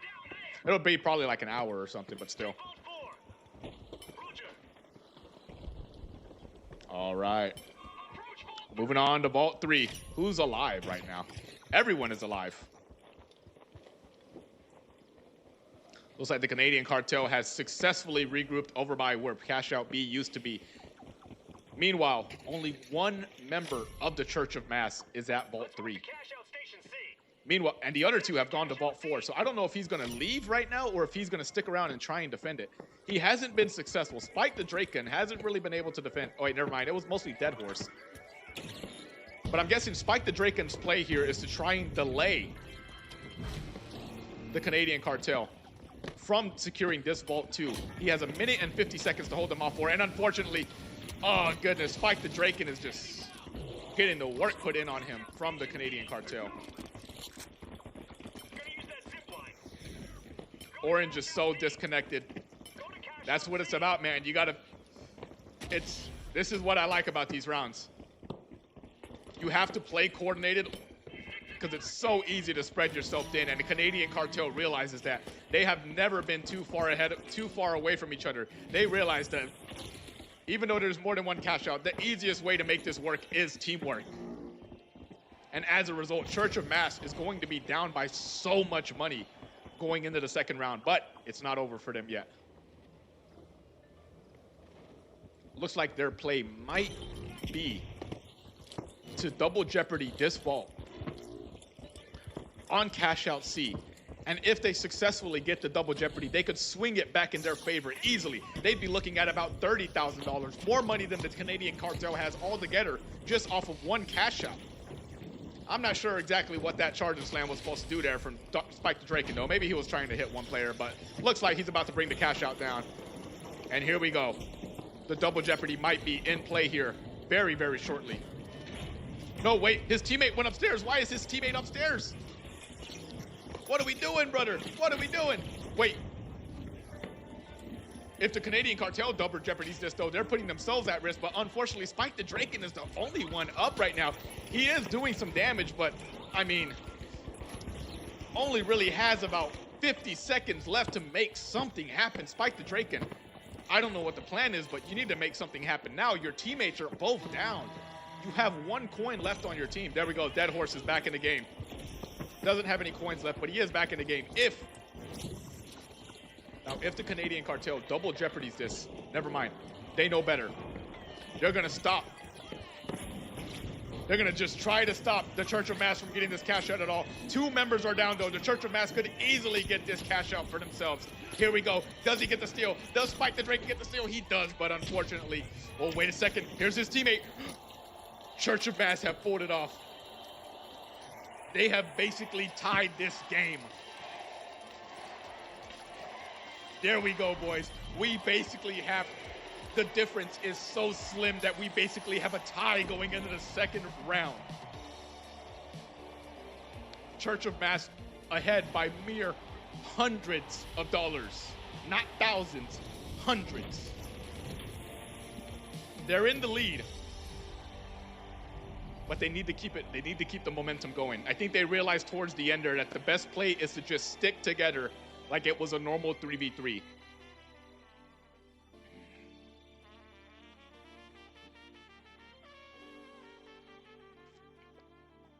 All right, let me get these amounts in here real quick. The Church of Mass,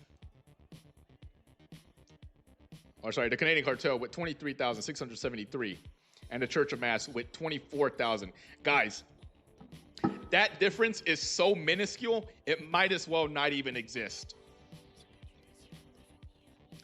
But we're going to go ahead and get into the next round here. Skyway Stadium. And which variant do you think creates the most mania? That's right, it's up, down, left, right. Suspended structures with moving platforms. Boys, there's no time to dilly-dally. We're doing it right now. It's basically 1-1, absolutely. Dude, 24,000 minus 23,673. That's a difference of like $320. That's 2 kills. That is a 1 kill difference, basically. Because I think you get 500 per kill, right? That is it. Like the difference might as well not even exist. They are basically tied coming into this second round. If Sis Horizon is one of the final round maps. If you make it to the final round, you're playing Sis Horizon.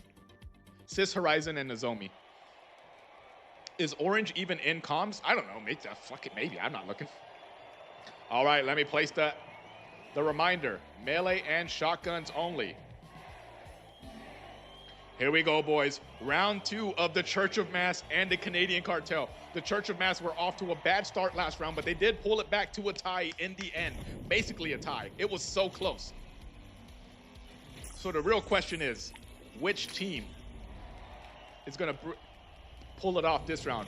If the Church of Mass wins first place, then they're guaranteed advancement. However, the Canadian cartel, if they win first place, then we'll have to do a little bit of math depending on how much the difference is.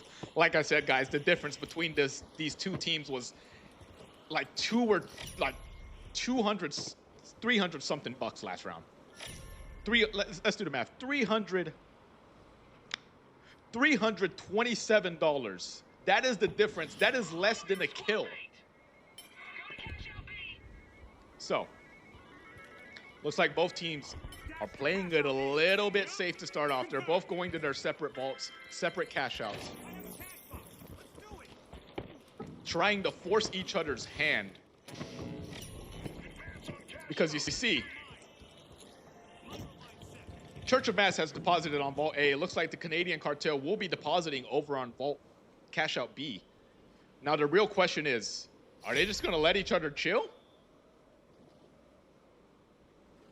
I mean, they're basically tied. So if they tied this round, we could see it. Actually, no, there's no chance they actually tied to the point of that. But what are they gonna do?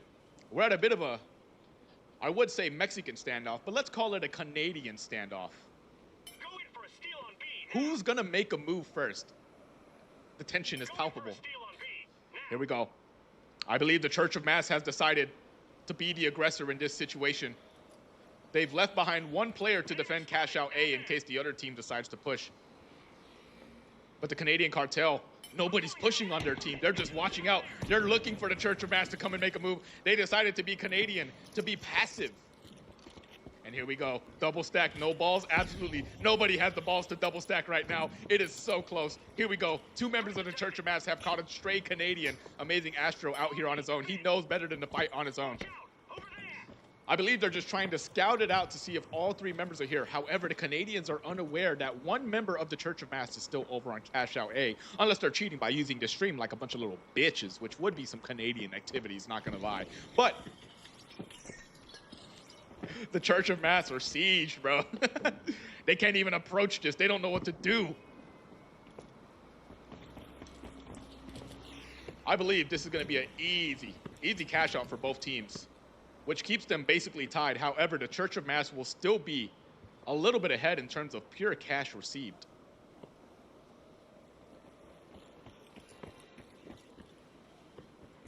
Let's go over to, yeah, Dead Horse is just chilling on Vault A. This is the first time I've seen both teams just decide to chill on their vaults. But the Canadian Cartel has to realize that they can't just let the Church of Mass keep getting away with easy cash outs.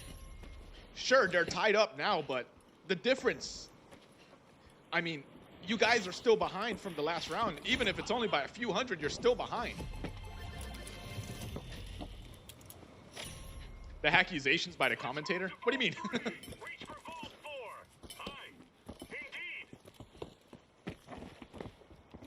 All right. Now, what I'm wondering is whether or not they'll switch up their game. Canadian Cartel have managed to secure an extra 1,000 over. I mean, that's enough to put them ahead, but the Church of Mass have also gotten an extra 1,000 for themselves. Both teams are now standing at about $12,000. The Canadian Cartel has to come over here and get this paper.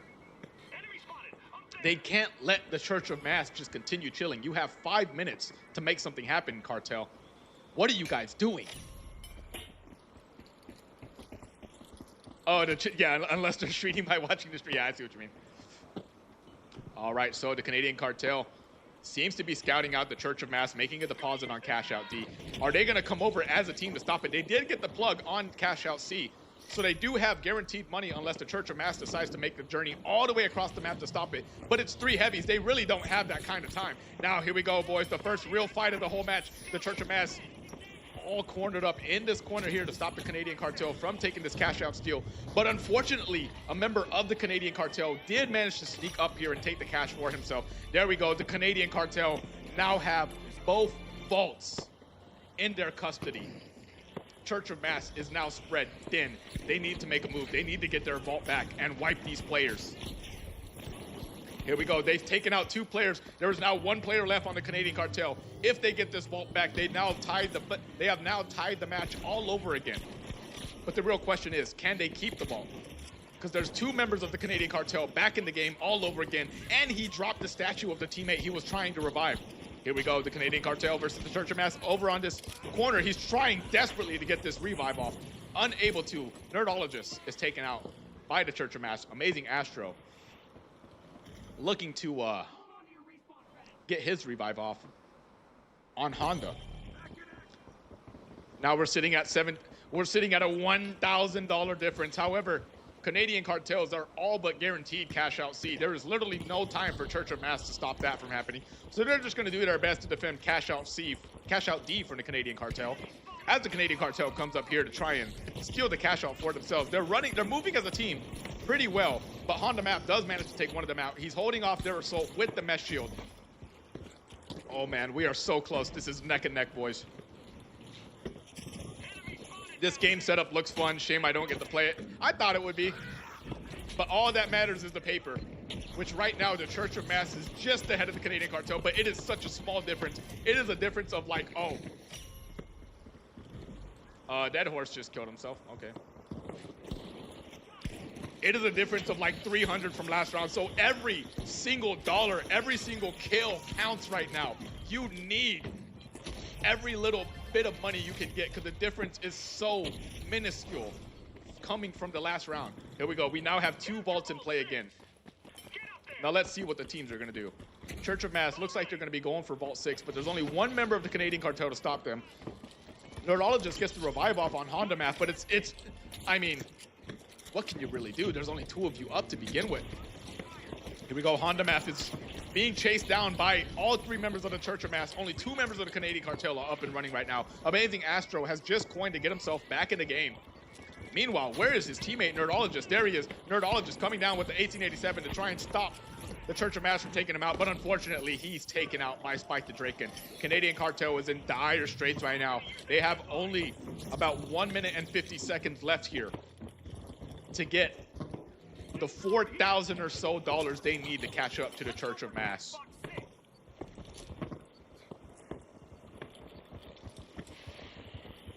I love the chaos splitting the team. Yeah, dude. So here's the way I think of it, right?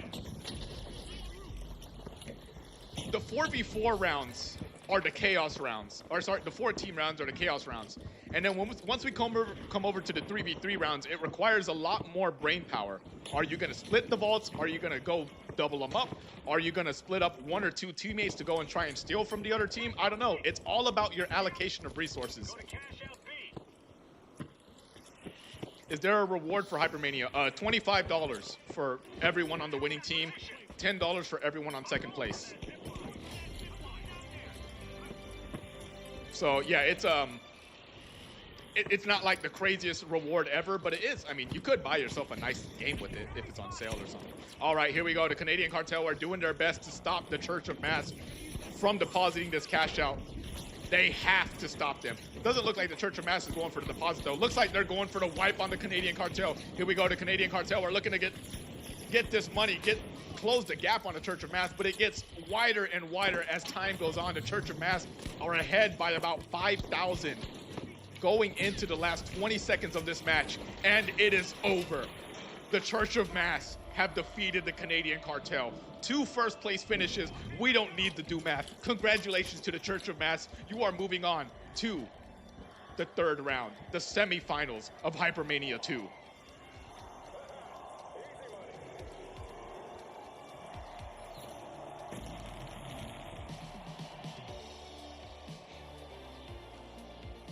However, great job to the Canadian cartel. You guys put up a hell of a fight.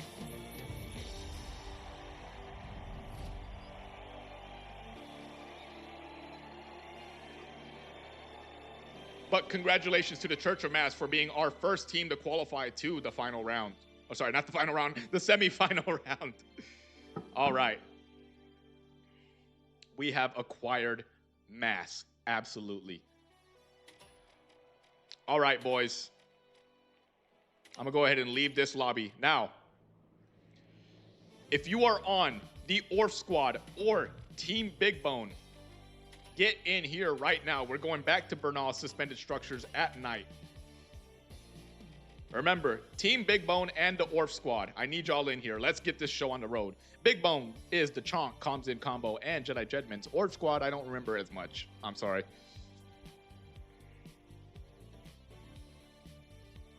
The code is XPKA. Here we go. Yep. Oh my goodness. Thank you guys so much for showing up so fast, dude. We can hop right into this.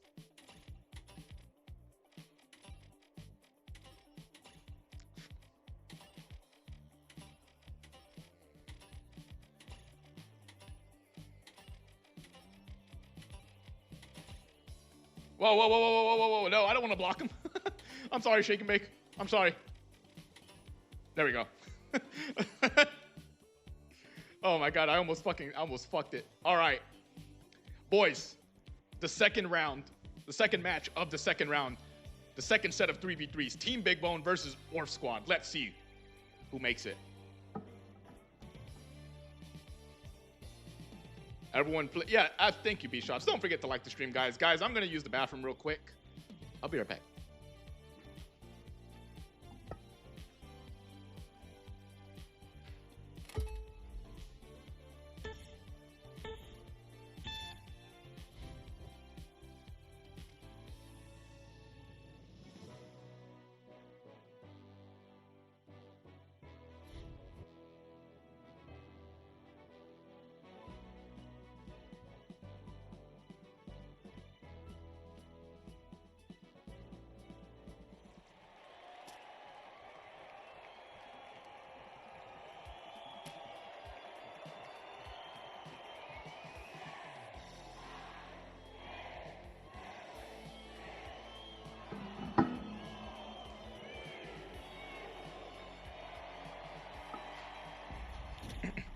Also, real quick, guys, something I also forgot to mention before is the reason it's melee and shotguns is because of this round specifically. Because if we made it to where it was like fucking any weapon, right? You could theoretically just sit at your own cash outs with a sniper rifle and just snipe at each other. So that's another reason that this whole tournament is melee and shotguns, because otherwise these 3v3 rounds would probably just turn into sniper battles. And I don't think that would be a ton of fun to watch. If you're gonna go and fight another team at their cash out, you need to commit to it, which is why melee weapons and shotguns are the only weapons allowed. And as you can see, both teams, Team Big Bone and the Orf Squad, are already committed to fighting each other here over Cash Out 1. We're going to spectate Jedi Jedmans with his M26 Matter. It looks like him and Comms and Combo have both decided to go light. Wow. The Orf Squad is once again a triple melee team composition. It's pretty sneaky. Jedi Jedmans doing his best to scout out any member of the Orf Squad.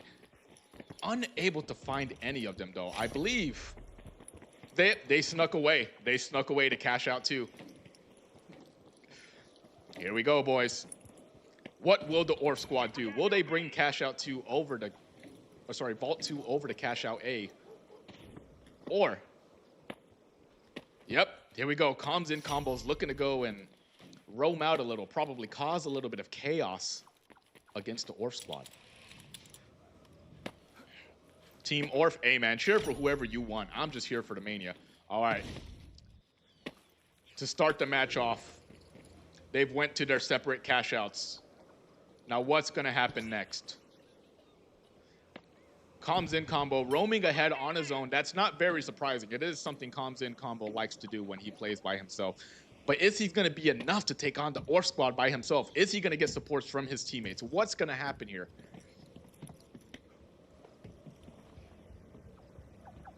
We should do a grenade version. Oh God. Maybe another time, but not today. The tension is absolutely palpable. I don't know where his teammates are, though. I'm not sure if they realize all three members of the Orf Squad are over here on Cash Out B, just waiting for Team Big Bone to come and push them. If Team Big Bone pushes as a team, they could secure the Cash Out for themselves, because as much as I believe in Comms and Combo, I don't know if he's able to take on a 3v1 against 3 mediums with the double barrel.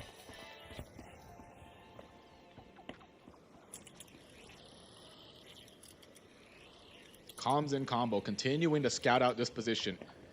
I think he's just trying to see if all three of them are there so he can give his team the all clear to come over and help them wipe this team. But so far, he doesn't appear, I mean, if they're communicating, he hasn't been able to communicate much because both the other players on Team Big Bone are just sitting over there on Cash Out A by themselves. The tension is palpable, everyone. What will these teams decide to do is the question on everyone's mind. I think Comms and Combo might just be waiting for a member of the Orf Squad to come and show his face so he can blast him in the face with that double barrel shotgun. But who knows? I'm on the edge of my chair. Dude, I'm telling you, I love these moments, dude. I love these moments because it's like, you know, eventually it's just going to be like boom, boom, boom, boom. Like it's all just going to happen at once. But for the time being, both teams decided to just take their cash and run with it. Comms in combo just silently watching the Orf squad. Looks like he might be coming behind one or two of them for a kill with the double barrel. Let's see. Here we go. Oh, wait, I missed it. Comms in combo dealt big damage, but he didn't manage to secure any kills. Unfortunately, the Orf squad did manage to get away with that. They're all three sticking together right on top of each other. Very great team coordination on their part, because if they weren't, Comms in combo might have gotten themselves a little bit ahead. However, Team Big Bone is ahead by about 1,000, but now we are tied up once again. I'm going down there. I'm going down there. What will these teams do next? Looks like Team Big Bone is going to be taking their money over to Cashout C. I believe the plan is probably for Comms in combo to secure a 1 kill difference and then force their hand on the Orf squad, because if he gets a kill, then the Orf squad has no choice but to go and fight unless they want to end up in second. But at this point, it's still anyone's game. We are tied, boys. This is the thinking man's game right now. All right, the Chonk and Jedi Jedmans continue to remain over at Cashout C while Comms in combo tries to scout out Cashout D.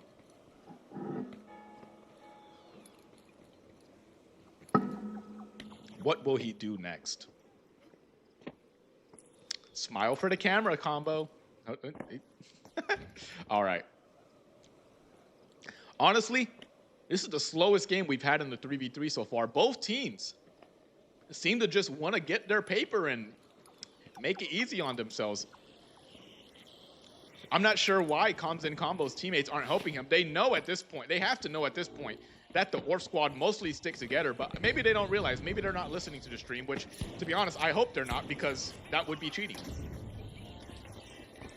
All right, the Orf squad are on to the shenanigans of Comms in combo. Comms in combo making a very, very quick retreat. I'm not sure if he relayed the information that there's only 3 players on this cash out right now. Or sorry, that all 3 of them are on this cash out, so his teammates are free to come and help. Let's see if they do. I see one player moving over. Which player is this? Jedi Jedmans appears to be coming over to try and help Comms in combo. Oh, wait. All right. The 2 light players might be going for a sneaky attack on the Orf squad. Comms in combo is taking a little bit of pip damage from these 1887s over here. They are onto the fact that he's here. Here we go, boys. Here we go. Comms in combo has relayed the information. All 3 members of the Orf squad are over here at Cashout D. There's no need to defend Cashout C. You just need to take the money from the Orf squad. And that's exactly what they're starting to do. The pip damage is coming out, boys.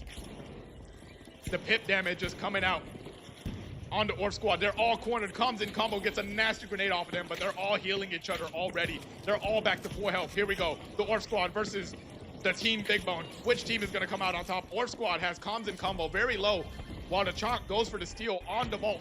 Here we go. Oh my goodness. Is the Chonk going to get this kill off on the Orf squad? He almost takes out one player. He does get the other one. Comms in combo gets 2. That's a wipe on the Orf squad, but the cash out still belongs to them. An explosive team fight there did not result in a steal in the favor of the Big Bone team, Team Big Bone, what do you want to call them? But they are ahead by about $4,000.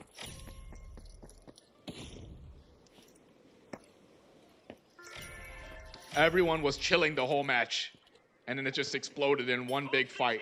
Now, how will the Orf squad retaliate?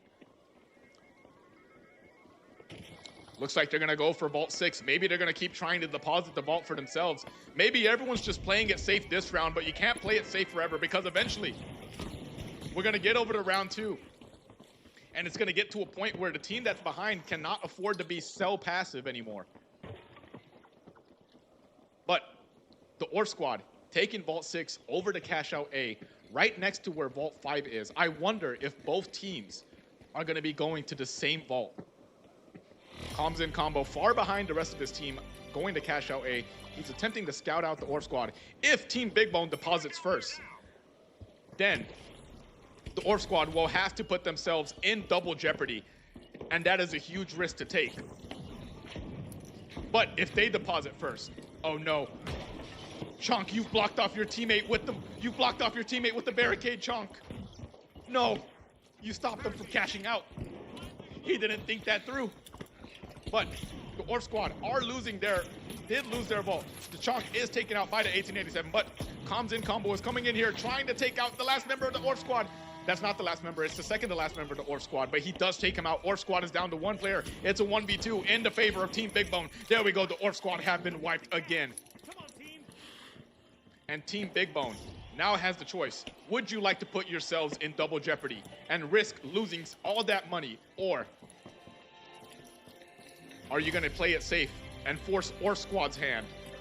And it looks like they're playing it safe. They're gonna force Orf squad to be the ones to put that in the cash out and put themselves in double jeopardy.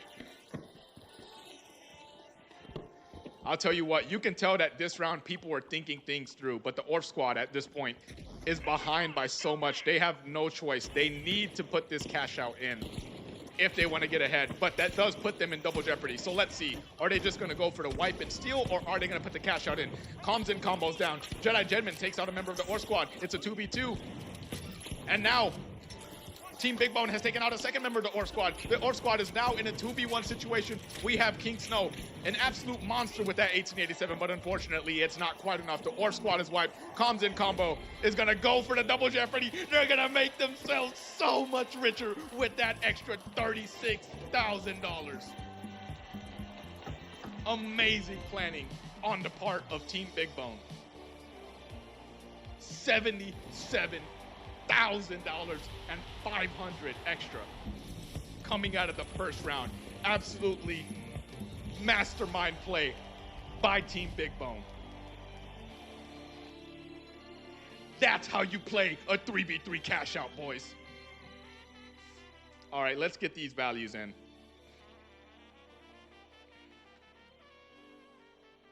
$77,500 for Team Big Bone.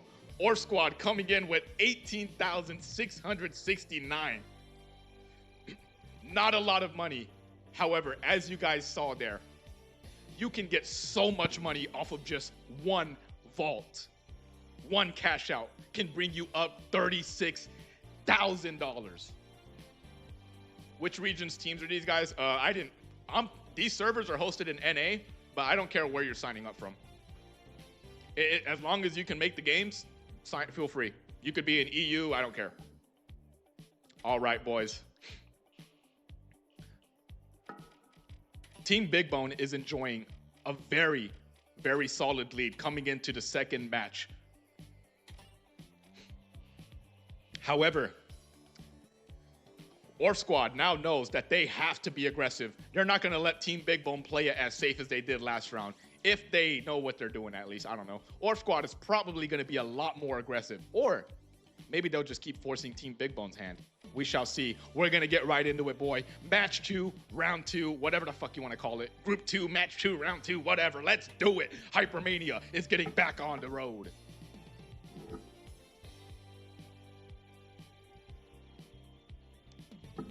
It'll be a nightmare to play. I mean, yeah, here's the thing. I tell people, like, if you're gonna sign up for another region, from another region, just know this is gonna be NA servers, all right? We're not going to APAC servers for your match. No, we're gonna be in NA.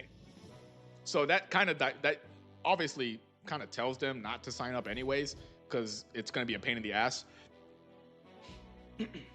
All right, the second round of the Thinking Man's game. Will Team Big Bone continue to enjoy the lead over the Orf squad, or will the Orf squad turn it around on them? It looks like the plan might be to be a bit more aggressive, because the Orf squad have switched out 2 of their medium players for lights instead.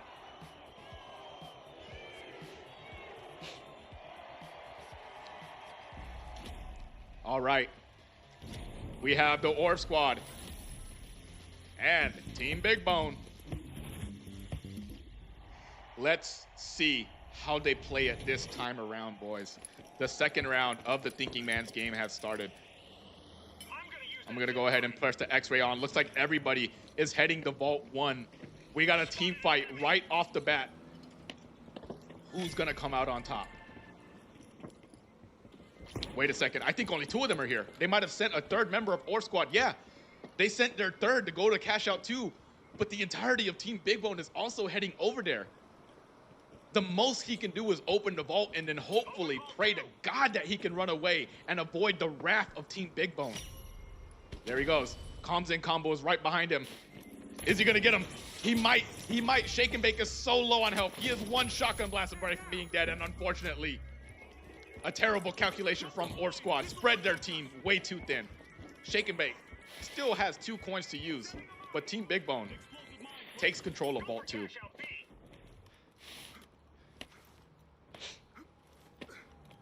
All right.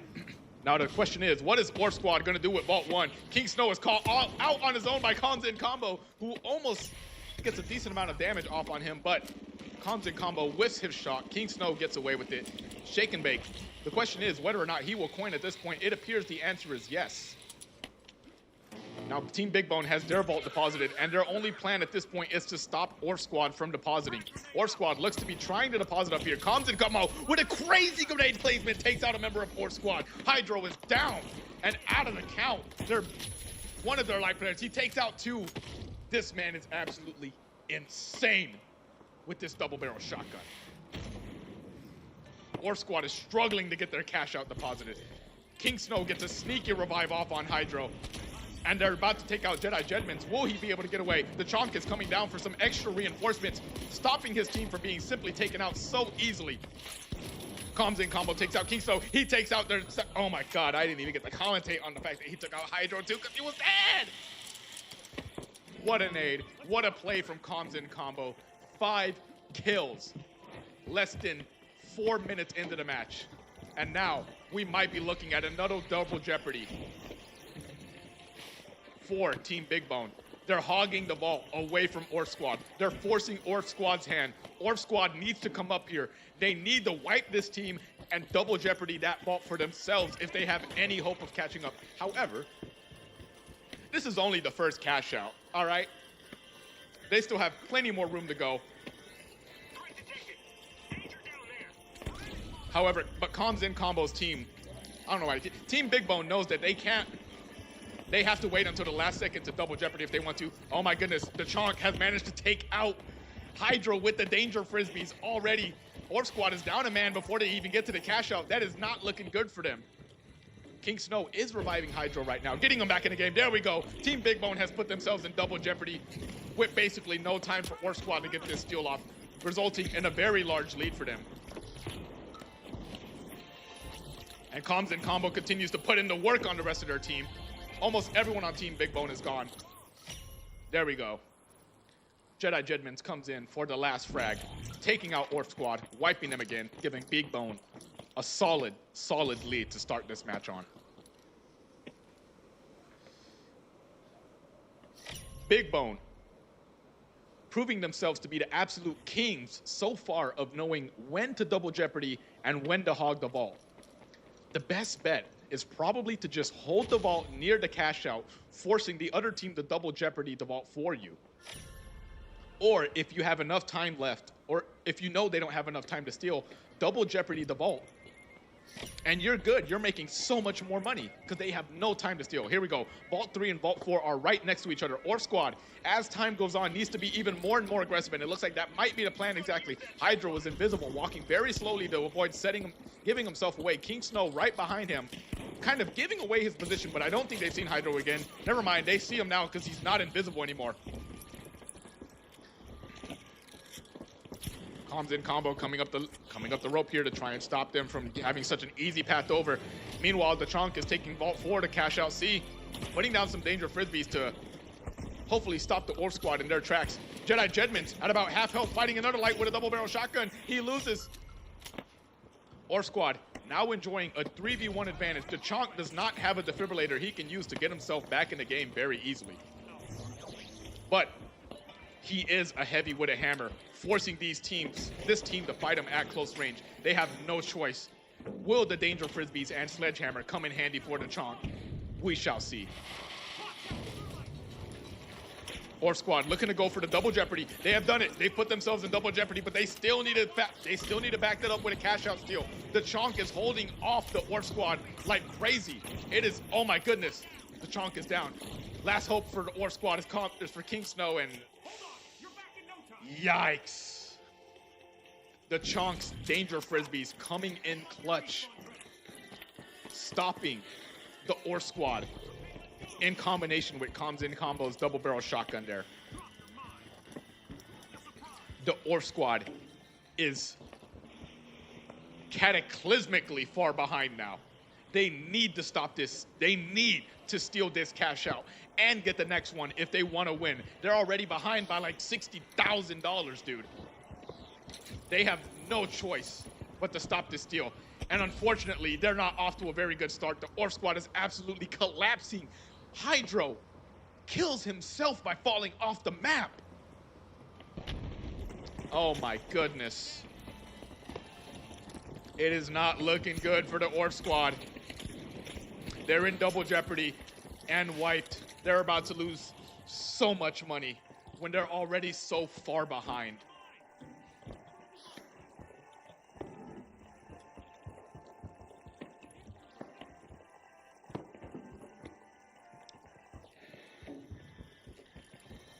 Boys, if you want the Orf squad to win, you need to type it in chat. They need all the motivation they can get because Team Big Bone is shoving their big bone up these motherfuckers' asses right now.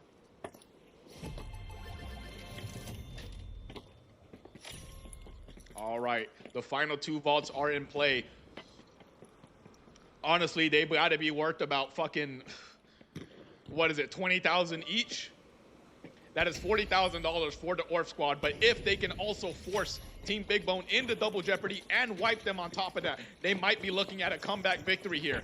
But as time goes on, it is less and less likely. It is so, they have such a difficult road ahead of them.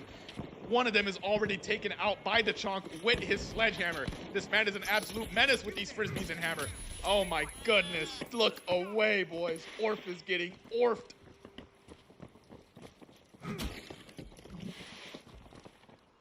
Oh man, look away if you like Orf. He is getting violated by the Big Bone right now.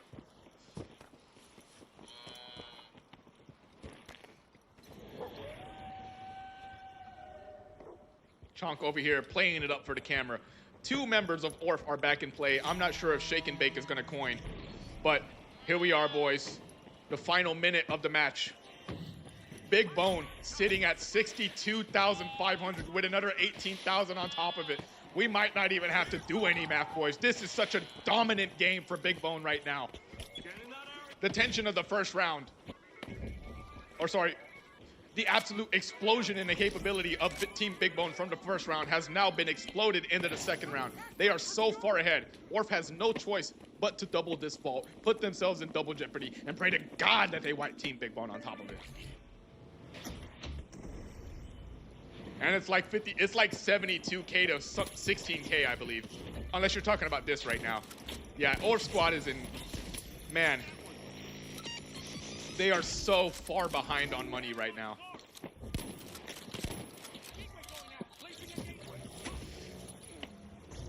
Oh God, what is that, teleporter? They're falling apart right now. Here we go, Jedi Judgment stopping the Orf squad from getting an easy push on the Chonk. The Chonk now forcing Orf squad off the platform. But it's good. King Snow gets a chance to reload. There we go. Big Bone moving the cash out away from that vault so Orf squad can't double jeopardy it. And they've double jeopardied themselves. But honestly, how bad is it gonna be? Orf squad has basically no time, boys. I don't think there's any hope of a comeback for the Orf squad. We might be looking at the second qualifiers for the final four teams. Team Big Bone.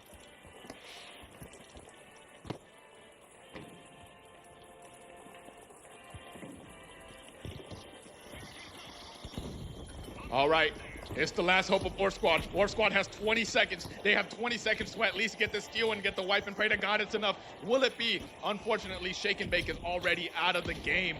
Hydro, probably not far behind. There he goes. The Chonk almost takes him out, but he gets taken out by Jedi Jedmans instead, and it is over.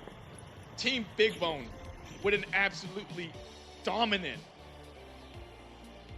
victory over the Orf squad.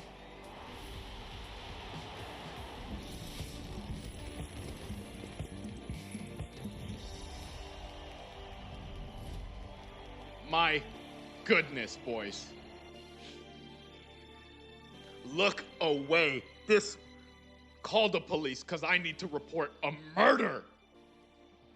However, Orf Squad, your 4v4 rounds, I mean, those were great. Unfortunately, your 3v3s didn't go as well, which, it's a new format. I get it.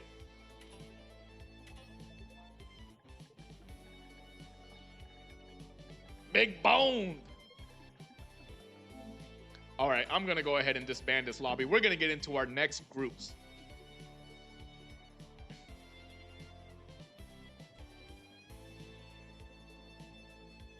If you are on the Happy Hernias or... fuck, who's the BS? I forget. God damn it. Who's the BS team? Fuck.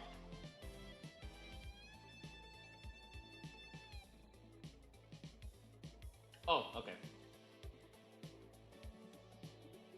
All right, the Happy Hernias and the best supports. Get in here right now. It's time for your games. The code is V6MS.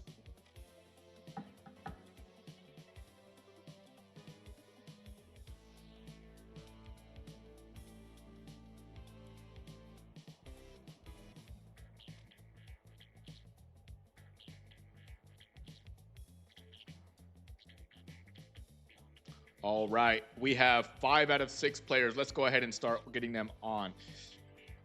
You know what I'm going to do this time? I'm going to go ahead and put the best supports on the big splash because that's what they were last time. And also it makes the scoreboard look a little better. And kind of, wait, what? Or sorry, the Happy Hernias. Happy Hernias on the Boundless.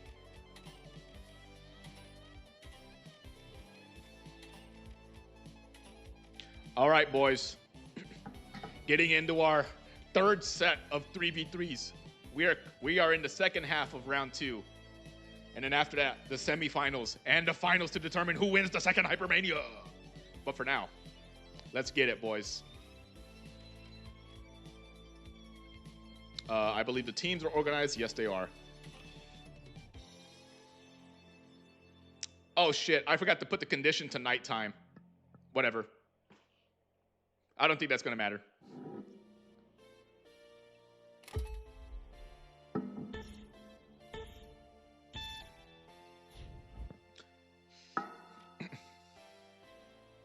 Oh, okay, it's still nighttime. That's fine. It did it for me. All right, boys, remember, melee and shotguns only.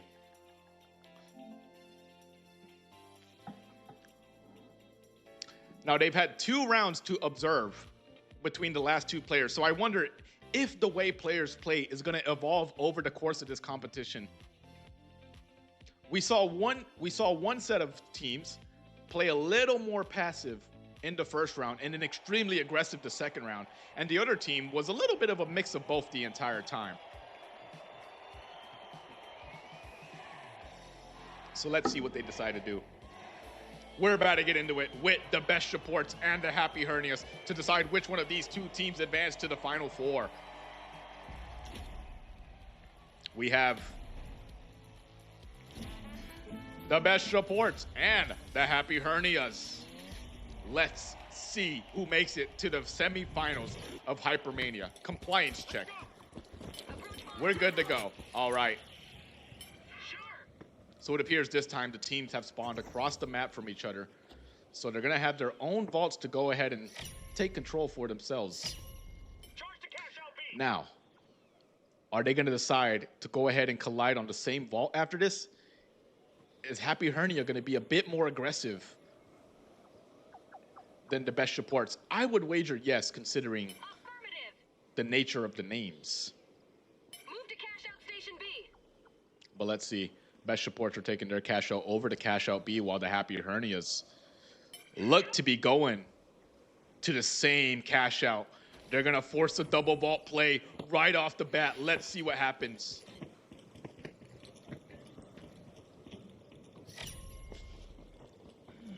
Best supports have managed to secure the first vault. So the Happy Hernias have a choice. Hold off on depositing or put themselves in double jeopardy. At the current moment, there's not that much money, so you don't stand to lose a ton. Here we go. The best reports are coming in. B-Shot's coming down with his riot shield, trying to get some damage off on Jakaru. Has to back up though, because Jakaru does a lot of damage to him. And the Happy Hernias have put themselves in double jeopardy. Now all they need to do is wipe out the best reports and get the cash out for themselves, or they're going to lose half of their money. B-Shots takes out Jakaru. Right behind him might be EBH9, who is at about half health, fighting a medium with a riot shield, struggling to get some damage off on him. Enemy down there. Oh my goodness. EBH9 has the whole team right behind him. He's gone for the game. Calipsis Alien is the last one up in a 3v1 situation, and unfortunately, the Happy Hernias have double jeopardy themselves and stand to lose half of their money. But I mean, my brother in Christ, you only have like $2,000 anyways. Like, that's nothing. You'll be fine. You'll be fine, Happy Hernias. Who knows? Maybe you have enough time to respawn and take this cash out steal too. Gotcha. All right. We are now moving back to Happy Hernias, moving in from the west side, going towards cash out B. The best reports have a very, very good vantage point on them with this suspended structure. But the Happy Hernias could easily set up some shielding to get this cash out from them. It really just depends how they want to play this. They have a player with the spear up. Looks like their play is going to be to get a wipe off on the best reports. They take out Tony already right off the bat in less than a couple seconds. And now they're going for the steal, forcing a 2v1 situation while they steal. Oh my goodness, this is an actually insane play by the Happy Hernias. They forced a 2v3 situation by wiping one player, then going for the steal. And that's exactly what happened. Now it's a 3v3 situation, but there's basically no time for the best reports to take this cash out back. They might get the wipe off on the Happy Hernias, but there's no time for the steal. It's now a 1v1. Two players half health, EBH versus B-Shots with the riot shield. Is B-Shots gonna go for the steal?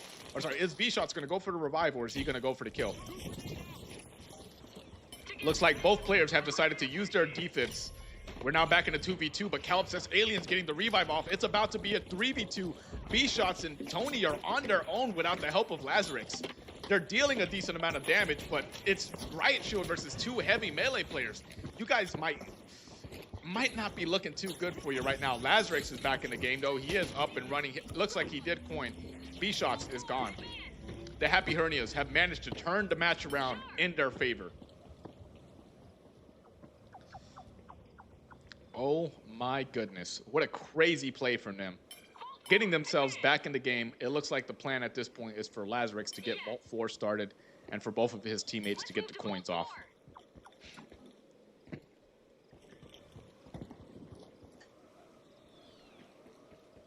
All right. B-Shots, Lazarix, and Tony have all regrouped. The best reports are all together again. Now the real question is, will the Happy Hernias decide to be aggressive on them, or will they continue towards Vault 3? It looks like Vault 3 is the plan after all.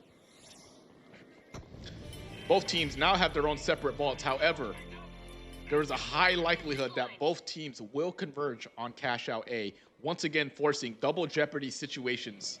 Go to cash out A. Let's see what happens. If the best reports deposit first, then the Happy Hernias will force themselves into double jeopardy. Enemy. Contact. And if they get Hernias in double jeopardy, why aren't they depositing? Oh my goodness, they have both the vaults right here. The best reports might be forcing Happy Hernia to make a double jeopardy play so they can force them into that situation where they put so much money at risk. But let's see what's happening. So far, the best reports are staying teamed up, forcing Happy Hernias into that close range fight against those melee players. I believe this is a triple melee team, if I recall correctly, and the Happy Hernias are trying to get a little bit of damage off to take out a couple members of the best reports. There goes Lazarix. He's down, but he still has both his medium players backing him up. And now the Happy Hernias are in a 2v3 situation. Best reports stand to catch up. If they play their cards right, they could also double jeopardy this vault themselves and gain a lot of money off of it. Meanwhile, the Happy Hernias taking every angle they can to just do a little bit of damage and try and get their teammate back in the fight. EBH going for the res. He does get the res, but he's now at half health. As B-Shots comes in and takes him down very, very low. And the Happy Hernia have been wiped by the best supports. Holy shit. Best supports got stuck behind after that first cash out vault, but if they double Jeopardy this vault, they could be gaining themselves a lot of money. All they have to do is defend it from the Happy Hernias for a little bit. Here we go, boys. Happy Hernias have probably about 30 seconds to get this steal off. If they do, they could make the best supports lose so much money, but they have to play their cards right. Looks like the plan might be to RPG from below, but if they do that, all they do is put themselves at risk of a dive from the best supports. So are they gonna do that? Looks like the answer was yes, but there we go. The vault is falling down, and now the Happy Hernias are likely gonna be putting down a lot of shields to force the best supports to fight them at close range. Here we go. Will they get this steal off? Best supports are diving on the Happy Hernias. Oh my goodness. Did they do it? Did the best supports secure the steal? Yes, they did. Putting themselves ahead by about 25,000. I don't know.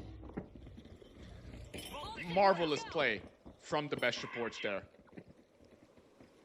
But we do have one more set of vaults to go. Stay close to each other. Group up on our teammate.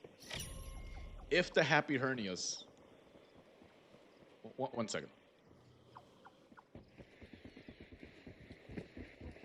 Make a move. Okay, we're good. If the Happy Hernias are able to double up the vault, they could put themselves in the lead, or maybe they'll decide to play it a little bit safe to try and just reduce the lead that the best supports have on them.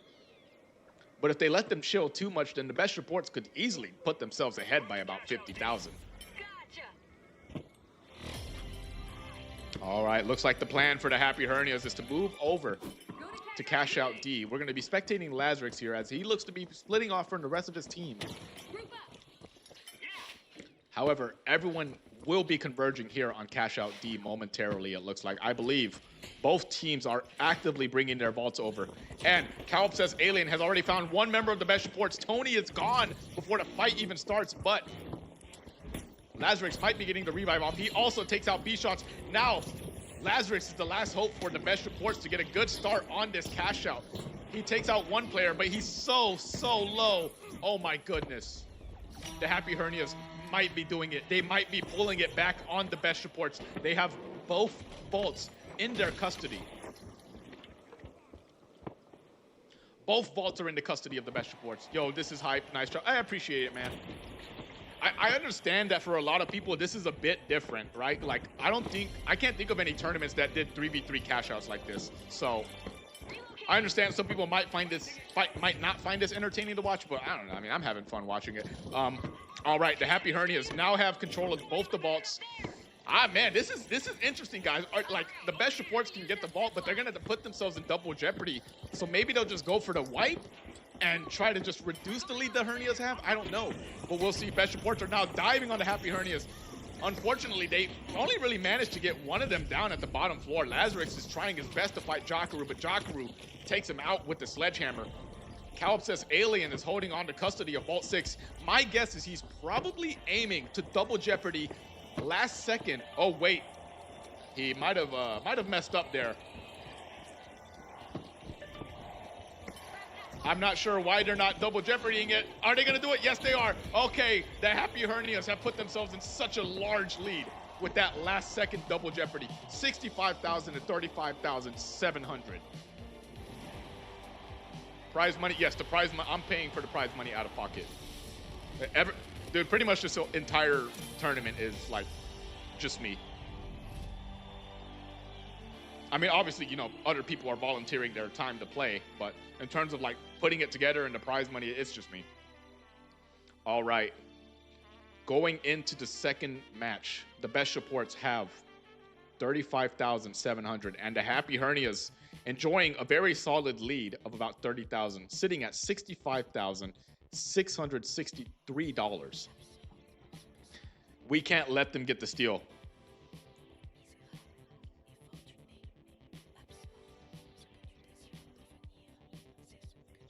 Thanks for the tournament, even though combo maybe, dude, I'm sorry. I mean, yeah. I can only restrict so much before it just becomes too restrictive, so. All right. They got so much money. They do, but it's not the end of the world.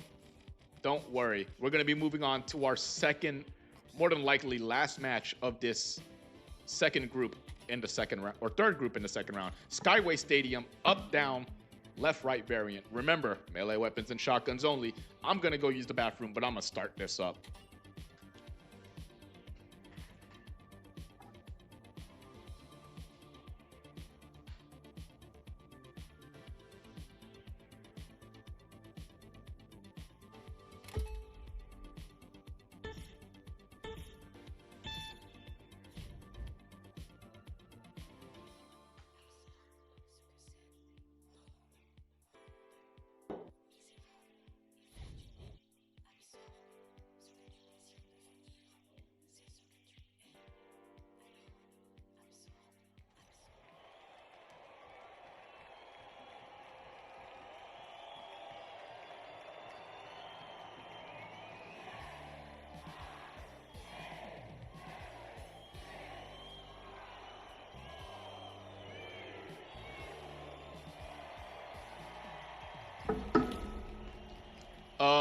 Did I just see someone with a fucking flamethrower?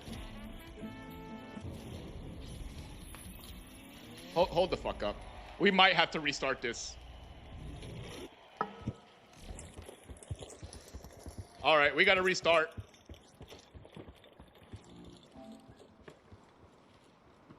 We got to restart. Buddy wasn't fucking paying attention.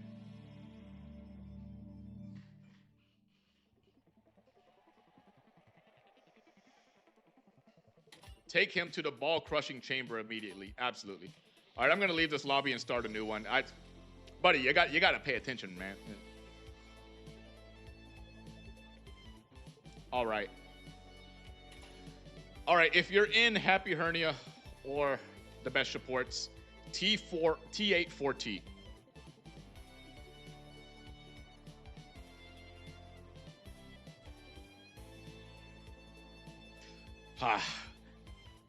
You damn bastards weren't paying attention.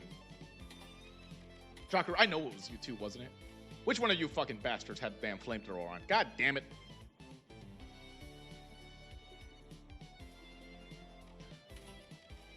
Give me a sec. What do you mean, Lazarus?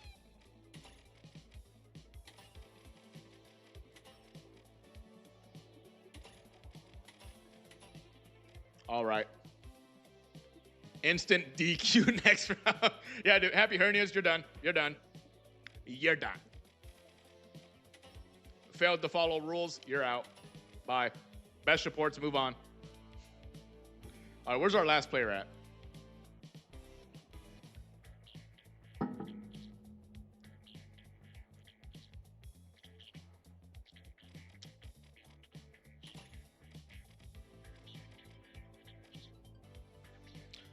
Oh my God, where the fuck is he? What are we missing? EBH9? 1 sec, okay. Oh yeah, he's joining. T8-4T.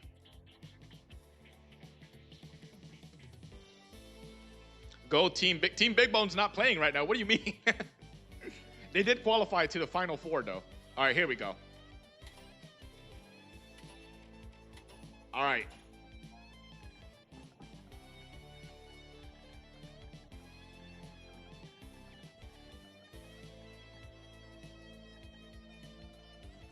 All right, he's sorry, guys. He's sorry. We're going to go ahead. Skyway, up, down, left, right, rank, cash out. Teams are organized. All right, let's do it. Right back in it. Sorry for the delay.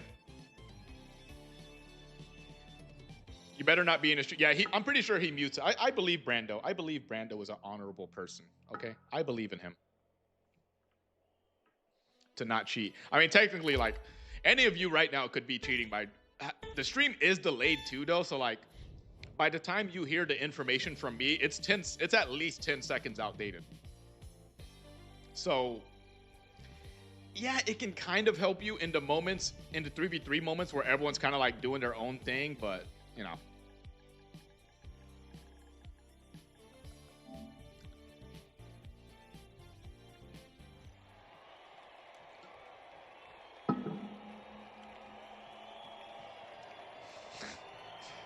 Also, EBH, I'm not trying to single you out with that reminder. I try to post it literally every match I can.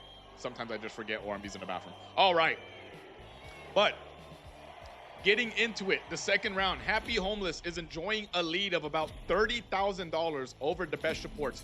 Will they be able to pull it back? Or will the best supports be going home?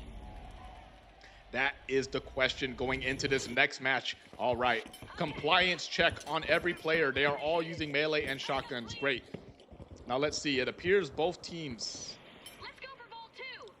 are going to be going to Vault 2 for starters. Okay. Happy Hernia might be noticing the best supports running over right now. Yes, they are indeed. Jakaru coming up here with the red barrel. Oh my god, he gets one thrown at the best. Heck, Lazarix takes him down by about a third of his health just with one barrel. Now stick together. Thanks to an inconveniently placed, more than likely there was another explosive barrel he was holding or something. Spear and dual blades is wild. Yeah. I mean, dual blades isn't terrible this season. Spear kind of still sucks though. Anyways, Jakaru coming up here trying to get an angle up on B-Shots, who I believe is playing heavy this round. That's interesting. Usually he goes for the riot shield and healing class, but now he's playing heavy. Okay. Oh wait, is there a truce going on right now? Hold on, Lazarix and what are we doing here? What's going on, boys? I wonder.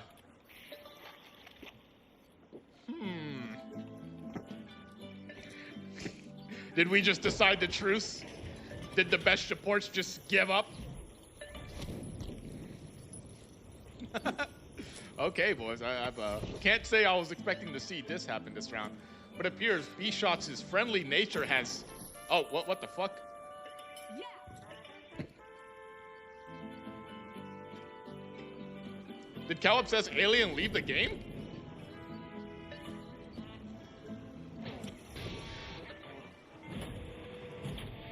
Reset. Let me reset my game. We got this. Okay, so should we just start over?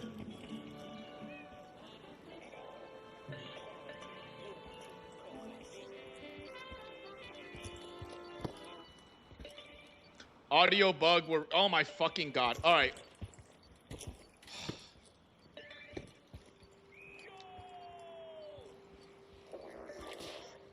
All right, guys, I'm sorry. Another fucking technical difficulty thanks to Embark's amazing game engine. We're going to go ahead and restart one more time. Embark, I swear to fucking God, you need to get your shit together.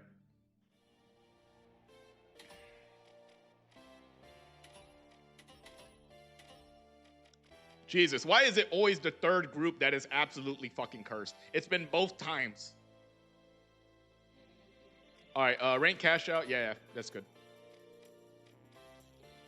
All right, unfortunately, Calips's alien was facing an audio bug there, so he had to restart his game. 3JDX.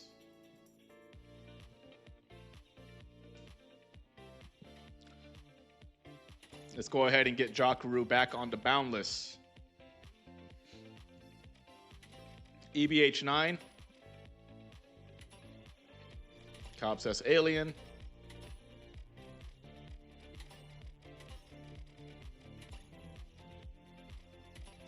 B-Shots. And Tony. Hypermania, dude. I mean, it's funny, but like at the same time, like we got to get this shit on the road, bro. We've been going for like 4 hours now. People are waiting to play. We still got to do group 4, then the final 4, then the final 2 teams. So anyways, let's go ahead and get this started.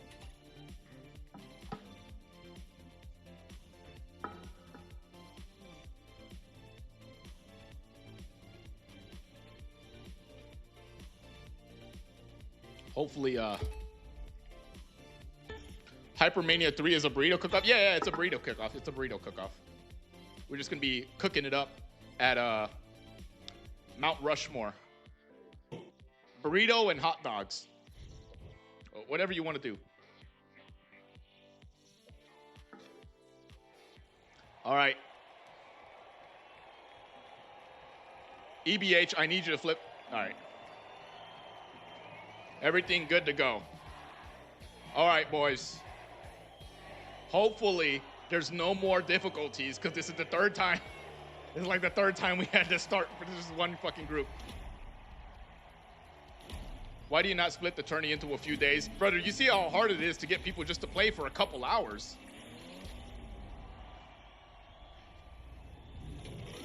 No one's dedicating multiple days of their life to play something for 25 bucks.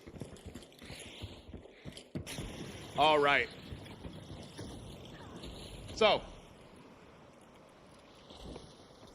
looks like this time they did spawn on opposite sides of the map, so we have a completely different setup going on this time. The best reports are going to take Vault 2 while the Happy Hernias take Vault 1 for themselves. But yeah, I don't split it into a couple days just because it's already hard enough to get people to commit a couple hours. Like, it's fucking it feels like probably a 5-6 people that said they were going to be here today weren't showing up already. So if I did multiple days, like, it'd probably be even worse. All right. Now, what are we going to do? Is the best reports going to go for an aggressive play on Happy Hernias? I mean, Happy Hernias does have the amount of money. They do have enough of a lead to where they can just chill out and do nothing. But what I'm wondering is if that's what they're actually going to do, because the best reports are coming over with Vault 2. Happy Hernias are kind of just hogging Vault 1 to themselves. I mean, they can feel free to do that all day, but if the best reports do get these deposits and they don't get any off, it's not going to be too good for them. All right, best reports look like they're going to go for the deposit on the moving platform over here at Vault A. Meanwhile, Happy Hernias are probably going to do the same at Vault B. Bit of a momentary truce here, it looks like we're going to have going. All three players of both teams on opposite sides of the map. Now, what we're always curious about, I wish I could zoom in on this camera. That'd be cool. What I'm curious about, will they deposit and go aggressive? It looks like for the best reports, that's the case at least. B-Shot's leading the charge for his team on Vault B. Or sorry, Cashout B. Looks like the plan is more than likely to hope and pray to God that everyone on the Happy Hernias is over here at Cashout B so that nobody goes to steer their vault, because at the very least, they'll have a guaranteed 8,000 coming in. Meanwhile, the Happy Hernias could stand to lose another 8,000 if they lose this fight to the best reports. Let's find out. We're going to be spectating Cow Obsessed Alien, the man who who was having the technical difficulties last round. As two of his teammates go down already, he takes out Lazarix, might be taking out another. Unfortunately, he's unable to. Happy Hernias loses Vault B, or sorry, Cashout B. However, depending on how fast they respawn, there is a chance they could go and take the unguarded Cashout A. Are they going to? We shall see. B-Shots looks to be attempting to get over and stop them from doing that. If that's their plan, they have 1 more second to respawn. Where are they spawning? Right by the Cashout. Okay. Happy Hernias might be able to flip it back for themselves. I don't think there's any possible way someone's going to stop this steal from happening. RN Jesus has blessed this team. But what a crazy throw from B-Shots on that gas barrel. Unfortunately, I mean, what are you really realistically going to do with 1 gas barrel? B-Shot's out here on his own in a 3v1 situation. Unfortunately, it doesn't look like he's going to be the one to come out on top. He's doing his best to just get away from these guys. And I don't think it's... Oh, wait, never mind. He does take out Jackaroo. At this point, I'm asking, is he going to stick around or is he going to run? Looks like he's going to fight. Trying to take out EVH9. Isn't able to, unfortunately. But does put up a hell of a fight. Does keep B-Shot, the best reports, and Happy Hernias mostly tied up. Now the question on everyone's mind. What will they do next? LeBron James. LeBron James. Get to Vault 4. All right. Looks like the best reports will be going for Vault 4 while the Happy Hernias try to take Vault 3. Now, they are enjoying about a 525 buck lead on the Happy Hernias, but they need way more than a $525 lead on the Happy Hernias to make this win happen. So they're going to be going to Vault 4 and opening it up, probably forcing Happy Hernias' hand. But really, the team with all the leverage right now is the Happy Hernias. They have a $30,000 lead from last round. If the best supports do not get their act together on this vault and stop the Happy Hernias from getting even more money, they are facing an elimination. Going for that jump pad. So let's see what happens. Best supports look like they might be running towards the Happy Hernias with Vault 4. Never mind, they're running towards Cashout D while the Happy Hernias hog this Cashout over on Vault 4. I'm not sure what exactly their plan is. I mean, they do have a lead that they can just chill on, but I'm guessing their plan was to just see what the best supports were going to do. And it looks like the best supports are taking over the vault over back to Cashout C. Okay. So they're going to be bringing the vault to Cashout C, but their only choice at this point is to put themselves in double jeopardy or wipe the Happy Hernias ahead of time, put themselves in double jeopardy, and guarantee that they get the vault by stealing it. Let's see what happens. Happy Hernia are onto their shenanigans. They're over here trying to run towards them with the vault. B-Shot's taking a decent amount of damage from that RPG, but he still has plenty of health left. And now, they've managed to lock bolt two members of the Happy Hernias, both in the basement. Here comes Lazarus with the spear, taking out one, taking out almost two members of the Happy Hernias. Tony's right behind him with the Cerberus 12 gauge to take out a second, and he gets the revive off on Lazarus. It is a 3v1. There we go. The best supports have managed to take out Happy Hernias, and now they have all the leverage on this cash out. They have all the time in the world to double it up, put themselves in double jeopardy, but also steal it. However, they need to steal the vault too. I'm not sure why they're not stealing. Why are you not stealing? What are we doing, best supports? You guys got to know it's not your vault, right? All right, in the meantime, the Happy Hernias have respawned, and they are nearby. All the best supports have to do is stop them from stealing for about probably 30 seconds, I want to say. Really, it's 23 if you consider the amount of time that it takes to steal a vault. Happy Hernias have taken out one member of the best supports already. They're about to take out two. These sledgehammers are dealing massive damage at close range. B-Shots is the last one alive, and he's dead. Unfortunately, it looks like the best supports might be losing so much money from this cash out.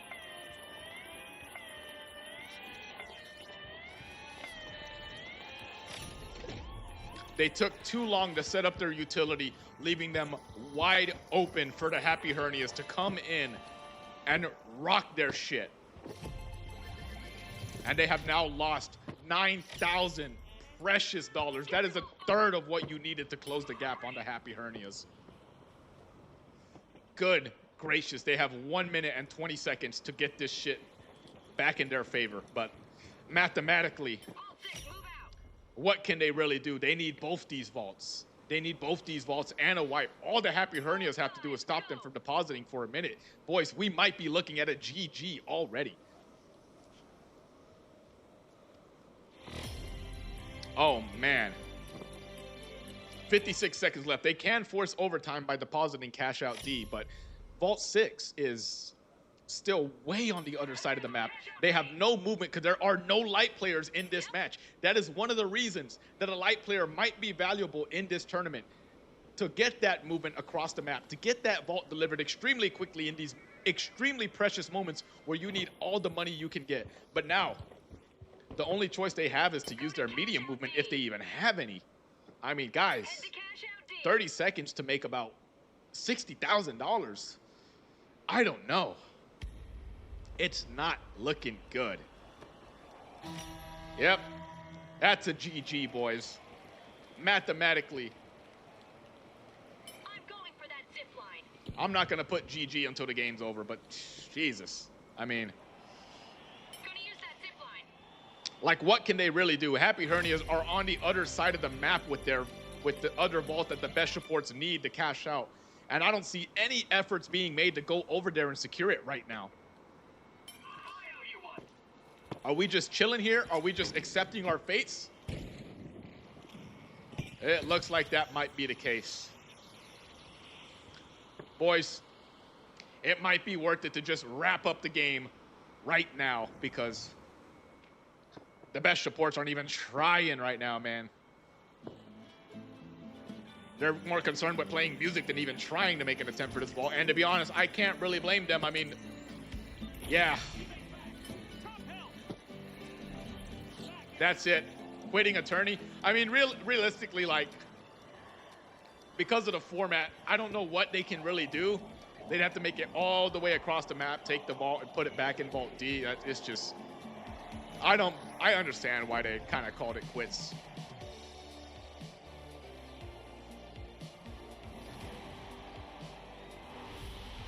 Congratulations to the Happy Hernias, though. Crazy plays by them. Yeah, they did. They played crazy, dude.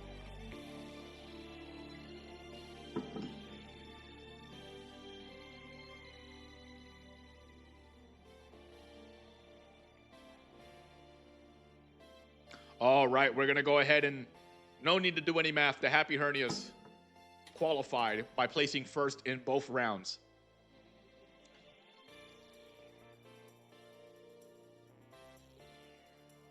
So, oh my fucking God. I don't use this stupid fucking AI on my phone. Go fuck yourself. Jesus fucking. Stop trying to get me to use this fucking garbage. Anyways, Happy Hernias, congratulations. You have advanced to the semifinals. However, we're now going to reset the lobby, burn all suspended structures at night. If you are in the Kinda Homeless team or the Zorpian Enforcers, you need to get in here right now. It's time to do the final set of 3v3s in round 2 so we can get into the final 4 for Hypermania 2. We're nearing the end, boys. We are almost, well, actually, we're over halfway there because the final 4 is only 2 matches, and then it's just the 2 matches for the final 2.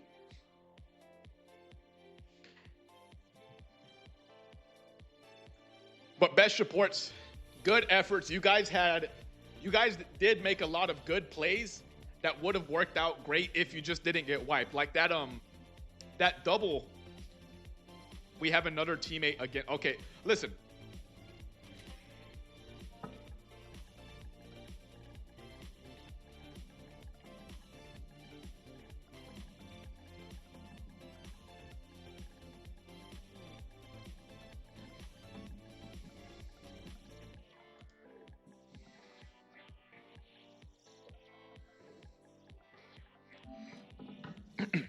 All right, look.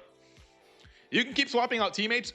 I want you to know, though, the teammate that finishes the tournament is the one that's going to get the money. So if you started with one guy and you finish with another guy, whoever finishes gets the money. I'm not going to fucking hunt down 2 separate people to give one guy like $10 or... I'm just not doing that. Anyways, let's go ahead and get the Zorpian Enforcers on the Boundless. And... I don't want to show his profile. Kinda Homeless on the Big Splash. Just give me all the money. Sure, dude. If you're... Sure. Crazy, we almost won. Oh, you guys didn't have comms? Yeah, that's... Okay, you did better than I expected. If you had no comms, that's actually wild that you did that good. All right, let's go ahead and get this started, boys. The Zorpian Enforcers versus Kinda Homeless. The last set of 3v3s for round 2. Let's go.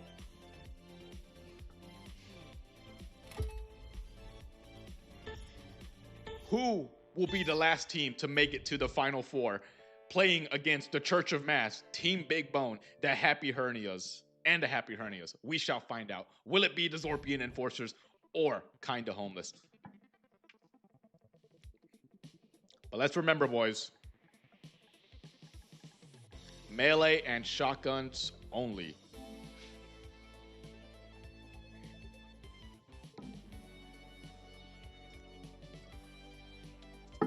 We have the Zorpian Enforcers here with their triple Zorpian tuxedo setup. Very, very coordinated outfits. Cool name here, doing a little bit of trolling before the match starts, trying to get me to think that he's going to use a machine gun or something. But please have the melee or shotgun equipped by like the last 5 seconds, because I don't need fucking goddamn bullshit.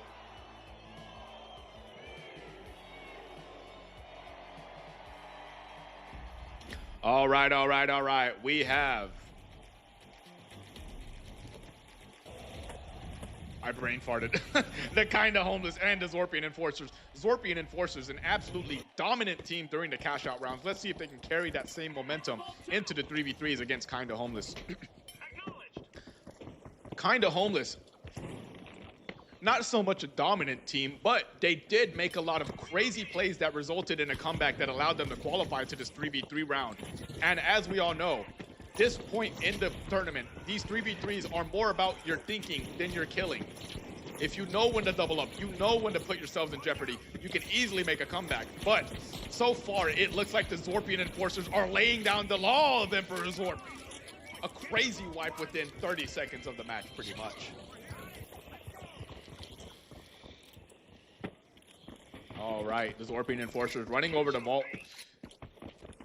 Got one or two of their players running over to Cashout B, while another player runs over to Vault 1 to try and secure themselves a little bit of extra money, it appears. Not a bad idea, because this is the very beginning. And if you can set yourself up for an early lead, then you can easily use that leverage in the second round.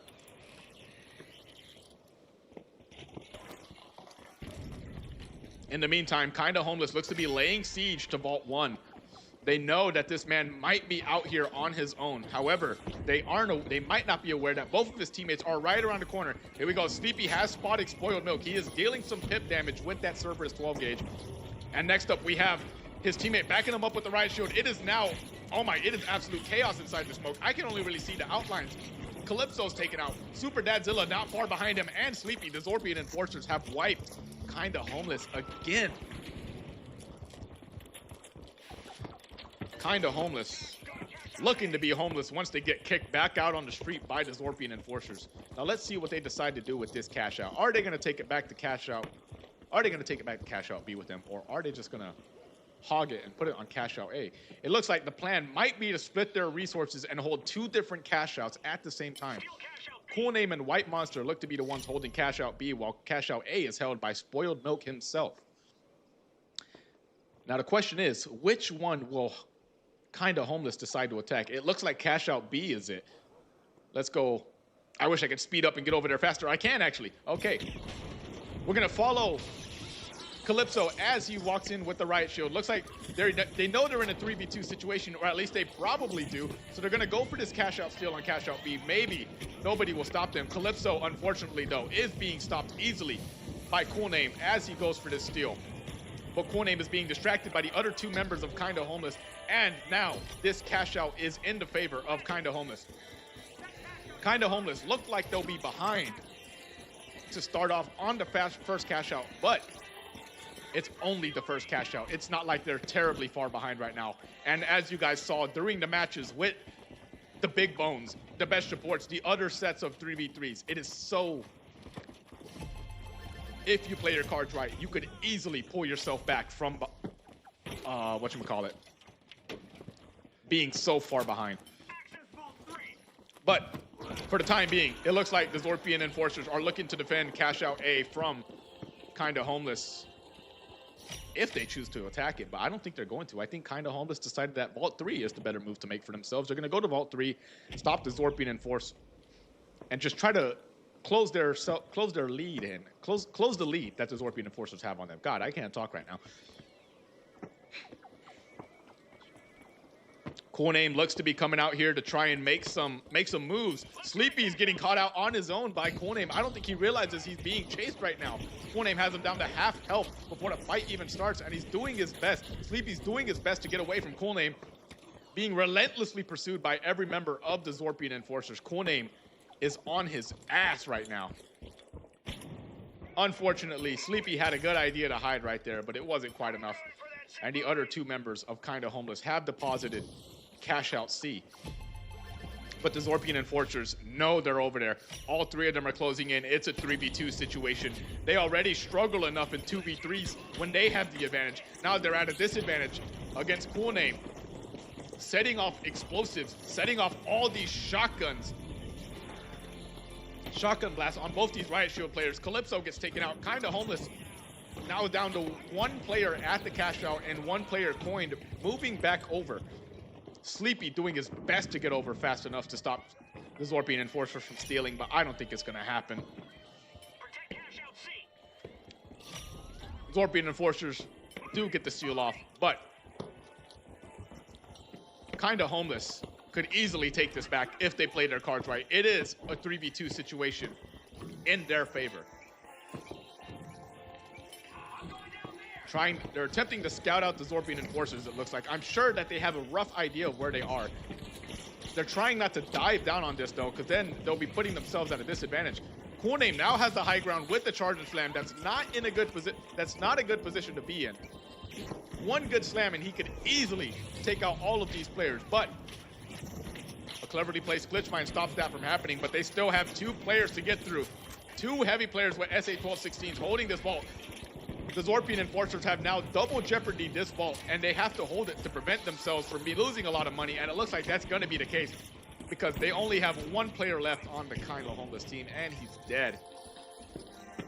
Zorpian Enforcers with a dominant 3v3 so far.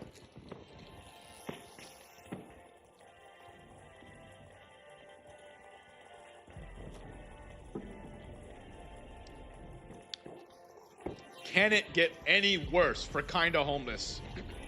They have roughly 2 minutes and 45 seconds to pull whatever they can to tug the strings in their favor, even just a little bit. So let's see what they're going to try to do.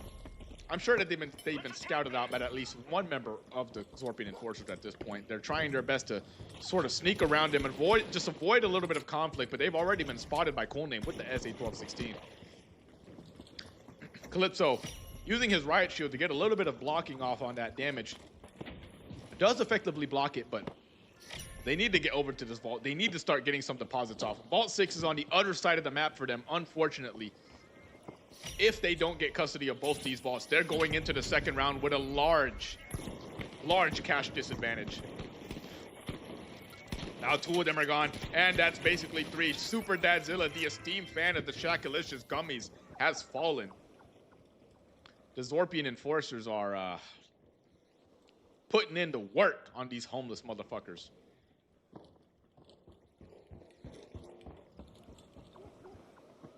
Now, what will be the next move? Will they be splitting their resources to 2 different vaults, or are they going to put it all in on 1 vault? Spoiled Milk looks to be running towards Cashout D with his resources, with the vault rather. While Kinda Homeless is far ahead of him, they could theoretically get in here, rush pretty far ahead, get this Cashout steal off before the rest of the Zorpian Enforcers catch up.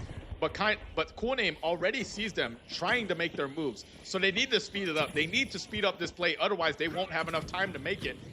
Here we go, the rest of the Zorpian Enforcers are here now. Looks like they might be going into double jeopardy. Yes, they are. If they lose this vault to Kinda Homeless, then they'll be losing a lot of money. One of them is already taken out. 3 members. It's a 3v2 in Kinda Homeless's favor. Now it's a 2v2, and both of them are extremely low on health. 1 member of Kinda Homeless left, and the Zorpian Enforcers take him out too. We are looking at almost $100,000 going into the second round for the Zorpian Enforcers. This is insane.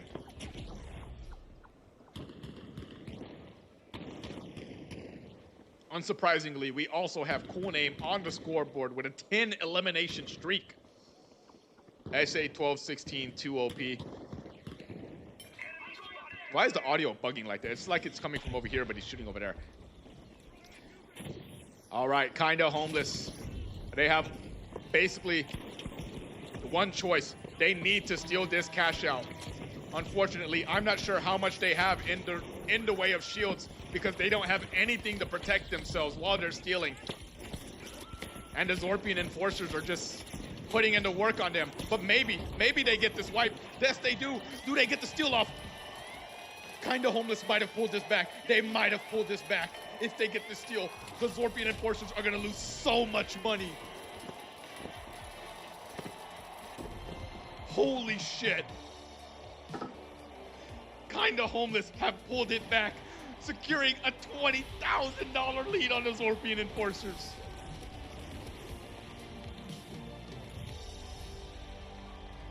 They were not even 30 seconds ago, they were down by $90,000. Now they're ahead by 20. This is the type of wild swings I'm talking about in these 3v3 matches, boys. It can be anyone's game with one good play. What a fucking clutch. All right, let's get these tallies in. Kinda Homeless with $48,670. And the Zorpian Enforcers with $26,350. A tragic loss of so much money. They were on the verge of getting $96,000, and now they're down to 26.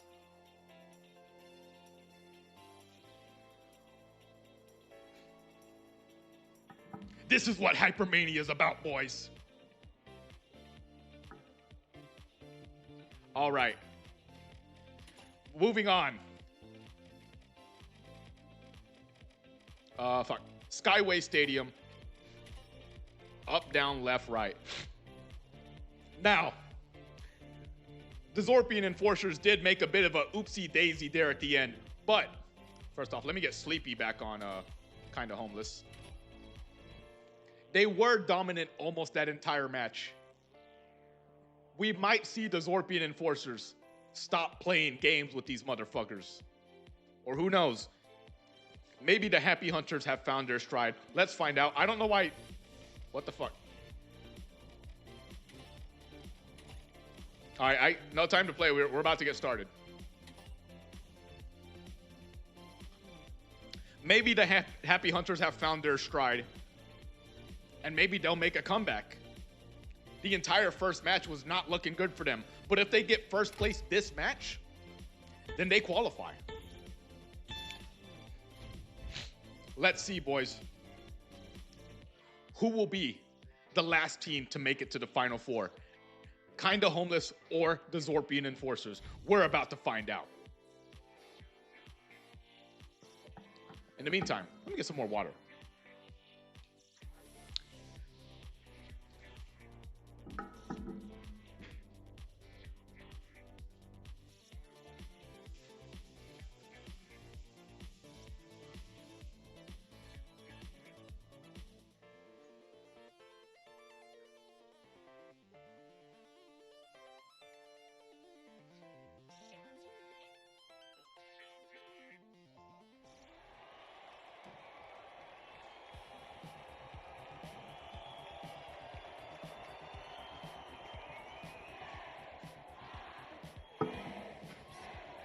All right, boys, remember this is melee weapons and shotguns only. Melee weapons and shotguns only. Please switch to the appropriate weapons if you haven't already. All right, boys, we have the final match between Kinda Homeless and the Zorpian Enforcers, most likely. Let's see how they play it this time. Compliance check, we're good to go. Now.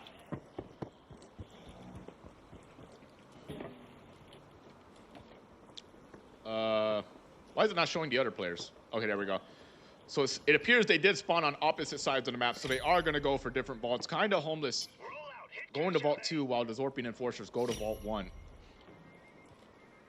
Now the question is, will the Zorpian Enforcers decide to play more aggressively, or will they... Or will Kinda Homeless be the aggressors? Kinda Homeless, going into the second round with the leverage, they do have a $20,000 lead on the Zorpian Enforcers. So the Zorpian Enforcers need to be... I mean, they really don't have any choice but to stop Kinda Homeless from cashing out a lot of money.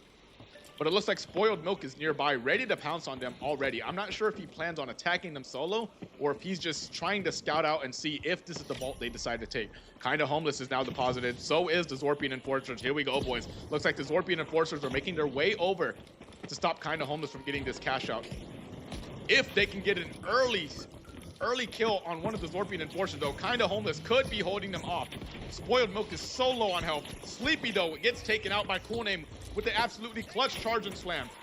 Cool Name, critically low on health, but he almost gets taken out himself, but unfortunately, Dadzilla doesn't deal enough damage, and now the Happy Hunters are completely gone. The Zorpian Enforcers looking to be able to take both of these vaults. However, Now, this is the situation we're in. They can get this steal off. That's great. But if the Happy Hunters spawn near Cashout A and take it for themselves, they're back in the lead all over again.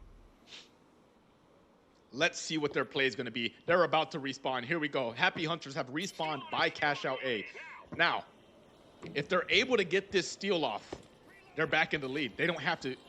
They could just take Cashout A. It's mostly undefended. They have one player, Cool Name, doing his best by himself so far to stop them. He does see the players. Looks like he's trying to go for some big damage with this RPG to stop them from stealing.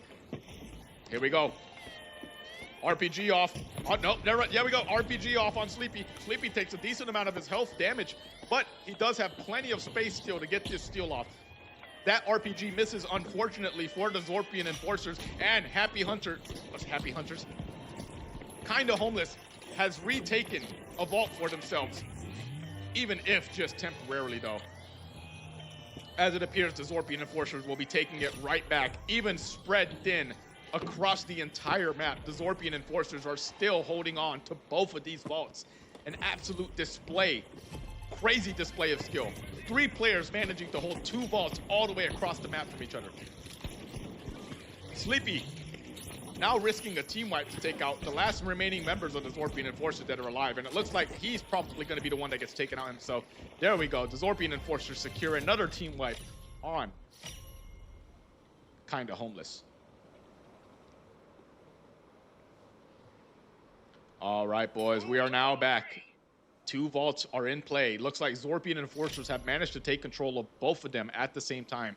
Kinda Homeless have 7 seconds. 7 seconds until they can even respawn. So which team?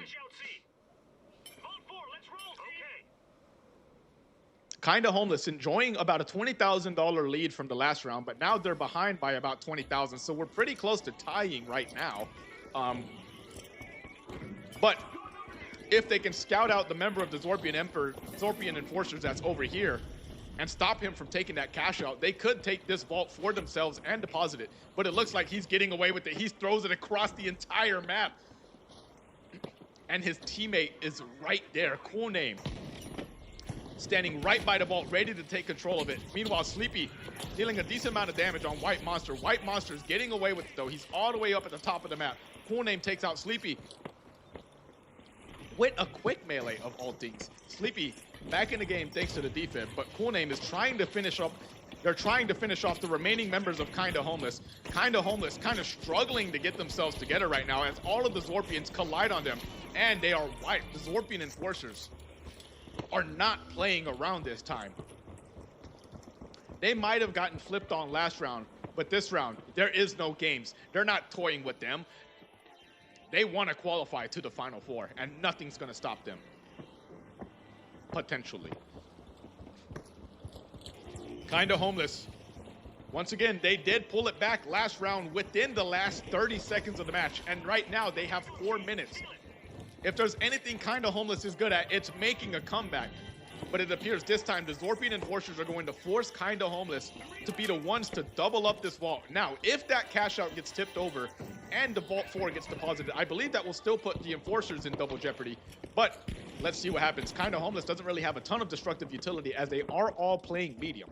So here comes Kinda Homeless trying their best to sneak around the RPGs and the SA-1216s that the Enforcers are possessing right now. Moving very, very close-knit together as a team. But there's not a ton of angles of approach they can take here. Maybe one of them has a dematerializer. Actually, they do have a dematerializer they can use. If they double jeopardy and steal, they'll be putting themselves at a huge, huge risk. Unfortunately, they did get taken out before they started taking the vault, but one member of the Zorpian Enforcers is gone. However, everyone on Kinda Homeless is at half health. And Cool Name secures the wipe and the double jeopardy for the Zorpian Enforcers. The lead that the Kinda Homeless team had on the Zorpian Enforcers coming from last round has all but disappeared.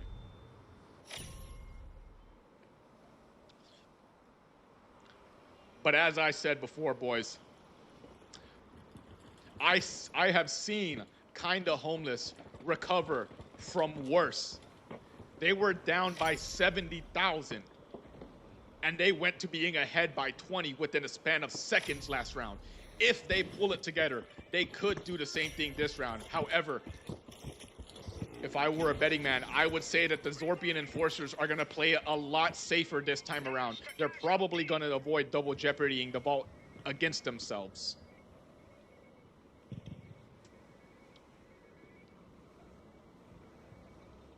All right, here we go. Kinda Homeless appearing to be running towards Cashout D, but the Zorpian Enforcers are already beating them. At this point, the only choice that Kinda Homeless has is to probably double jeopardy themselves and then try and get a wipe off on the Zorpian Enforcers. But Cool Name already has a member of their team critically low on health. Cool Name doing his best to get away from these Riot Shield users, and he's doing just that, but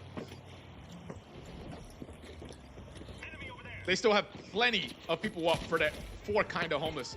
Cool Name is taken out of the game. Sorry, Spoiled Milk is taken out of the game, but so is Sleepy. Cool Name putting in work with that SA-1216 to get them taken out and dealing tons of damage with that slam.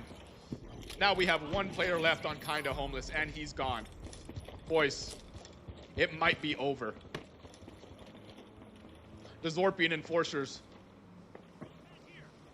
last second, were taken out last round, lost a lot of their money last round, but like I said, this time they're playing it a lot safer. They are not going to double jeopardy themselves this time. They're going to make it impossible for Kinda Homeless to do pretty much anything except for steal this cash out. That is the only hope they have at this point. A steal and a wipe on a Zorpian Enforcers will hopefully be enough money to pull the lead back in their favor, as they do have a lead from the last match, but they do need to play it smart. They need to get this wipe, they need to get this steal, and they have about 45 seconds to make both happen. They're struggling though. Spoiled Milk, Sleepy, and Dadzilla have both been taken out by the Zorpian Enforcers. And their last hope is Calypso with the Riot Shield in a 3v1. I don't think it's gonna happen, boys. He is so astronomically fucked. There we go. Boys, it might be over.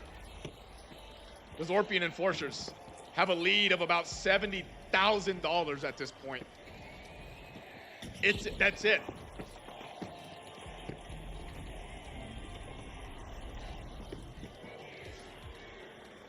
Sure, Kinda Homeless had a lead of what, like 20,000 from last round?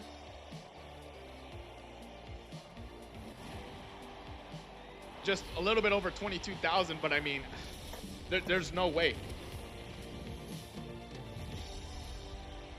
Last round was just a fluke. Does that make up the difference? I'm fairly positive it does. Because it's 26,000 plus 87. Like, you guys are past 6 figures. And Kinda Homeless is at fucking... Yeah, dude. Kinda Homeless is only... Yeah. Zorpian Enforcers. You guys have qualified.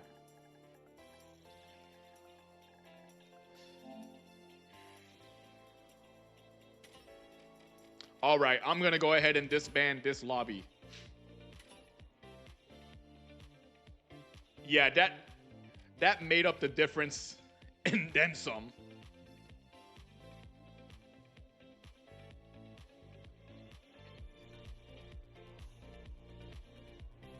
All right, boys. We are in the final 4 teams. We're going to be going to Monaco. Duck and cover. No church. And which weather condition should we do? You know, your boy's thinking of making it a little foggy this time around. How about that? All right, so if you are on the Church of Mass, Team Big Bone, Happy Hernia, or the Zorpian Enforcers, get in here right now. Let's get this shit on the road. In the meantime, I'm gonna use the bathroom.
All right. I think we have most of our players here.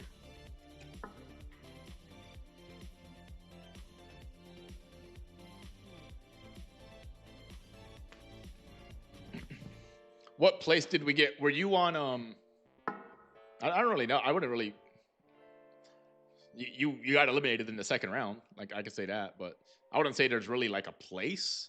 I guess I can add up the money later on to give like final standings.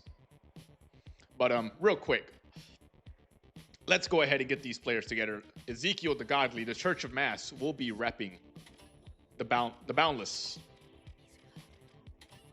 Spike the Draken. We'll put Team Big Bone on the live wires.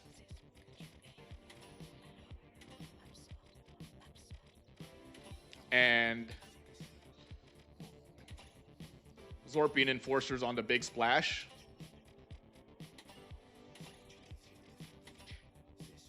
And Happy Hernia on the Kingfish.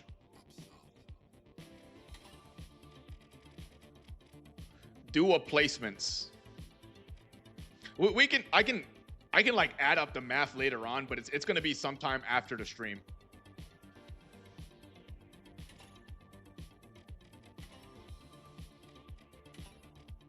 All right, real quick, is Cal Obsessed Alien back?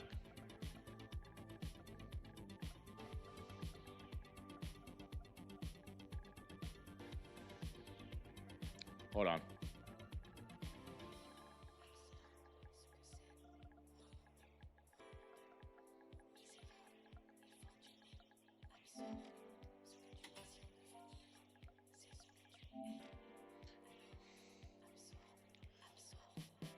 Dual placements would be fine. Okay, he's all set. All right, so looks like we're all set. Boys, the final four teams. Church of Mass, Team Big Bone, the Zorpian Enforcers, and Happy Hernia. This is the final four. We're going to be doing 2 rounds. Once again, the money is reset.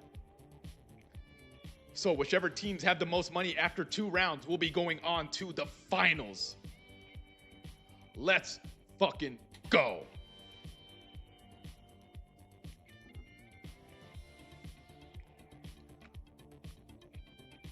But yeah, I guess I could come back later on and do like a final placements for which teams made the most money.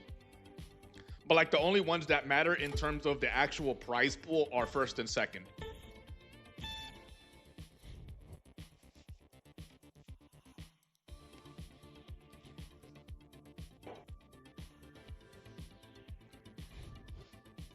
All right, boys. Remember, once again, melee and shotguns only.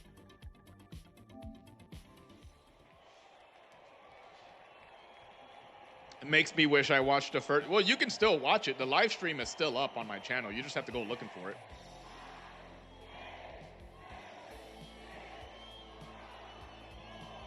I don't think Combo. What? I don't know if he knew, but the fucking I'm sure he's trying to keep it private right now because they're playing. All right, boys, here we go. Happy Hernias, Team Big Bone, the Zorpian Enforcers, and the Church of Mass. The final 4 teams of Hypermania 2 Cashout Boogaloo. We're going to run our compliance checks real quick on the weapons. It looks like everyone is using a melee weapon or a shotgun. Any, meeny, miny, mo. We are going to spectate the Church of Mass. Oh, sorry. The Happy Hernias as they move towards Cashout 2. Which team will they be fighting, though? I'm sure there's another team right around the corner, but I don't see one. It appears that the first people they will be fighting is the Church of Mass. Meanwhile, on the other side of the map, the Zorpian Enforcers and Team Big Bone seem to be hamming it out. Jedi Jedmans is already gone, but 2 members of the Zorpian Empires are as well, the Zorpian Enforcers. And over here, we see as the Church of Mass is dismantling the Happy Hernias, but Happy Hernias are still in the fight. EBH9 is making a run for it, trying to get his teammates back into the game. He is a medium, so I'm sure he has a defib. There he goes. He gets Jakaru back in the game, but Jakaru is so low on health that one hammer hit from Spike the Draken is enough to take his ass out. I'm going down there. And now EBH9 is once again alone up shit creek without a paddle. He decides that the best course of action is to wipe. You do lose a little bit of money, but I mean, it's the very beginning of the match. They still have plenty of money left. Oh no. In the meantime, let's spectate Comms and Combo as he appears to be fighting off the entirety of the Zorpian Enforcers with his teammates. looks like they're doing a pretty good job holding themselves out against this. The Zorpian Enforcers are all about half health or lower. Meanwhile, Team Big Bone is all enjoying a very, very solid lead in terms of health. Comes in combo takes out not one, but two members of the Zorpian Enforcers, resulting in a wipe for the entire team. Team Big Bone solidly holds Cashout A, but I think there might be some mischievous players in this area. Never mind. The fight is happening over at Cashout B. We need to get over there right now.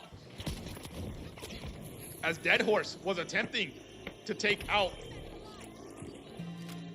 the last member of Happy Hernias, but unfortunately the Church of Mass wasn't able to pull it off, and Happy Hernia, oh goodness. I was gonna say they were about to get the steal off, but it doesn't look like it, and now they're gonna have to contend with the Zorpian Enforcers right around the corner, ready to rain on their parade with a hail of RPGs. The Zorpian Enforcers come in with the RPG and the slam, dealing massive damage, taking this cash out for themselves. While they do that, let's go back over to Cashout A, where it looks like Jedi Jedmans and the rest of his team on Team Big Bone will be attempting to hold off a push from the Church of Mass. The Church of Mass, not very subtle in their approach, as it is a triple heavy team. Not really something you could sneak up, but two nullifiers stop one of the members of Spike the Draken from getting that steal off, but they still need more than just that to stop this steal. They need damage, and they need a lot of it right now. There we go. Ezekiel the Godly is taken out of the game. Spike the Draken is about to follow not far behind him. Dead Horse is gone already, and the two lights have ensured that the last remaining heavy on the Church of Mass is taken out of the fight. Meanwhile, the Zorpian Enforcers seem to have held off a push from the Happy Hernias. Team Big Bone and the Zorpian Enforcers enjoying an early lead in the match.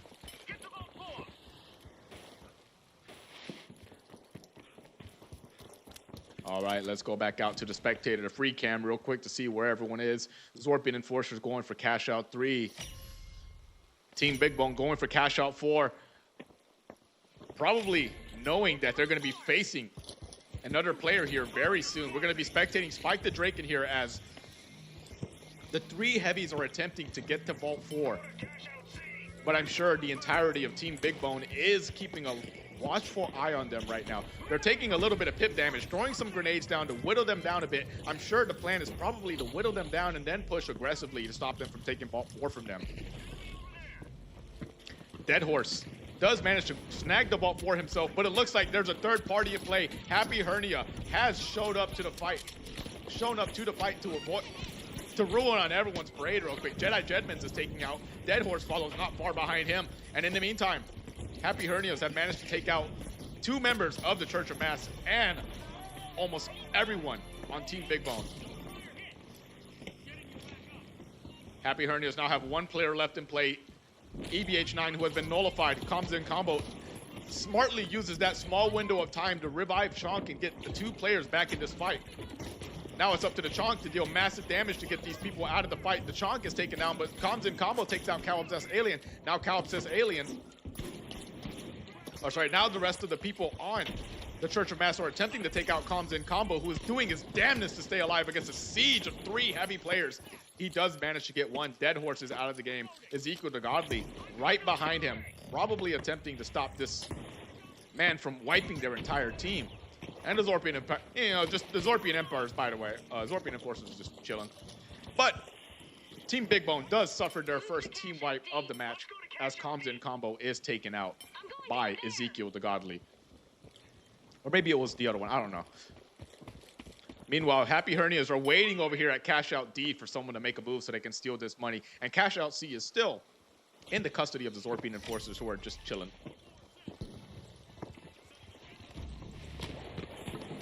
All right, here we go. The Church of Mass have managed to secure a deposit on the Cashout, but they do need to fend off an entire team. Happy Hernias looks like they do manage to take out two members of the Church of Mass, and they are going for the third here as they get the revive off. Spike the Draken does get away with the statue for the time being, but he does also have to still continue to defend the Cashout. And it's looking harder and harder by the second as Team Big Bone is coming in here. over to Cashout D to try and stop this steal from happening. Ezekiel the Godly down to about half his health, fighting against Comms in combo. Comms in combo, making it a pain in the ass for him to shoot him. Does take him out with the double barrel shotgun combo. Meanwhile, the Chonk is, I don't know what this guy's doing, to be honest. He's kind of just walking around.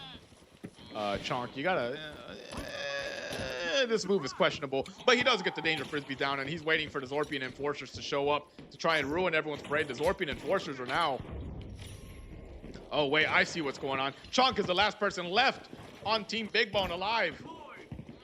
This is not looking good for Team Big Bone for the time being. They do have coins they can use to get back in the game, but unfortunately, they are now in third place in terms of cash deposited. Let's move over to Jedi Jedmans, who looks like he's about to 2v1 some people on Church of Mass. I think he realized very quickly that he was on his own, so Comms and Combos showing up for a little bit of backup. Now we have a 2 light versus 2 heavy situation. However, both the heavies are hiding at close range. Not a good situation to be in if you're trying to take out some heavy players, especially when they have melee and shotguns.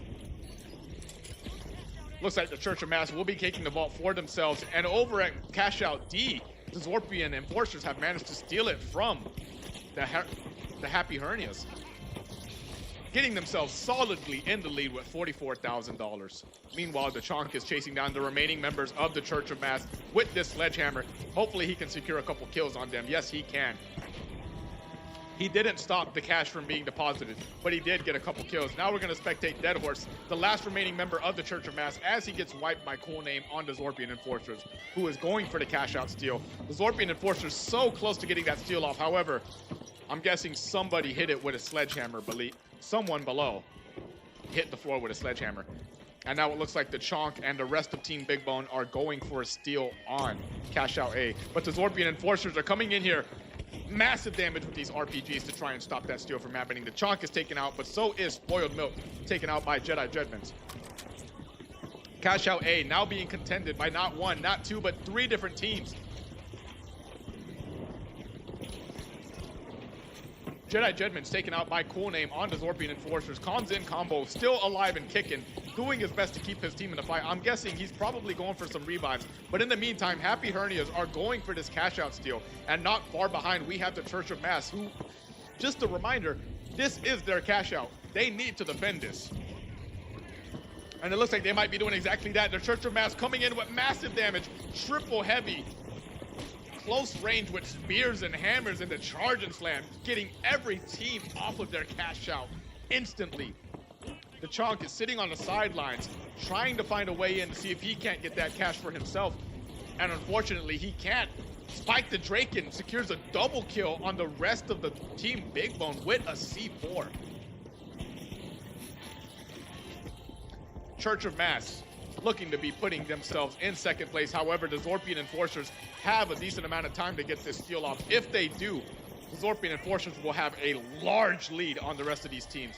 Maybe Happy Hernia can stop them, though.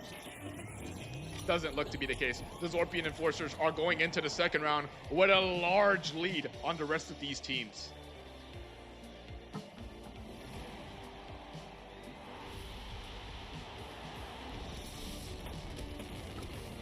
The Zorpian Enforcers continuing to dominate in this tournament.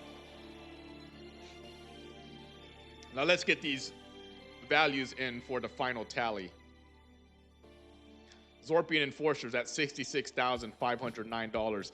Team Big Bone with $15,916.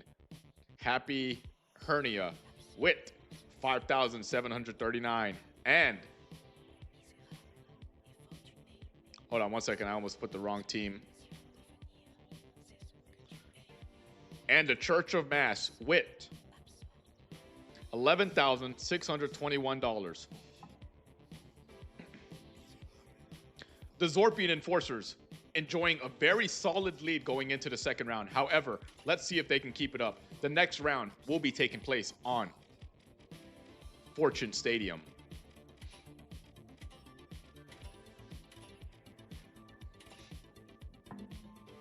No variants, no nothing. We're just going to do Fortune Stadium at its core. being rugby and not even the best in the lobby. All right, Zorpa's got a Zorp. All right, boys. Let's do this. I don't know why it's not starting. Okay, there we go. All right. More than likely, unless a tie miraculously happens, more than likely, the final match of the semifinals. Like I said, boys, this tournament has a pretty big starting roster, but so many teams got eliminated in that first round. We cut it in half, and then we're cutting it in half again right now. After this match, 2 teams will be going home.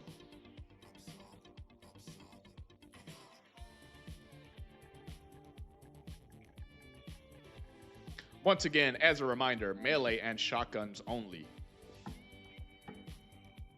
Someone shouldn't be, but yeah, dude, I'm not gonna ban someone just because they're good at the game. Whole lobbies being manhandled. Hey, man. Second place, at least. Zorpian, you guys could honestly, if you play your cards right, you could avoid the Zorpian Enforcers qualifying. But second place, assuming they continue to enjoy this lead, still anyone's game. You guys are all the other 3 were all pretty close to each other. All right, boys. We have the Zorpian Enforcers, Church of Mass, Happy Hernias, and Team Big Bone in our final 4-team cash out of the day. More than likely, let's do a compliance check to make sure everyone has the right weapons. It looks like that might be the case after all. Itty, meeny, miny, mo, Tiger Bites. Oh, we are spectating EBH9, the Happy Hernias, a team we didn't really spectate much last round, so I think this is a good team to start with, as they are instantly laid under siege by the Zorpian Enforcers. Cool Name is coming in here with massive damage on this team, getting them down to very, very low health, followed right up by the Charge and Slam, and his teammates are right behind him. Oh my goodness, White Monster's taken out, but EBH9 whiffed way too many shots there, and as a result, the Zorpian Enforcers have wiped the Happy Hernias. We're gonna zoom back over to the fight currently ongoing between Church of Mass and, oh my goodness, and Team Big Bone right now. Looks like Comms in Combo is gonna try to get a revive off. Oh my goodness, an absolutely terrifying thing to hear from the rear. A heavy player right behind him with a charge. Doesn't manage to kill Comms in Combo, but he is unfortunately pushed away from his team who he was trying to revive. And upstairs, we have the Church of Mass taking Vault 1 for themselves, running over to cash out A. They're going to be intercepted more than likely by Jedi Jedman, who's sitting here ready with the glitch grenade to stop them from just running over and instantly depositing. But unfortunately, he wasn't able to stop the entire team, and they're going to keep on going for the deposit. However, don't write off Team Big Bone yet. The Chonk is waiting on site with Danger Frisbees. There he goes. He gets massive damage off on Spike the Dracon, and unfortunately isn't able to get the vault for himself. But he shows these guys that it's not going to be easy for them to get this deposit off. There we go. The Chonk gets a double off on the Church of Mass, and the triple, more than likely, the Chonk has wiped single-handedly the entirety of the Church of Mass, securing the vault for Team Big Bone. On the other side of the map, the Zorpian Enforcers are holding off a push from the Happy Hernias. They have wiped them. Team Big Bone and the Zorpian Enforcers now holding control of Vault A and B, respectively.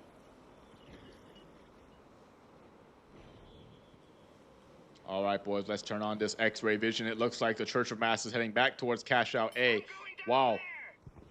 The Happy Hernias are heading to cash out B. We're gonna go ahead and spectate the Happy Hernias once again. I don't know why it spectated over here.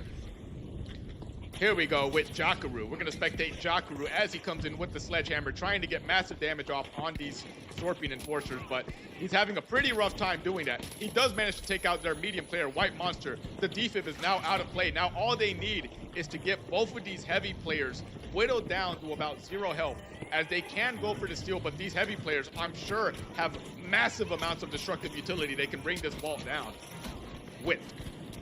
Here we go, Cool Name. Last one standing on the Zorpian Enforcers. Never mind, it was the last one standing. That was the last one. They had one more player up. Now it's EBH9 versus the last member of the Zorpian Enforcers. He has to get just one good shot off. Isn't able to. More than likely going to go for the defibrillator now. On the other side of the map, I'm guessing that the push for Cashout A from the Church of Mass either wasn't successful or they just gave up. So now the Church of Mass is just going to head straight to Vault 3 to try and take that money for themselves instead. And Happy Hernias, in the meantime, appearing to try and hunt down the final members of the Zorpian Enforcers. I think Calips's Alien is looking for this guy. Spoiled Milk to make a move so he can take him out himself. But while he's doing that, we're going to move all the way back over to the Church of Mass, as they are now under siege by the entirety of Happy Hernia. And I'm guessing that Team Big Bone probably isn't very far behind, but Dead Horse is putting out massive damage on Happy Hernia with this spear. He does manage to push them off of Vault 3. But they're coming right back for it. EBH9 telling Dead Horse that he wants to smoke. And Calips's Alien delivering the smoke to Ezekiel the Godly. Oh my goodness. The Church of Mass has been wiped by the Happy Hernias. Team Big Bone continuing to have a pretty chill match over here on Cashout 4. They have almost no one to worry about contending with, as all three teams were over here fighting over Cashout 3. Happy Hernia looked to be going for a deposit on Cashout C, but I don't know if they realized the Zorpian Enforcers are right there. There we go. We got massive damage coming out of these RPGs already. The Zorpian Enforcers running the fade on the Happy Hernias. There we go. Happy Hernias have lost custody of the vault. The Zorpian Enforcers now have it for themselves. Looks like they're going to deposit in Cashout C. Happy Hernias have one player left, EBH9. He's more than likely facing a team wipe at this point. Look away, boys, because you're going to see EBH9 die on the scoreboard here shortly. There it is. Happy Hernias have been wiped. Now, I haven't seen much of Church of Mass this entire match, but here they are. Right here, we're going to go ahead and spectate Spike the Draken as he lockbolts Jedi Jedmans, stopping him from running away with that lockbolt. But Khan's in combos coming right around the corner with that double barrel shotgun to deal massive damage to these heavy players. Spike the Draken now down to about half health. He's one good shotgun blast away from being killed, and there we go. Khan's in combo takes him out too. Ezekiel the Godly contending with the Chonk down here, but the Chonk takes him out, resulting in an entire wipe for the Church of Mass. Once again, we are in a situation where Team Big Bone and the Zorpian Enforcers have solid control of their respective cash outs. Happy Hernia looking to switch things up. This time, they're going to be going for Cash Out D, picking a fight with Team Big Bone instead of the Zorpian Enforcers, who they've been losing to the entire match. Not a bad plan, except that the Zorpian Enforcers will more than likely be the team they fight in the final round if they don't take them out right now. But it's cool because the Chonk is taking out the entirety of Happy Hernias, and Team Big Bone and the Zorpian Enforcers are now enjoying a very solid lead. Meanwhile, the Church of Mass is doing their best to take out the Zorpian Enforcers over here on the other side of the map. Dead Horse managing to take out Spoiled Milk, but Cool Name is right behind him, and Cool Name is not letting Dead Horse just walk in and take the vault. Dead Horse is down too. Ezekiel the Godly, the last member alive for the Church of Mass, gonna try his best to get his teammate back in the fight, so hopefully they can get this steal off. But man, it's not looking very likely. Cash Out C looking solidly in the favor of Zorpian Enforcers. Zorpian Enforcers whittling down the last remaining players on the Church of Mass. Ezekiel the Godly escaping narrowly with his life. Meanwhile, Spike the Draken comes down straight to the Enforcers with the hammer. He does take out one of them, almost takes out two, but Cool Name is just unfortunately too cool to die. And now the Zorpian Enforcers have taken out everyone on the Church of Mass. We're gonna move back over to Vault 6. Sorry, we're gonna move back over here, where Jakaru is picking a fight with the people on Team Big Bone. Both of his teammates are gone. He's the last one standing, and unfortunately, Team Big Bone and the Zorpian Enforcers are just running this lobby right now.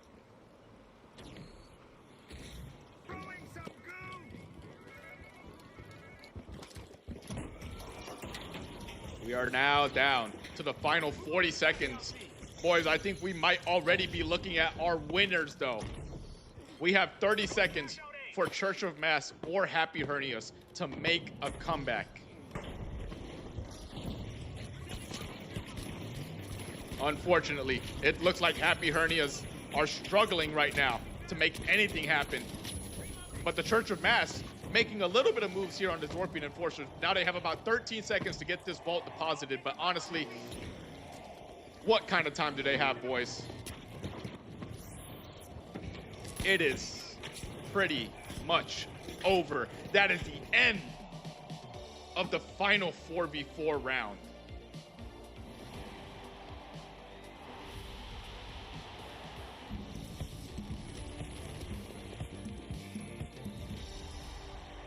And I think the qualifiers might be pretty obvious at this point.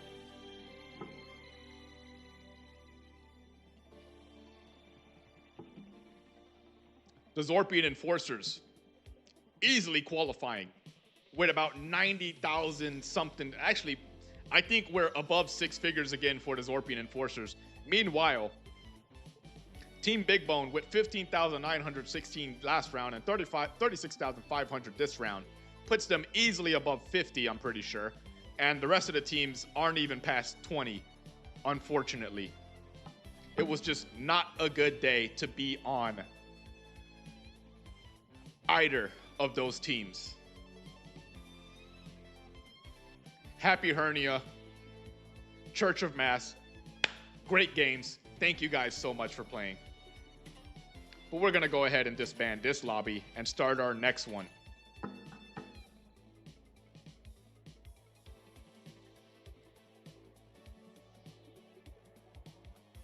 Because boys, we have reached the final round of Hypermania 2 Cashout Boogaloo. Featuring Team Big Bone versus the Zorpian Enforcers. Finally, we're gonna see which team actually has. We saw them run the lobbies, but they didn't really fight each other that much. But we're gonna see which team has the better coordination. We're going to Sis Horizon, standard issue. You know what, boys? Let's what time of day are we feeling, chat? I'm feeling sunset. I think the sunset looks nice. Yeah, let's do that.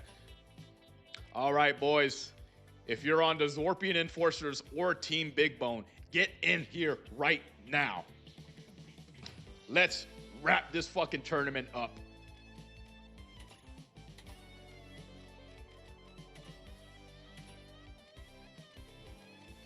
Hypermania 2 is so close to the end. However, at this point, we do know that both of these teams will at least be going home with some amount of money. Whether it's 10 or 25 depends on how smart they play these 3v3s. The Zorpian Enforcers seeming preferably to go for a more aggressive playstyle in the 3v3s. Meanwhile, Team Big Bone does like to take their time to think things out and sort of consider their approach. I'm very curious to see how these two are going to collide in this final round. Let's do it, boys. Sis Horizon followed by Nozomi Citadel for the final round. Let's see which team will be declared the champions of Hypermania 2 Cashout Boogaloo.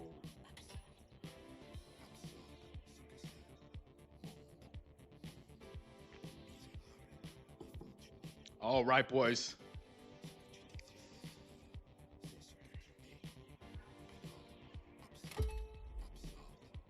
Beep, beep, beep.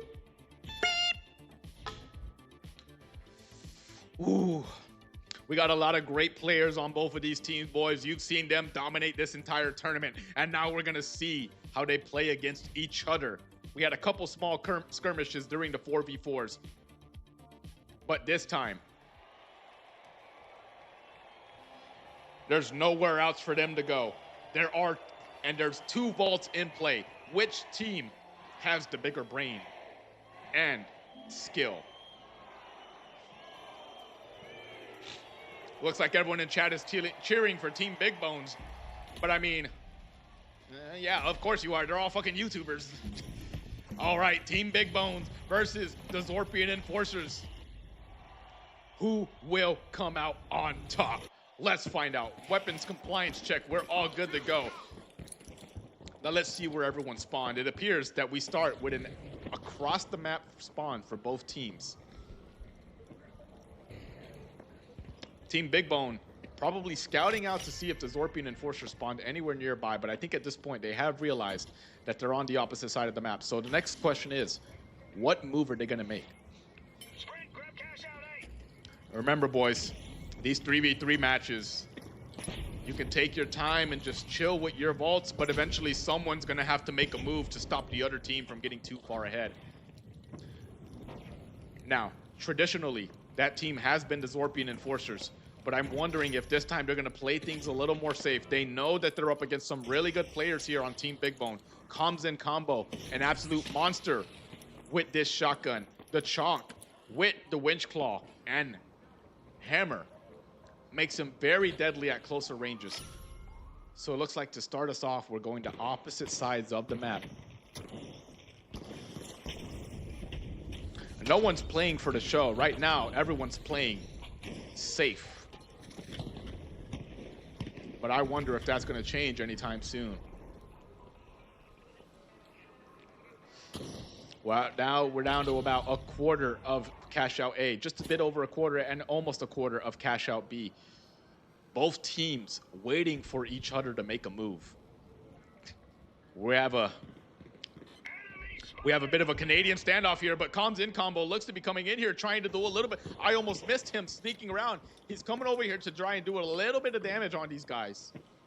Try to do a little bit of damage on these guys to just maybe secure a kill, get an early lead for Team Big Bone and force the hand of the Zorpian Enforcers. Because remember, the team with the lead has all the leverage. If you're in the lead, you have so much leverage against these enemy players, but they do know he's over there. They see him right now. Comms in combo isn't really able to get over there and make any moves. Looks like his move is just gonna be to reunite with his teammates, and maybe they'll try to make a play on the next cash out. Oh wait, never mind. Looks like Comms in combo might be going for a different flank after all, but I think he noticed that he was noticed by Cool Name. Or is that Cool Name? No, sorry. Yeah, Cool Name.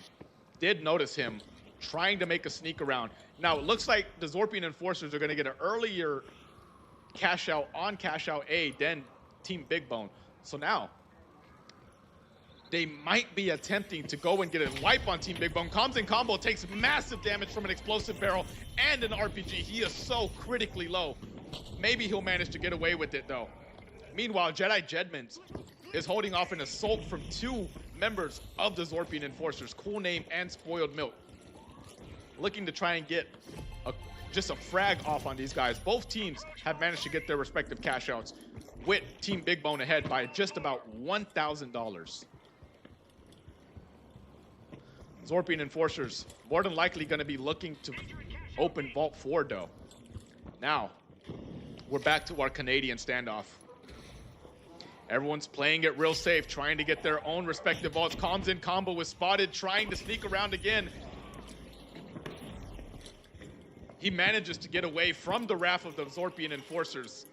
They're hunting him. They're looking for him. Two heavies hunting down this light player.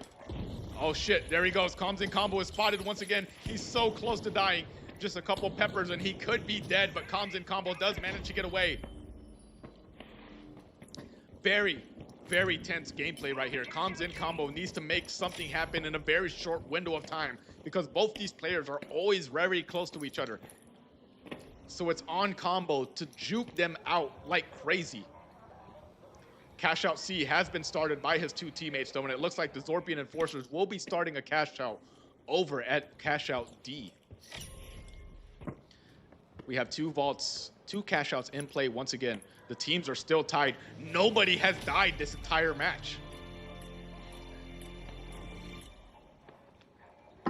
But eventually, someone will have to get more aggressive eventually someone's hand will be forced if they don't want to tie. And it looks like the Zorpian Enforcers are going to be sieging, laying siege to Cashout C while Comms in Combo tries to fight White Monster. Here we go, our first full match, our first actual fight of this match. Cool Name takes out Jedi Jedmans for starters. The Chonk retreats to his Cashout, which I am sure is covered in all sorts of danger frisbees. Comms in Combo attempting to make a play by flanking around these teams. We're gonna go ahead and spectate on the Chonk as he attempts to defend this Cashout from the entirety of the Zorpian Enforcers. Unfortunately, he is unsuccessful. The Zorpian Enforcers do get a steal off on Cashout C. Team Big Bone fumbling the defense on one Cashout, but they did manage to flip over and re-tie themselves by stealing Cashout D. Now they are behind still by about $1,000, but the Zorpian Enforcers are now going to have to come all the way back across the map and stop this steal from happening. Will they be able to do it? Let's see. I think the Zorpian Enforcers are going to play the rest of this Cashout safe, and then after that, maybe they'll have enough time to come over here and wipe the rest of Comms in Combo's team, Team Big Bone. I don't know if it was his idea. I think it might have been the Chonk's idea to start Team Big Bone. However, Jedi Jedmans only has 1 coin left, so he's going to have to be very smart with how he uses it. We have 3 Zorpians up and 1 member of Team Big Bone defending the Cashout. Honestly, it might be in Chonk's best interest to run away at this point because the Cashout is all but done. And if he gets spotted by these Zorpian Enforcers, he is all but guaranteed to die. Jedi Jedmans now being brought back into the game by Comms in Combo. It looks like the entirety of Team Big Bone is going to be converging on Vault 6 while the Zorpian Enforcers converge on Vault 5. Oh my goodness. This is honestly the most tense match I've seen so far. We've only had a couple small skirmishes happen, but the teams seem to be going into the second round pretty much tied if they both deposit these respective Cashouts.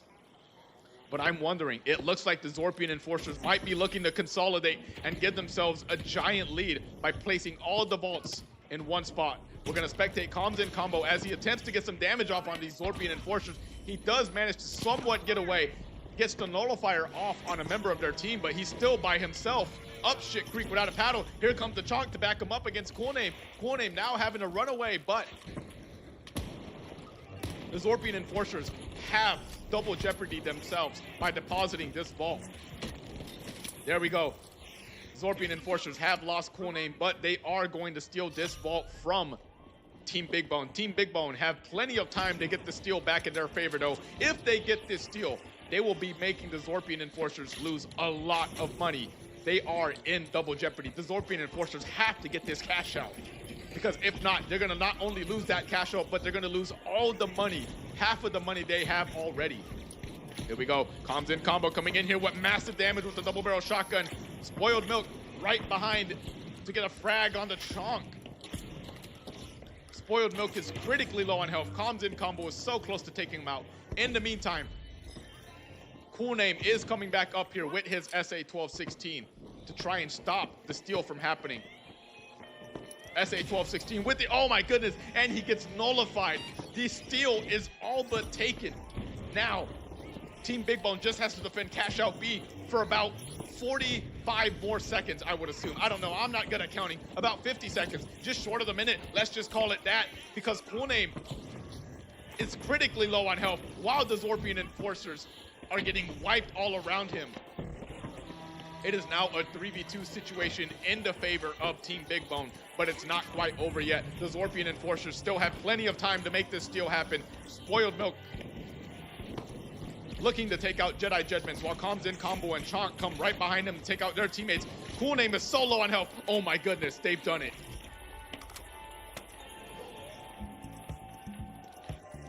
Team Big Bone has managed to end the reign of the Zorpian Enforcers for this match at least. Going in to the second match with a very solid lead. 73,000 to 15,513.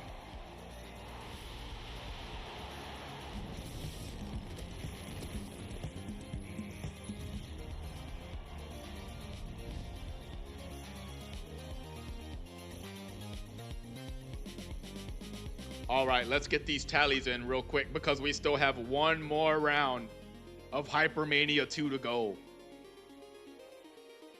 73,000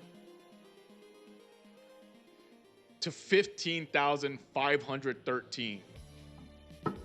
The Zorpian Enforcers have a long road ahead of them. They cannot even afford to let Team Big Bone even get just a penny of money right now. Now, before we get into the next match, we're going to be switching over to our final map of the day. More than likely. Nozomi Citadel. Standard issue. Nighttime. Boys.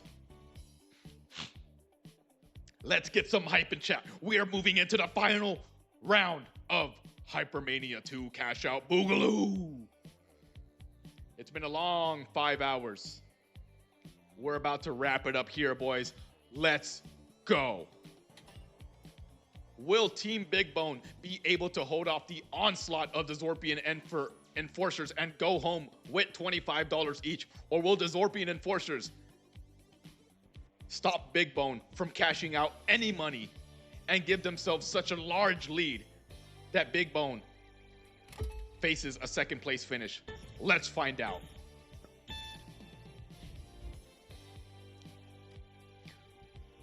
Boys, make sure to cheer for your favorite team in chat. We are so close to the end of this tournament.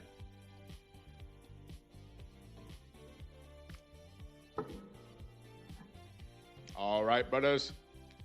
Now I'm going to put my final reminder for melee and shotguns only. The Zorpian Enforcers versus Team Big Bone for the final match of Hypermania 2. The Zorpian Enforcers have no choice but to be extremely aggressive. They can't afford any leeway for Team Big Bone right now. Team Big Bone is ahead by almost $60,000 right now. If the Zorpian Enforcers are not stopping Big Bone from getting any amount of money, they will be going to second place. They will be making second place. I don't know how to say it. Whatever. Team Big Bone versus the Zorpian Enforcers. The final match of Hypermania 2. Cashout Boogaloo. Who will go home with $25? Let's find out. All right, boys. Let's see what the spawn situation is this time. Looks like Team Big Bone and the Zorpian Enforcers are spawning on opposite sides of the map again. Team Big Bone going for Vault 1 while the Zorpian Enforcers go for Vault 2.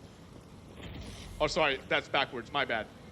Big Bone on Vault 2, Zorpian Enforcers on Vault 1. But like I said, Zorpian Enforcers, they're free to play passively if they want, but they do not have that type of leverage right now. I missed the match. Did the boosted Ruby get rolled by combo? Kinda. I guess you could say that. I don't know if he's boosted though. But here we go. Team Big Bone now depositing in Cashout B. The Zorpian Enforcers bringing their vault to the same Cashout. They're probably going to hold off on the double jeopardy to make sure they don't put themselves in any sort of troubled situation right now.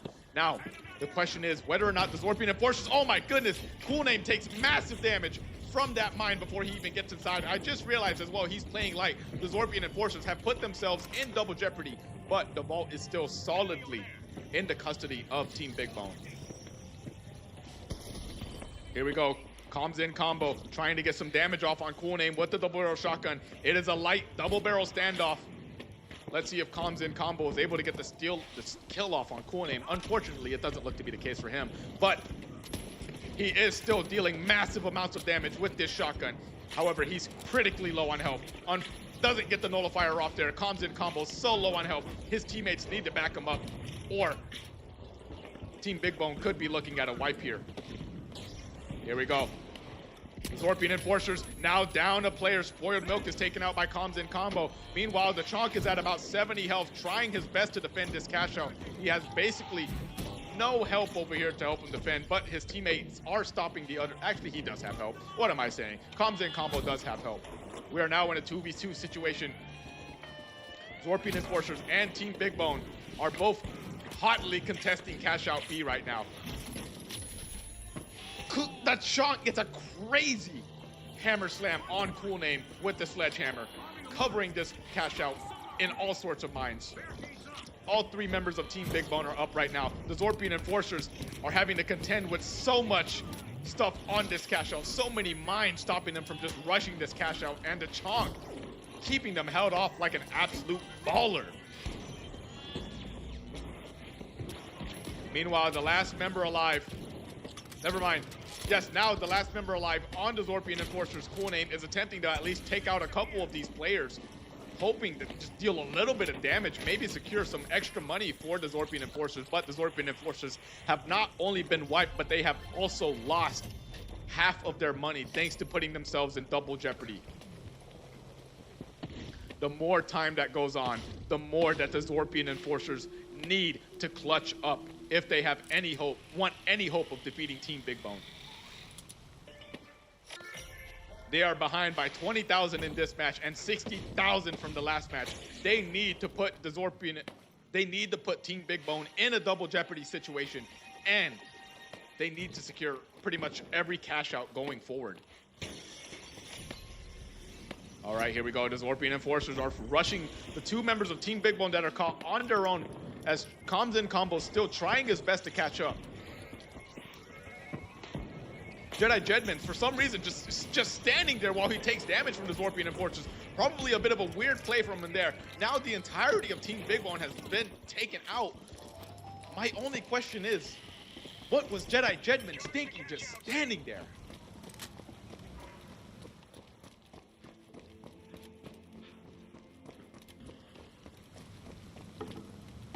We will probably never know the answer to that question.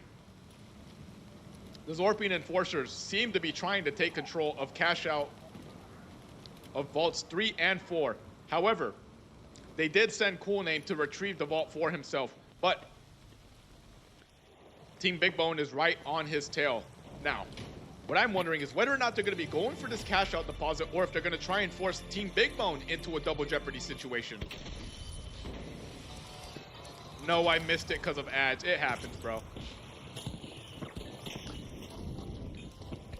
All right, boys. The Zorpian Enforcers seem to be putting the, yep, they decided to place themselves in double jeopardy once again. A very risky play, but if they can hold off the onslaught from Team Big Bone, then it could pay off for them. Comms in Combo has already been wiped. His two teammates are attempting to go for a revive. We're not sure if they'll be able to get it off, because the Chalk does have his danger frisbees off, stopping the Zorpian Enforcers from pushing him. But, oh my goodness. This is just, it's not looking good for Team Big Bone right now. The Zorpian Enforcer might be pulling it back. They are in double jeopardy right now, but they have solid control of this cash out. Here we go. Comms in Combo has coined himself back into the game. The Chonk is on his own, up shit creek without a paddle. No teammates to support him, and he is now spotted by a member of the Zorpian Enforcers. They're going to be chasing him down. Looks like he's going to try to deal some big damage though with these danger frisbees. He's coming upstairs. He does manage to escape, but he's only at about 37 health.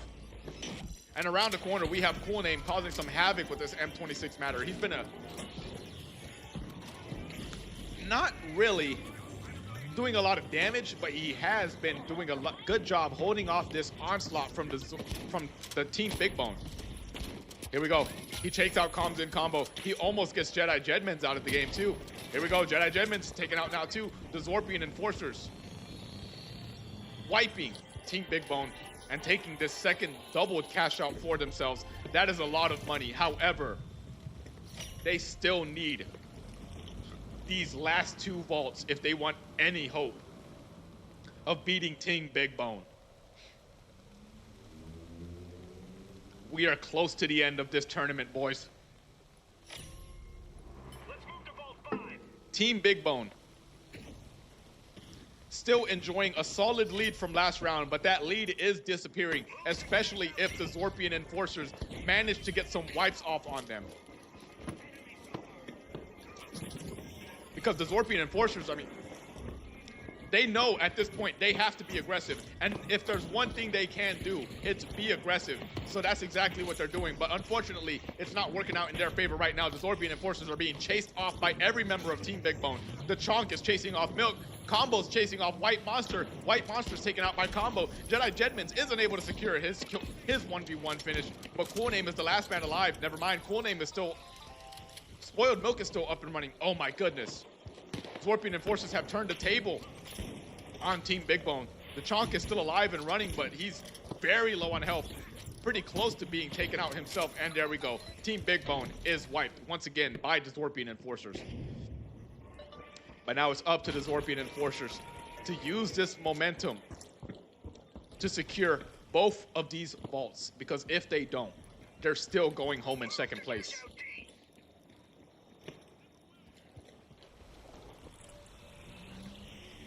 All right, boys, we're nearing the end. The Zorpian Enforcers are going for both of these vaults. They want all the money they can get right now. And on top of that, they're going to want all the wipes they can get. Meanwhile, Team Big Bone, not too far behind. We're going to spectate Jedi Jedmans, as I'm assuming both these light players are attempting to make a very sneaky play. There we go. The Zorpian Enforcers have placed themselves into double jeopardy. And now they're looking at about the same lead that Team Big Bone had on them last match, which means we could be very, very close. We could be within, if they get this cash out, we're looking at mere thousands of a difference, not tens of thousands like we were looking at earlier. Can the Zorpian Enforcers pull it off? Can they pull off a defense against Team Big Bone? We shall see. Zorpian Enforcers doing a great job of holding Team Big Bone off from getting this vault, but the Chonk is right below. Looks like he's gonna go for some. Looks like he's gonna go for some damage off on this roof to try and stop the Zorpian Enforcers from just camping up on the roof. He does manage to take out one, but there's still two more to go. Cool Name and White Monster. White Monster's taken out. Cool Name's taken out. Team Big Bone might have done it. Team Big Bone might have just secured themselves the win for Hypermania 2. Cash out Boogaloo.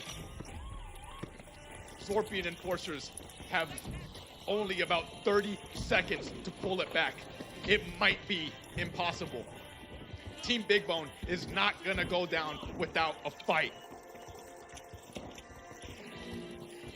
Zorpian Enforcers not only looking at losing half of their money, not only looking at losing this $36,000, but also losing half of their money. They have only 10 seconds to make a steal happen. They set off the mines. They're so low on health already. It is basically over if this steal is stopped. They have done it. Team Big Bone has secured the win for Hypermania 2. Cash out Boogaloo. Let's fucking go. Big congratulations to Comms In Combo, Jedi Jedmans, and the Chonk. And congratulations as well to Cool Name, Spoiled Milk, and the guy whose name I can't remember right now. Moses? Was it? What was his name? I'm sorry, guys. He didn't join until the second round. White Monster. Guys, I'm going to go ahead and share my screen right now. Give me a second.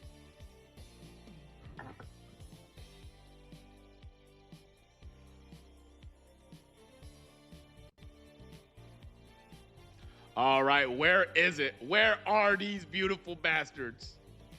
I know they're around here. So I'm sorry. You know what? Let's do this real quick. Everybody, let's get some W's in chat for Team Big Bone, the official champions of Hypermania 2. Cash out Boogaloo.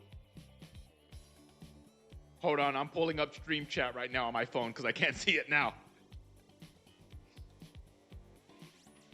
Ending the reign of the Zorpian Enforcers. The Zorpian Enforcers, a team that was extremely dominant this entire tournament, finally met their match in the end. However, they were close to making a comeback on this final cash out. If they got the final cash out and a couple wipes, maybe one or two on Team Big Bone, they could have won. But it wasn't their day. It was Team Big Bone's day.